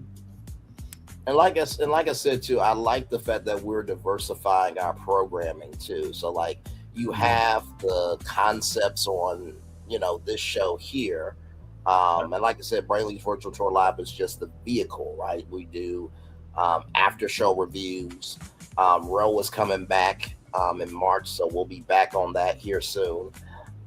So we do after show review show. We do after show review shows. We do the regular schmegular shows covering 7 to 8 destinations. We do deep dive lives on, big news stories. This morning, I spent a whole hour and some change on Warner Bros. Discovery and Paramount. You do house tour. You do house tours, and you did the jumping around the world. Jumper crawl. Yes, so it's definitely a production house over here, but it's all about quality. And then you add BFP Imagineering, and then of course the deep dive. Yeah, you got the BFP Hangout Soiree. Yes, basically where it's where when we're featured here on Brains Virtual Tour, it's the professional way. Yes, it's about presenting the concept and presenting the brand, but then we other times we catch up and we get to just relax and we get to just chill, and that's when the magic happens too. Oh, that's absolutely. When ideas come in. Without question. I feel like Spice Recon is like our virtual rage room.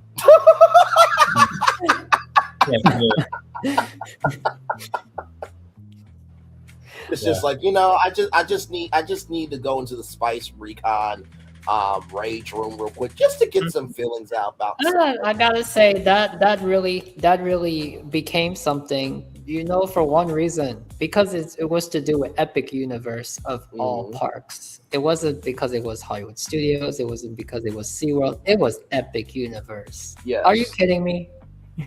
Yes. For the love of Epic. Yes, but no more. Huh? Wait, say that again?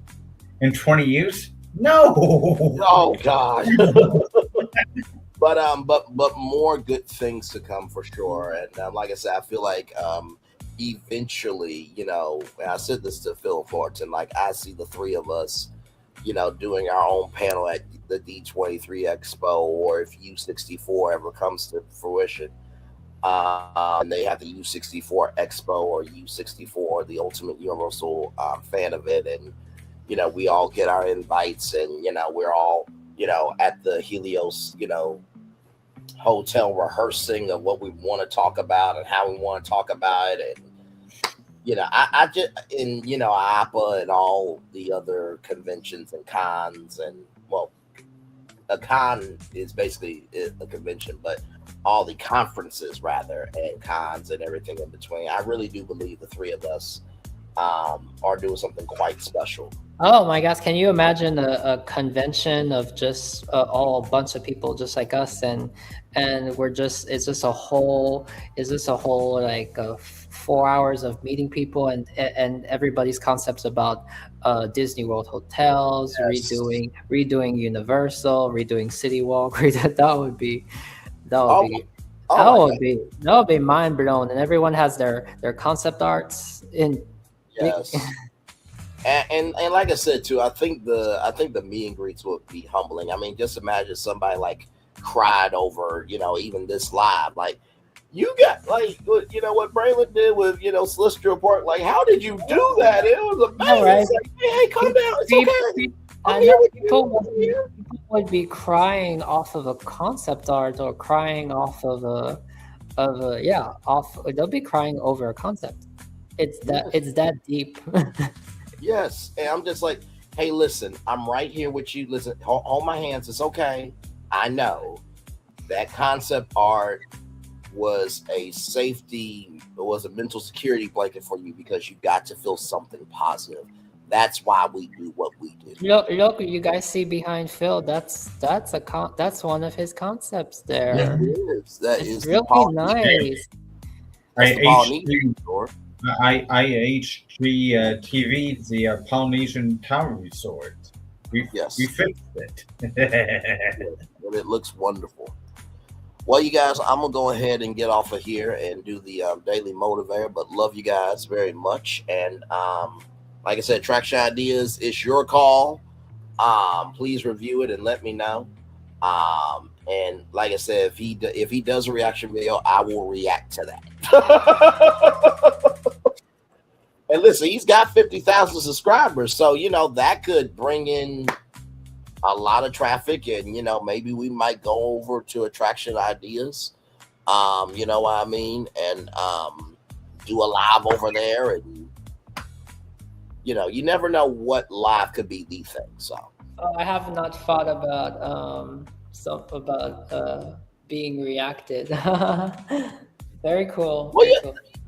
Well, yeah, that's always a possibility. As big as the concepts we pitch, as big as they are, they're big enough to react to.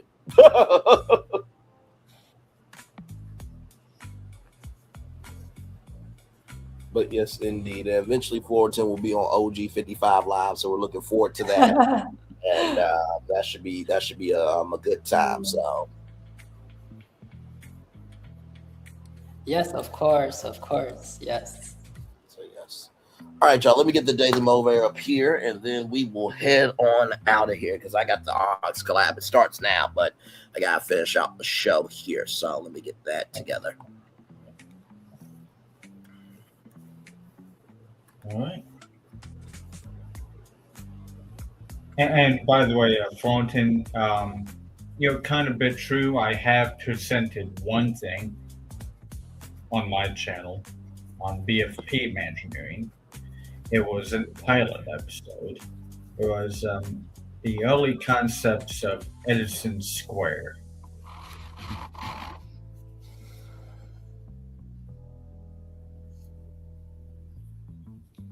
Oh yeah, Phil did an amazing show on that.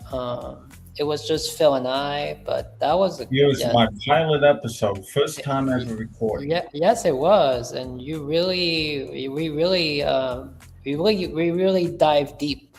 That's why the logo for Phil, it goes so well with him because he is like he's like the metrics guy. He goes and seeks the floor plan, the geographical.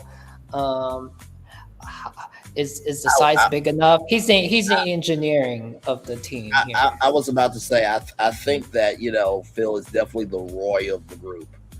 I mean, but in the best way possible because Roy made sure that it came to completion. You know what I mean? Indeed, yes. So and then with me, it's weird because I feel like I'm kind of teeter-tottering between Michael Eisner and Walt Disney. Just I'm ping-ponging back and forth. You know what I mean? So yeah. But since then, that pilot episode, I've expanded beyond that because I saw somebody's concept of the same thing, but they connected to Tomorrowland from there. Yes. And Florentin knows about what I'm working on right now, which went beyond that point as well. By mistake. Yes. I guess I would be kind of a Walt because I'm very specific. So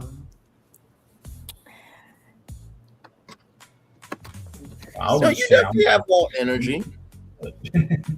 I'm Walt as well because I see things that isn't there.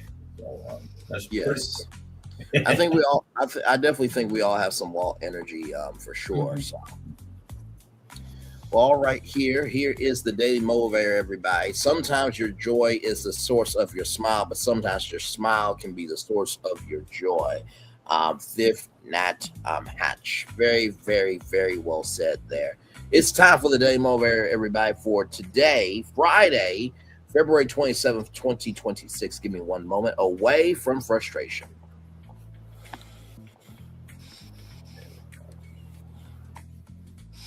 All right, here we go. It's time for the Daily Motivator for Friday, February 27th, 2026. Away from frustration. Anything that frustrates you also energizes you, can push you to take corrective action. But what if the source of your frustration is entirely beyond your control and influence? Even in that case, you still have options. Instead of letting your frustration get the best of you, take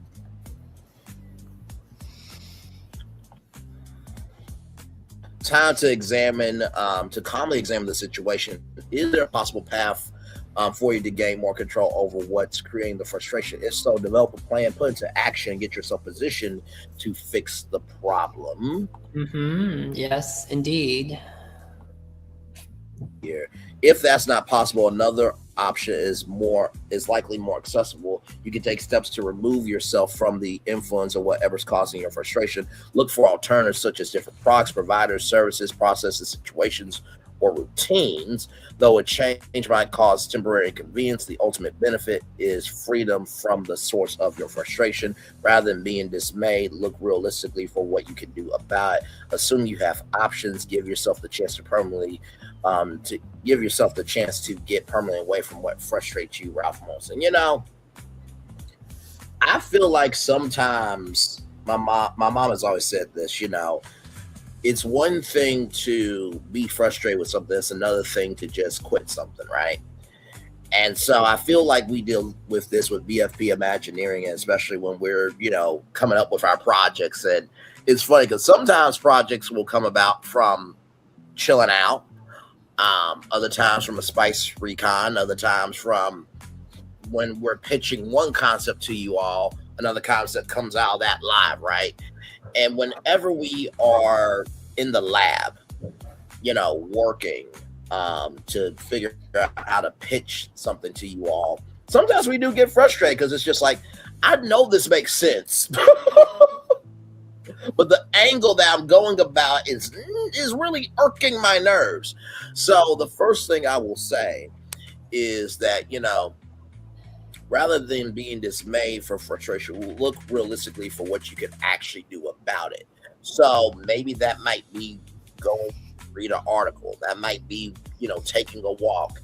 That might be listening to a song, and maybe that triggers something. So recognizing that being frustrated can be a tool. The second thing is right here, though a change might cause temporary inconvenience, the ultimate benefit is freedom from your source of frustration. Recognizing that there might be an inconvenience as you are being creative, that is an opportunity for you to learn, for you to become better. I am not going to say that me, Phil, and Florentin are better than some of the people at, you know, Walt Disney Imagineering or Universal Creative, because they have done the work to get to where they are. But do I believe we can go into either room and own the room and execute and bring an energy that they've never had before? Abso-fucking-lutely, I believe that with my heart, mind, and soul. And even though if we work for them, that we may have a temporary inconvenience of, damn, this is really the project that we got from them. Even though it's the project we got from, that doesn't mean we can't explore. So recognizing that being in an inconvenient situation can bring forth new possibilities. And finally, the last thing I will say here is recognizing that you still have options. Sometimes in the process of being creative, we forget that we have options. Maybe that's going to a different franchise. Maybe that's seeing, maybe that color doesn't work because it doesn't evoke the right emotion. Maybe it's a different color. Or maybe it's just also recognizing that, you know, sometimes it's not the most known that will inspire you. It is the hidden things that people don't know that will inspire you. So recognizing that options are on a spectrum and they're all available. So with that being said, it is time for the best outro on YouTube, if I do say so myself. Know what you do and do what you know. Never say you want more special, because you are always born a blessing and trust. You may not be where you want to be, but by the end of it, you'll be where you need to be. Do what you've been chosen to do. Why is one thing to call yourself, it's another thing to be chosen. One love, much love, all love. We have spent time with you. You have spent time with us. And hopefully by spending time together, we're awesome, great together. And always remember, we're doing radio, television, YouTube, living your best life, or you're just taking what someone has done and just doing a little bit of plussing. In the words of Walt Disney, make sure the replay is not just for you to watch it, not just for you to listen to it, but for you want spirit to. Again, we love you, we value, we embrace you all. Always remember, in order to receive love, you gotta give it. In order to receive love, you gotta give it. In order to receive love, you gotta give it. Wherever obstacles you come, where success you have achieved upon this particular day. I'm extremely proud of you, but if no one else is proud of you, be proud of your damn self. Finally, y'all, be proud of the work you've done. I want to say that because sometimes in the midst of you pursuing a dream, you're like, damn, nothing is happening right now. It's like, okay, well, can you focus on what is happening in front of you, right? This live may not be, might not have 1 million people live right here in the live chat, might not be 1 million views from this, but the joy of being able to take something and invest in it and create a space where people could have something to hold on to, that's a win. So recognize the work that you have done. And I think the reason why I'm saying this is because when we don't have the result that comes our way, we get frustrated in that. But what ends up happening is you'll get so frustrated at what's not happening that you'll miss out on the blessing that's happening in front of you. I have an interesting story.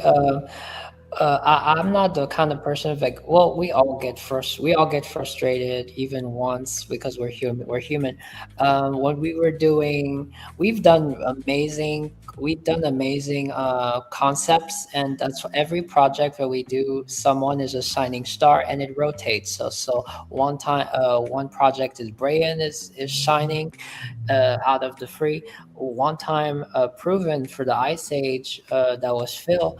And one time I was kind of frustrated was during the Ice Age thing. So Brian was Phil was doing amazing work, and then Brian was doing amazing work, and I was just I was not really getting my strength was not really into the whole Ice Age thing.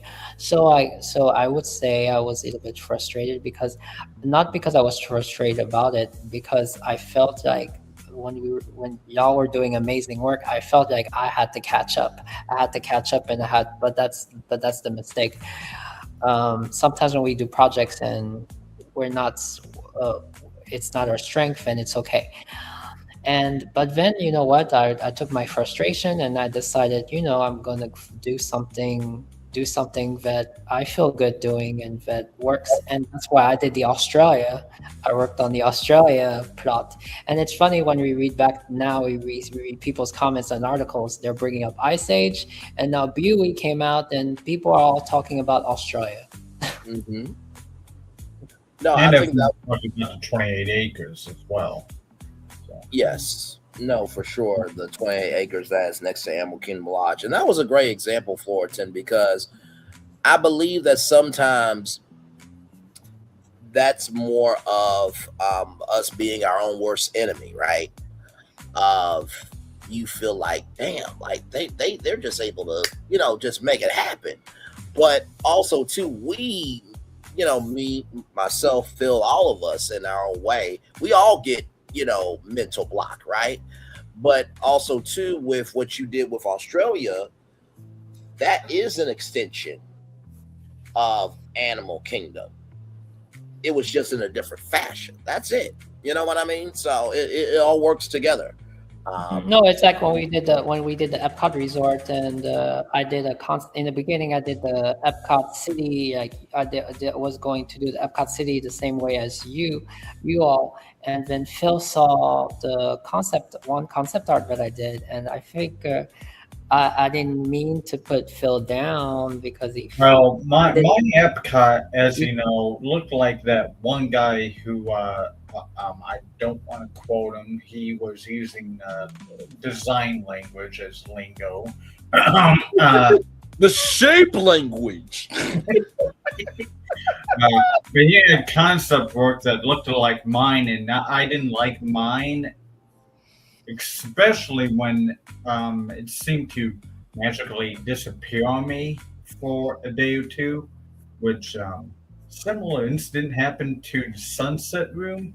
So I had to, and it still never came back. So I had to redo it from scratch and throw in the kitchen sink.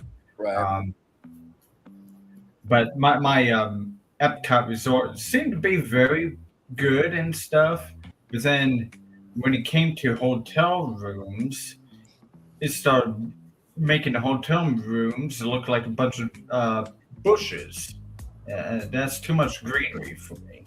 The thing is, when one of us is going the extra mile, like we're like we do like concepts, and then we say we're done, and then we see Phil, he goes the extra mile for Ice Age. Then we feel like we didn't, like me and Brian feel like we didn't do enough, and we have to keep going. And then when it comes to the Epcot resort, then it rotates. Like Phil can see, like, I went the extra mile and Brian did the extra mile, and then Phil needs to catch up. So it's sometimes when we see each other and we're like, you know, we have our shining moments, and then we don't, and that's okay. And it's not a race. It's not a race. It's not a competition. Yeah. We just need to be amazed at amazed at the passion that what we do, and keep dreaming. Yes. Yeah. It all works together for the good. Yeah, and what I was telling you, Florentin, while I'm at in the Epcot Resort, which I haven't touched since first week of December, so it's been a while.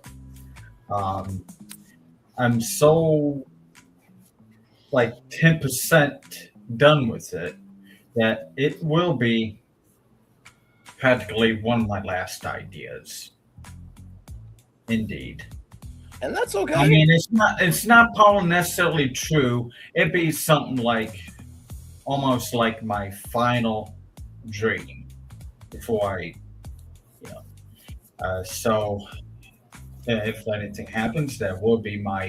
Speaking of frustration, Phil and I had a lot of frustration moments with me because his computer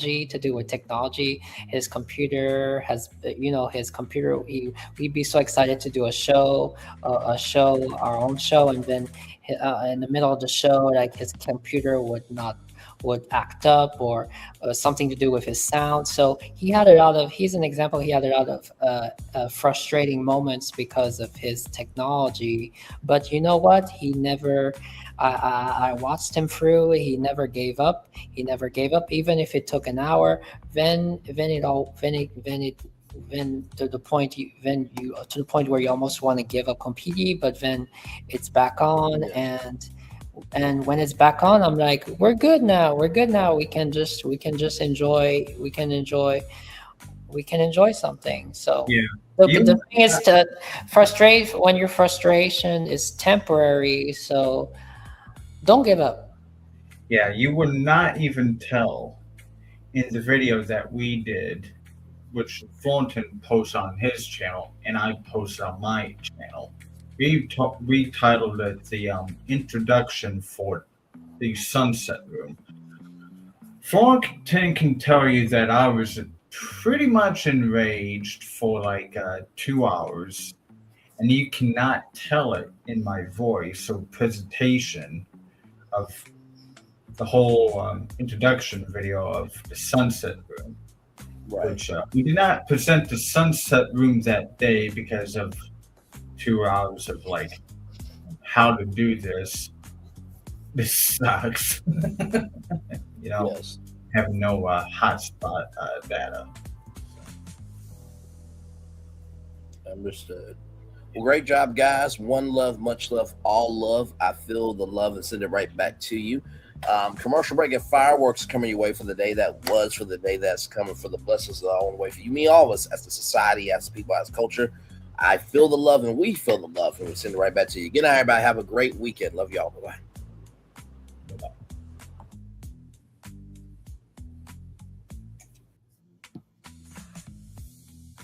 I thought I should tell you, they've been talking about you. Yeah, they've been talking about you. They've been talking about the fact that they've done everything they could to stop you and everything they could to block you, but you still win. They've been talking about the fact that they have undermined your success and they have tried to sabotage your seasons, but you keep winning. They've been talking about the fact that even though they don't like each other, they get together to try to kill you, but you keep winning. They've been talking about the fact that you were voted least likely to succeed, but like cream, you keep rising to the top. They've been talking about how they tried to burn your world down, but like the phoenix, you rose from the ashes. They've been talking about you. And you know what they say? Oh, she's just lucky. He's just lucky. But no, you ain't lucky. You're anointed. You got something on you. You got favor on you. You got power on you. You were born to win.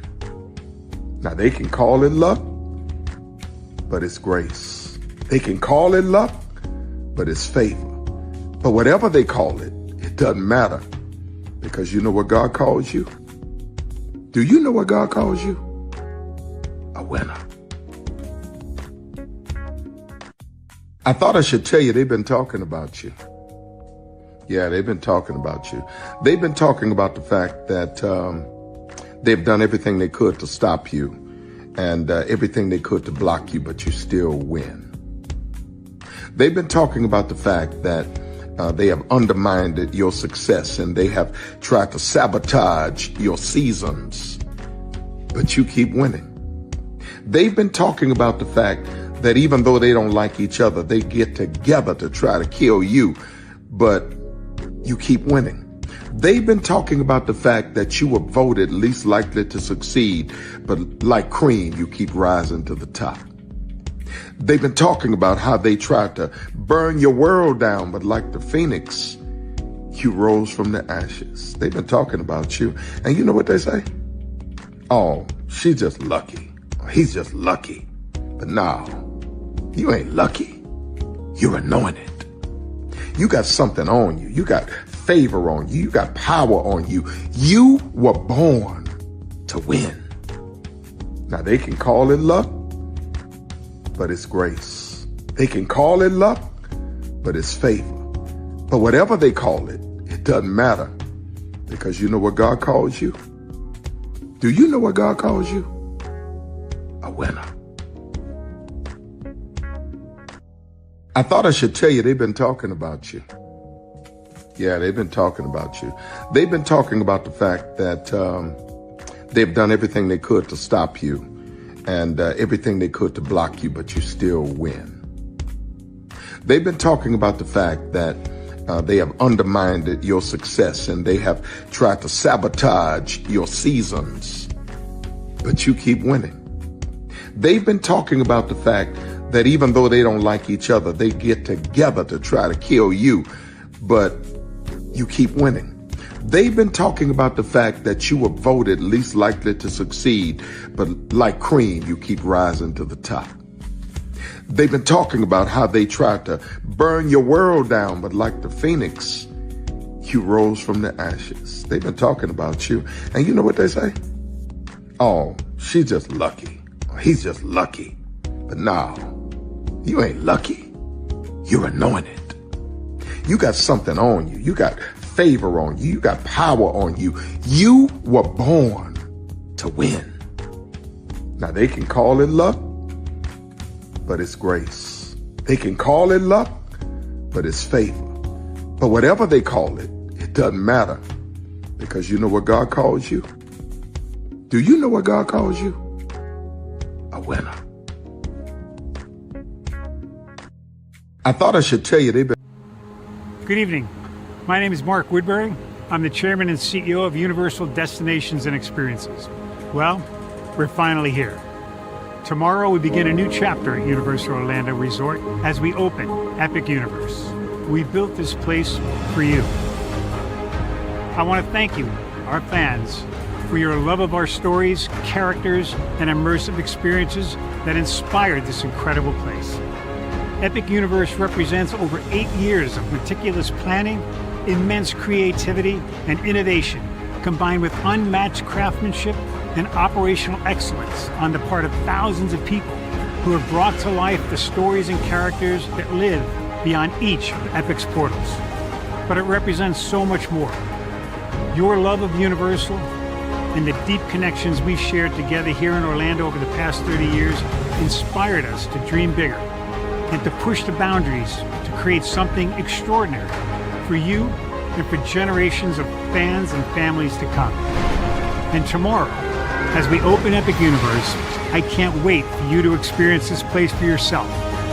Now it's your turn to step inside, to lose yourself, and to share this place with the ones you love most. As we open this park, we hope your world becomes a little more epic. Tomorrow, Epic Universe becomes yours.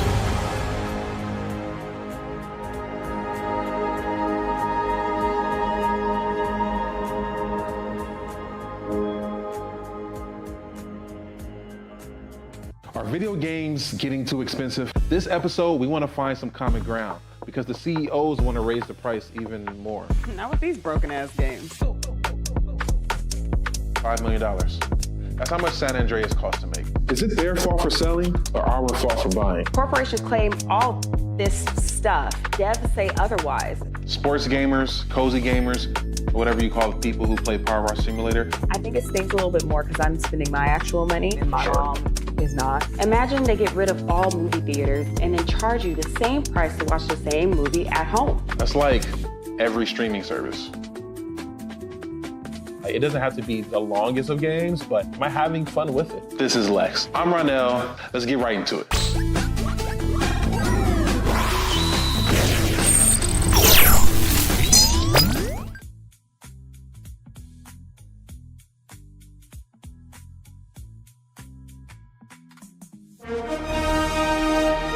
Prepare for a journey beyond imagination, beyond belief, beyond anything you've experienced before. Universal Epic Universe, a new theme park where you'll step through extraordinary portals to 5 immersive worlds.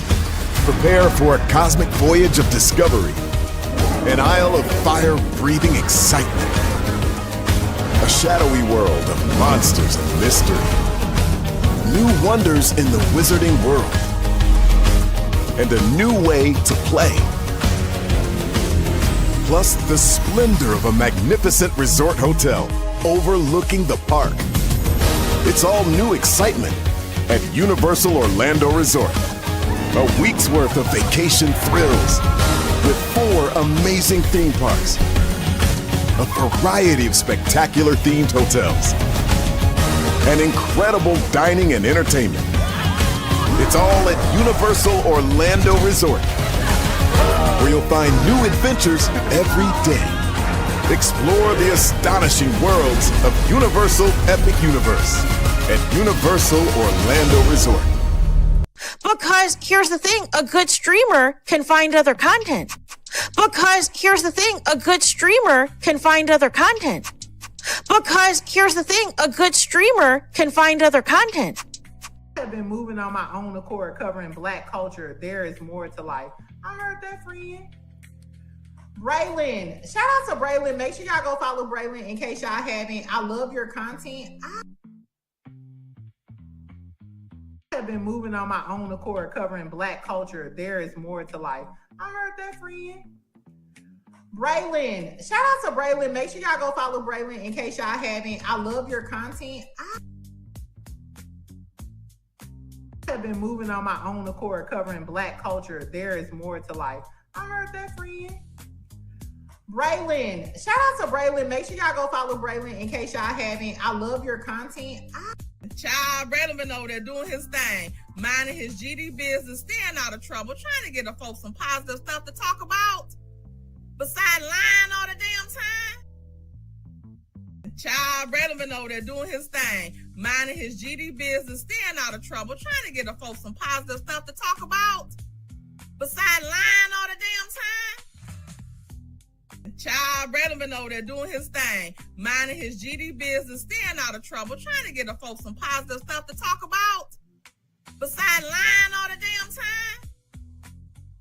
Child, Braylon been over there doing his thing, minding his GD business, staying out of trouble, trying to get the folks some positive stuff to talk about.